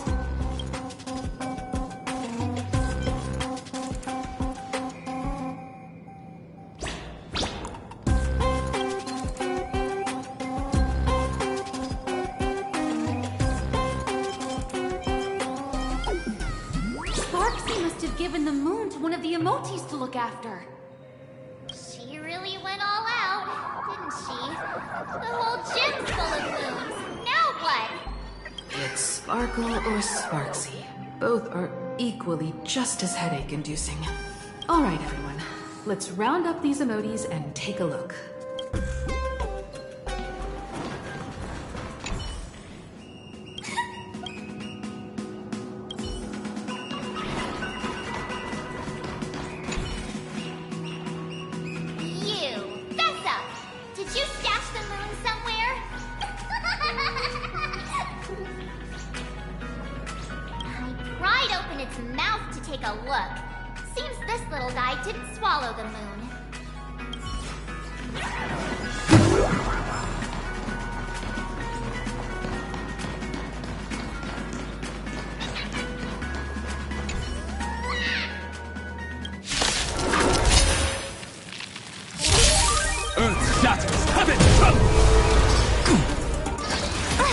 Flaming beast. Flowers bloom for tomorrow. Step onto the board. Your downfall is absolute. Memories waiting to be woken up by a shooting star. Remember me with love. May world bearing thicken up the dawn. Don't blink. May law walk into the stars. Cleanse hatred with love.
Giving it their all.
circumstances, I went back to my father's school to work.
Since Sparksy dared to target the Astral Express, treating us like stepping nanostones in the Phantasmoon games, she had better be ready to become a spoil of war herself. He and I will head to the atrium next, piece the imaginated landscape back together, and help Sparkle take down Sparksy. Well, March, I'm counting on you to protect the students at the Academy. Dovebrook's waves should suppress the mimetic contamination they're experiencing, but they might panic and run into the combat area. This time, I truly hope no innocent people get hurt during the Phantasmoon games. Don't worry, Miss Himeko. Mr. Yang and I have got this. You better give that girl a taste of her own medicine for messing with us like some comedy act.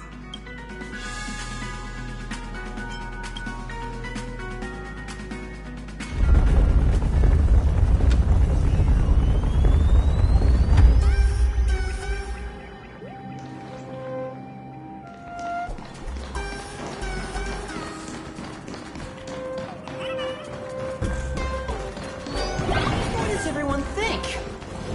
Nameless win? Let's cheer for Miss Sparksy! Who will emerge victorious? Miss Sparksy or the Astral Express? Stay tuned to find out!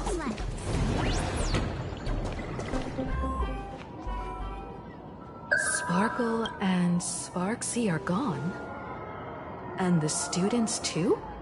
If you think you've got this in the bag, you're in for a rude awakening. Sparksicon hasn't even started! Da-da-da-da! Time for your SparksyCon Grand Finale! Because I, the Nameless of the Astral Express, will challenge you as a fellow supplicant and crush your elation. Challenge me? I'd love to fight you. Hurry up and put the scenery pieces together.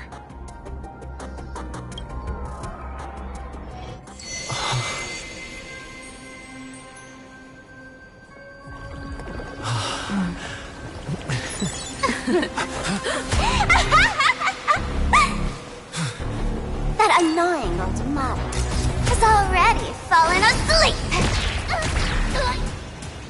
Soon, there will only be one Sparkle in the world. Or maybe everyone will be one.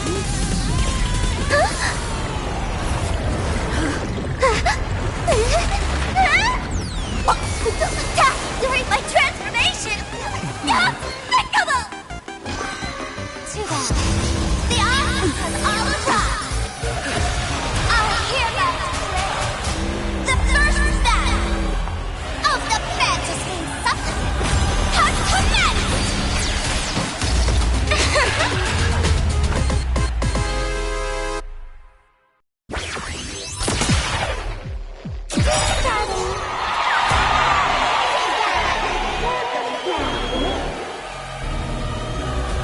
Put out this sky full of Sparksies! Wind power will combine here!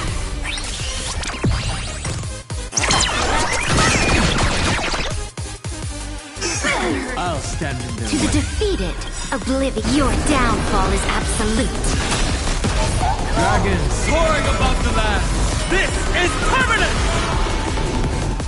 Earth shatters, heaven trembles! Step onto the board. Stars, shine for the heroes.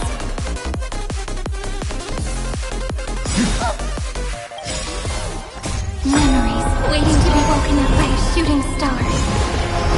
Remember me with love.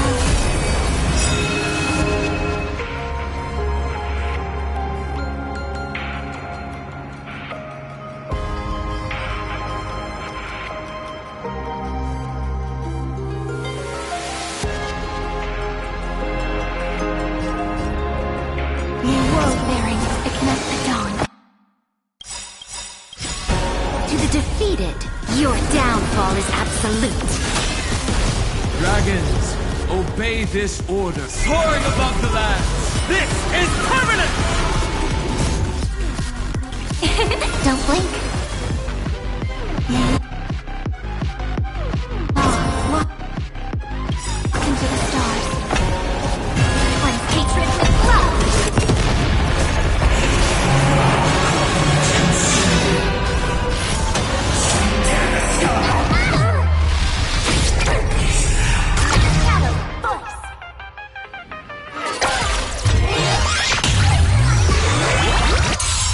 Where the heck did she drag me to?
Don't let time burn away in vain. Quench the blood. That's okay.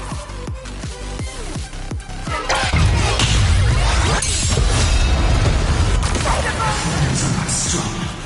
They are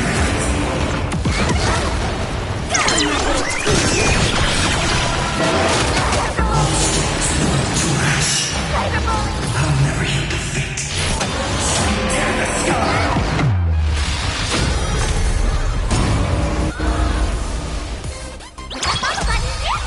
Hands are not strong.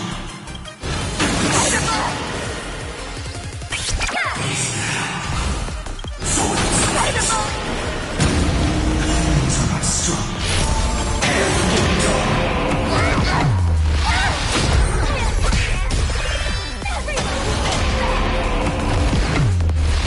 Not everyone wants to be.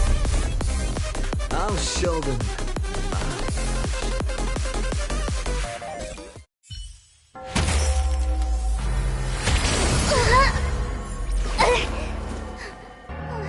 Sparks isn't over yet. Stop her! She's trying to escape into the crowd!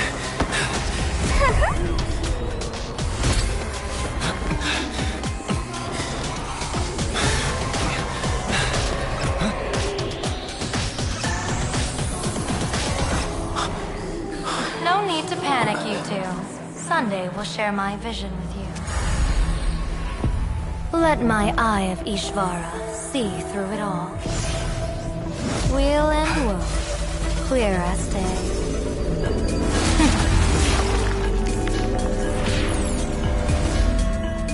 I see where the culprit is. Not you.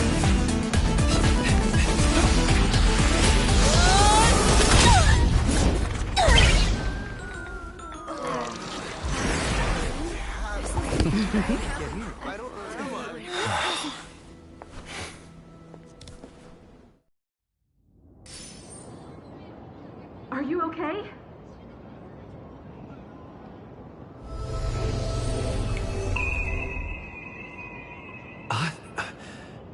Where did everyone go? Look over here. General Yao Guang? Am I seeing things? We're just attuned to each other, that's all. Feeling dizzy? Don't worry, it's just a minor side effect. When I first opened my eyes, I couldn't even conduct basic self-care for nearly a month. Don't worry though. With my reinforcement, you'll be back to normal in a moment. Thank you, General. By the way, above your head, Can you see the sign above my head? yourself. Whether it brings weal or woe, whether it changes or not. Please keep this secret safe from me. Don't let me know, and don't let anyone else, okay?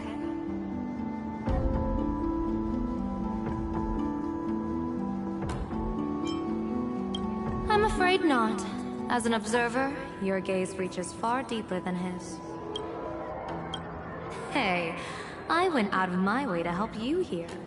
Can't you give me a discount? Consider it good karma. In that fleeting moment, your eyes gained insight into my destiny. For those who wish to defy their own destiny, the best approach is to avoid gazing too long into fate, especially not letting powerful observers do so. Now that you know the reason, surely you'll do me this small favor and keep this secret?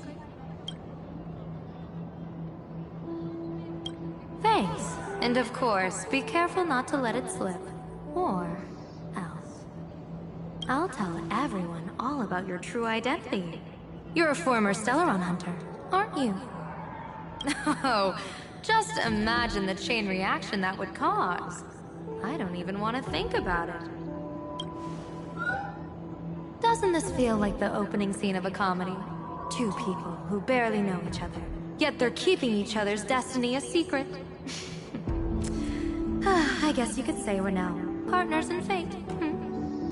No surprise there. After all, both comedy and fortune-telling thrive on unexpected twists and turns of fate, don't they? Alright, looks like the side effects have worn off. Time for us to say goodbye. And you? Are you okay?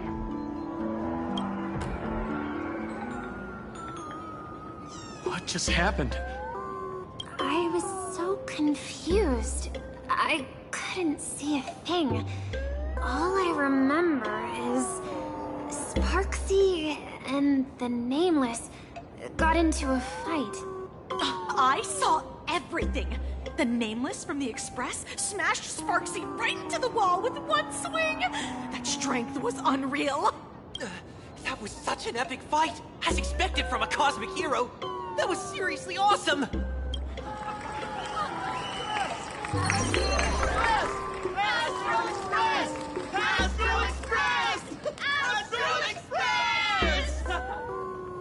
Looks like the students have all recovered from the contamination.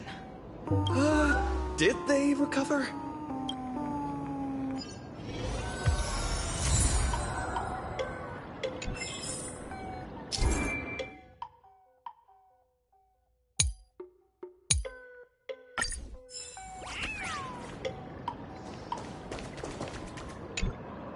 When she absorbed me, I thought it was all over.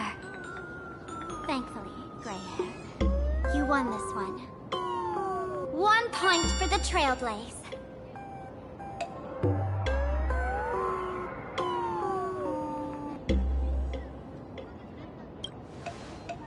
Who knows? But come on, doesn't that sound insanely cool? I'm totally adding this to Miss Sparkle's 132 origin stories. Maybe we're all just masks that someone else has shed. The tavern? They might kick up a fuss about Sparksy's defeat for a few days. Maybe some foolish hotheads might even come knocking to fight you. But trust me, give it a couple days and the tavern will act like none of it ever happened. If I really am a mask, then naturally I should return to my wearer's face. But if I'm not, then maybe I need to reclaim the mask I've lost. I understand.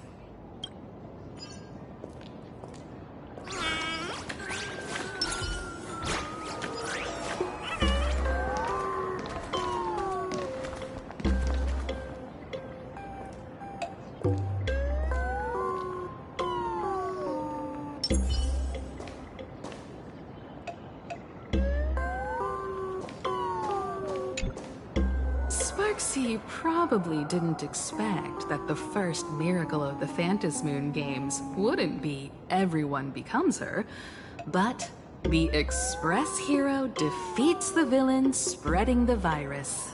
Compared to a streamer reflecting people's desires, the fearless trailblazer of the Astral Express is more of an attention grabber.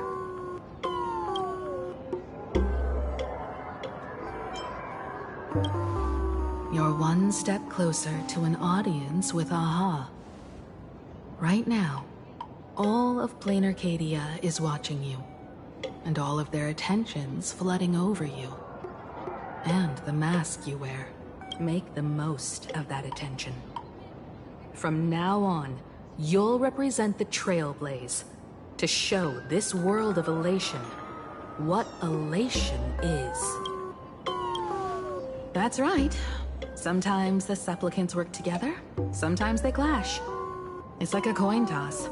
No telling which side will land until the moment it hits the ground. At least this time, I hope it doesn't end in bloodshed. Show mercy. Or don't. No, I'm just kidding. Lower your bat. The audience in this Arcadia doesn't go easy on losers at the games. She'll lose her wish power soon enough, and the Sparksy virus will fizzle out. You can hand her over to the Department of Aberration Defense for imprisonment, or set her free. As a supplicant who's become the focus of all, I'm sure you've already made your decision, right?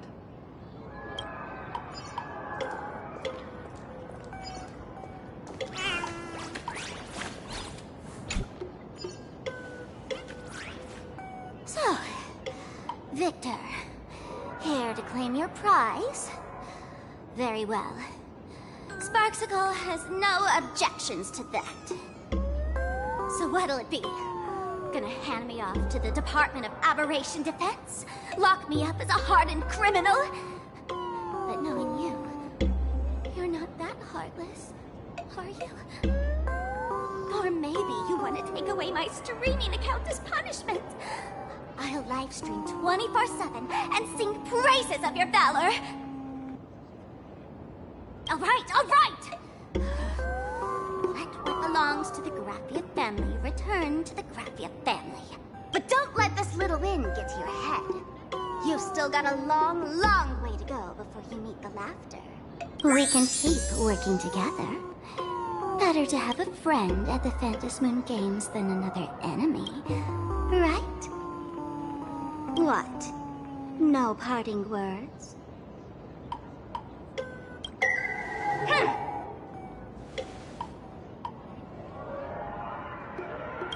How do you like this ending, Sparksicle? Old model, you and your powerful supporters won this one. I've got no comeback. As a mask, what do you plan to do with your original self? Who's the mask and who's the original? Shouldn't that be decided by the one left standing? Your plan is finished. Your elation has been eliminated. You're the one who should be called the old model. That elation isn't mine.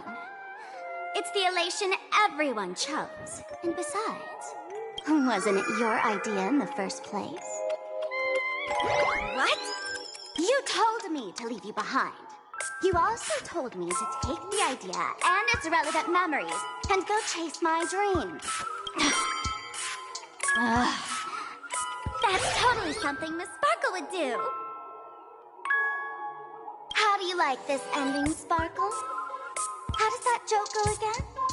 Take the mask from a masked fool, and what's left but a fool? But take the fool out of a masked fool, and all that's left is the mask. Come on, Sparkle. Time to end this little charade.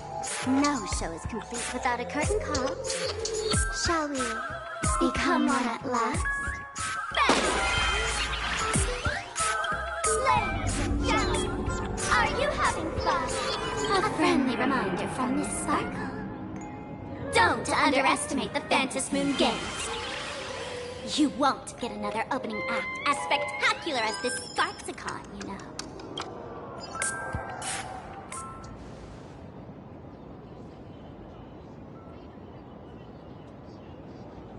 Sparksy, No.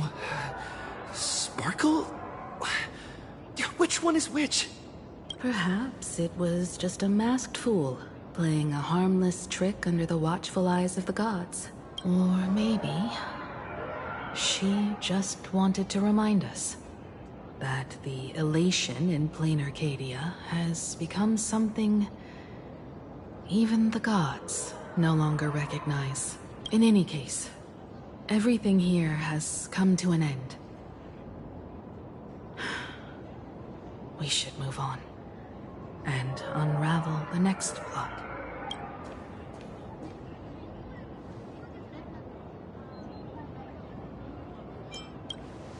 Indeed. I want to investigate and find out who exactly created that place and why. Let me know when you're ready to head out.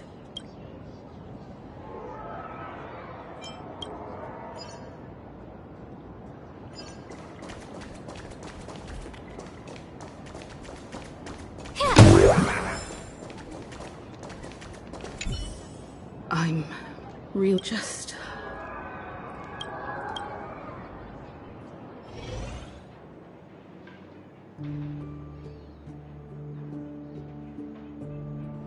This place... It's like nothing ever happened. The ghosts are gone.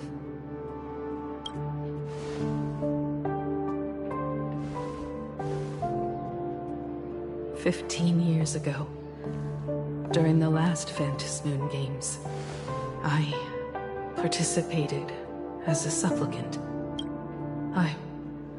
I once believed that all it took for a supplicant to win was to show the people a magnificent miracle.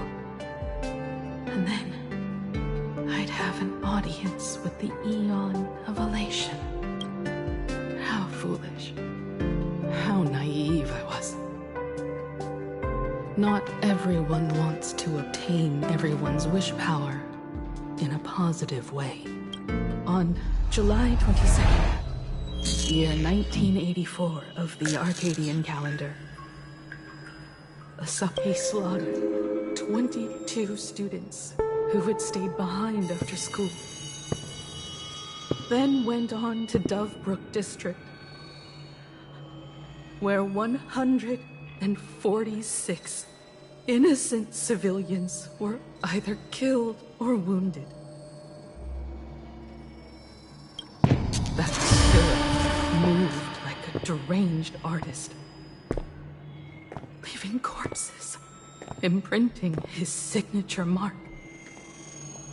The Bloody Bloom. The media dubbed him the Herald of Death.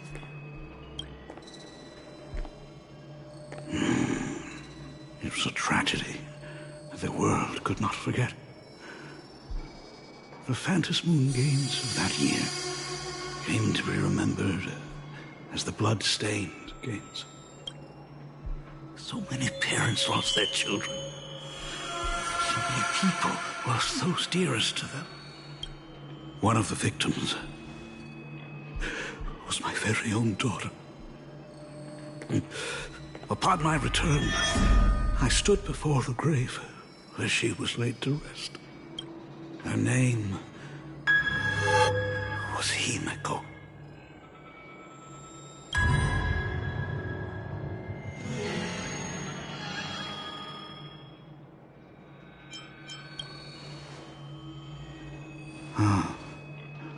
Forgive me. Allow me to introduce myself. I am Ryusuke, the current dean of Graphia Academy. So, this lady who bears her name, who exactly are you?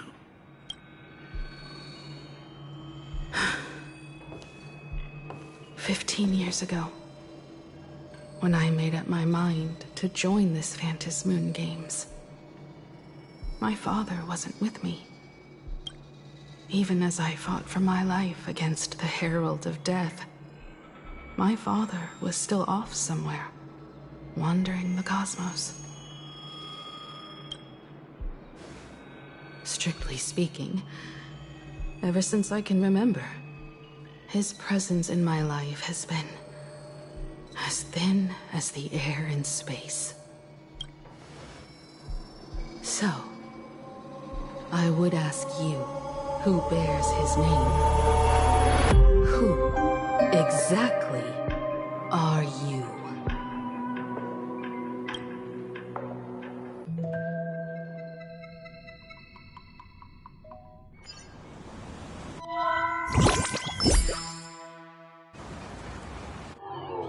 Welcome back to the Arcadian Morning Report Special Edition. We continue to bring you updates on the Phantom Moon games. The SparksyCon hosted by Supplicant Sparksy came to an abrupt end less than an hour after it began! Under the watchful eyes of the entire network, the Nameless from the Astral Express went head-to-head with streamer Sparksy in a spectacular showdown. Unbelievable!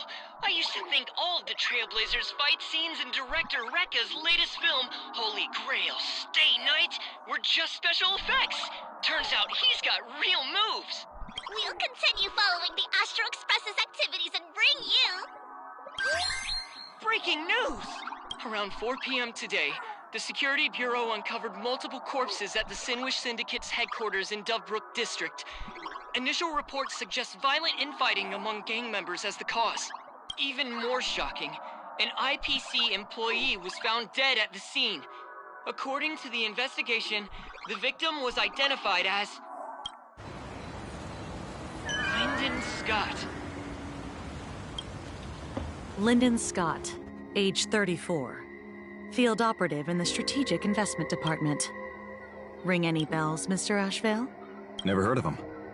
What was someone from the IPC doing here? Word is, the Sinwish Syndicate recently got hold of a mask. Maybe Mr. Scott came to negotiate for the Phantasmoon games, and got caught in the fallout.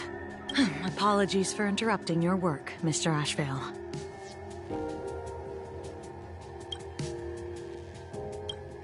Wouldn't call it an interruption. The mess at Graphia Academy cleared itself up. But this... Initial assessment. 33 Sinwish Syndicate members. Leader Polwave included, along with second-in-command Costide, were murdered in the same time frame.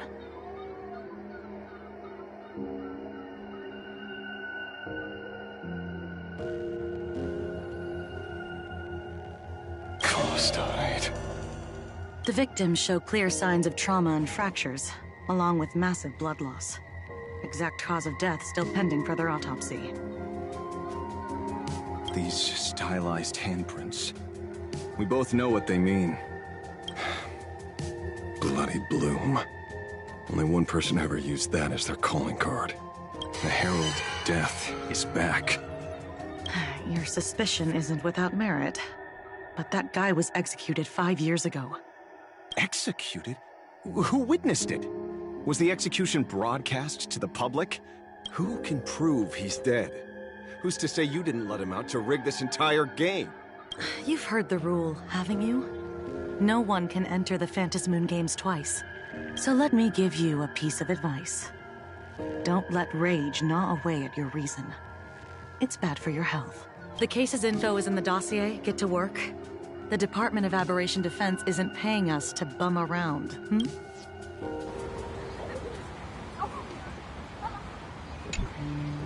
Rage sparked quietly in the detective's chest, and not even the wind from Dovebrook could dispel the metallic tang of blood clinging to his nose. When he first heard the Sinwish Syndicate had obtained the mask, grim premonitions stirred within him, but he never expected it to be the omen of a friend's death.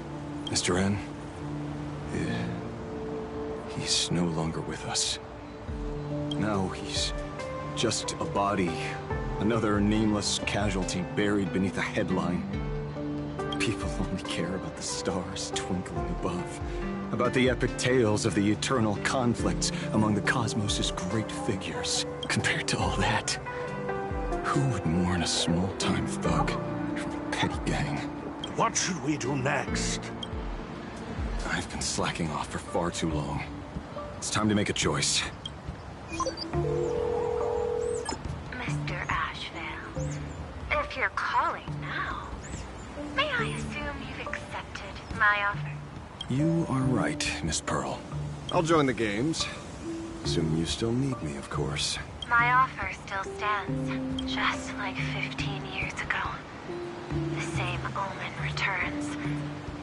There are signs the Phantasmoon games are spiraling out of control again. Mr. Ashvale, I ask for your strength to steer the Xeonic games back on course. All I have to offer is a heart set on revenge. Today, 33 citizens of Planarcadia and one IPC colleague perished under mysterious circumstances.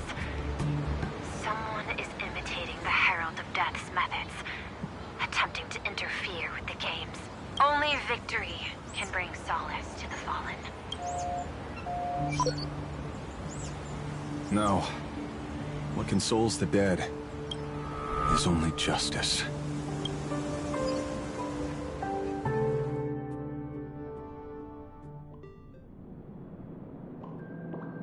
What's the matter? Found a better candidate? Don't I even make the short list? This is a game shaped by the most capricious, Eon. Surprises and twists are its very nature. It's only right I choose the strongest players. Even so, I have to ask, what makes you so sure that I'd hire a wanted criminal to fight in the Phantasmoon games, instead of tossing you into an IPC cell? Throw me in prison? But the Strategic Investment Department in Penacony clearly extended an olive branch to us Stellaron hunters. No? Changed your minds already? You suits sure turn faster than a page in a paperback. So let's cut the fluff. Give me a mask. Call it your first strategic investment in us. What do you say? Understanding comes first, then the investment. Tell me, how do you plan to earn my trust? Apologies in advance. Before I came to meet you, I broke into your collection room. I know what you've been working on. Imaginate. Tell me, have you heard of Zero? Greatest hacker and most feared player in all of Punk Lord? Some say she's an emanator of elation, while others say she enters the Dark Zone, created by Mythos, as if it were her own backyard. She caused Punk Lord's data meltdown, and infected IPC branches in 28 segmenta, isolating them from each other. Most information about Zero is half true, half false, much like the rumors surrounding you Stellaron hunters. But one thing is certain. Zero suffered a major downfall, and is now a prisoner of the IPC. It's obvious she left a deep impression on you. Traumatic, even. In that case, you should also know that ether editing and imagenesis stem from the same technological source. Or art. I know. I've studied it. How could I forget? You stole Zero's tech to make that lousy cash grab game Ethereum Wars. Of course, you know all this, but you corporate moneybags will never comprehend it. The fleeting, ever-changing power of the elation. Zero once tampered with a parameter of reality, creating an independent realm that belonged solely to her. Just like that other one. Just like Graphia. Are you willing to trade the secrets of imagenesis? I can think about it. Deduction. You may be lying. I've heard that those who join the Stellaron Hunters have long since abandoned the path they once walked. Who knows? You're in the Arcadia of Elation. Wouldn't it be a waste not to test your luck? Deal, Ether Hacker. And to seal it with confidence, let me show you a little trick of the trade. A hacking trick? Not exactly professional. Negotiating while soaked in a bathtub. I took one of your data slices. This will help us have a more honest conversation. How did you do that? Because I've studied you, including that cyber battle between you and that genius Schoolum. I even logged into all 76 of those banned accounts. I scattered just enough data breadcrumbs online for you to sniff out, leading you to the Ashen Detective. I even let you stroll through my collection room to explore as you pleased. Miss Silverwolf, a word of advice. Don't treat that mask like some 10 Stonehearts investment in a Stellaron hunter. Just think of this deal as something private between you and me.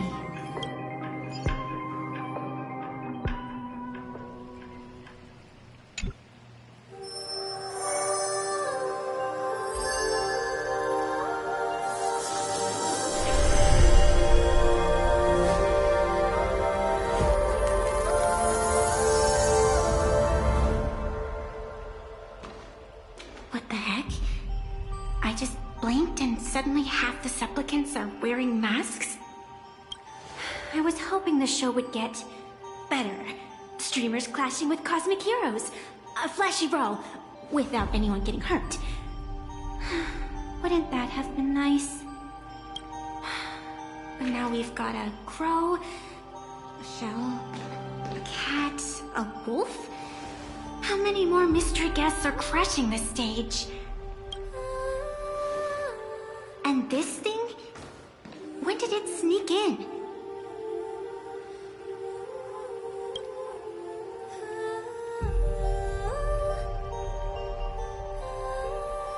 In the end, everything always spirals into the abyss. But you're the rare exception. Your first battle wasn't bad for a greenhorn protagonist.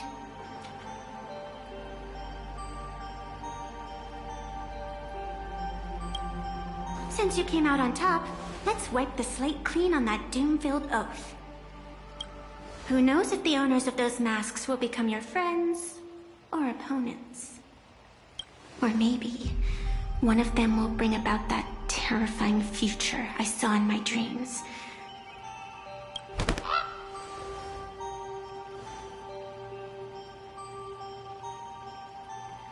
Little one, how'd you find your way here?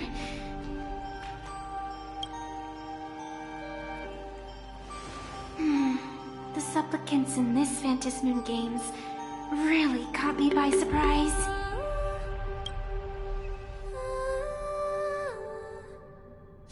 Why don't those people in the Go Home Club?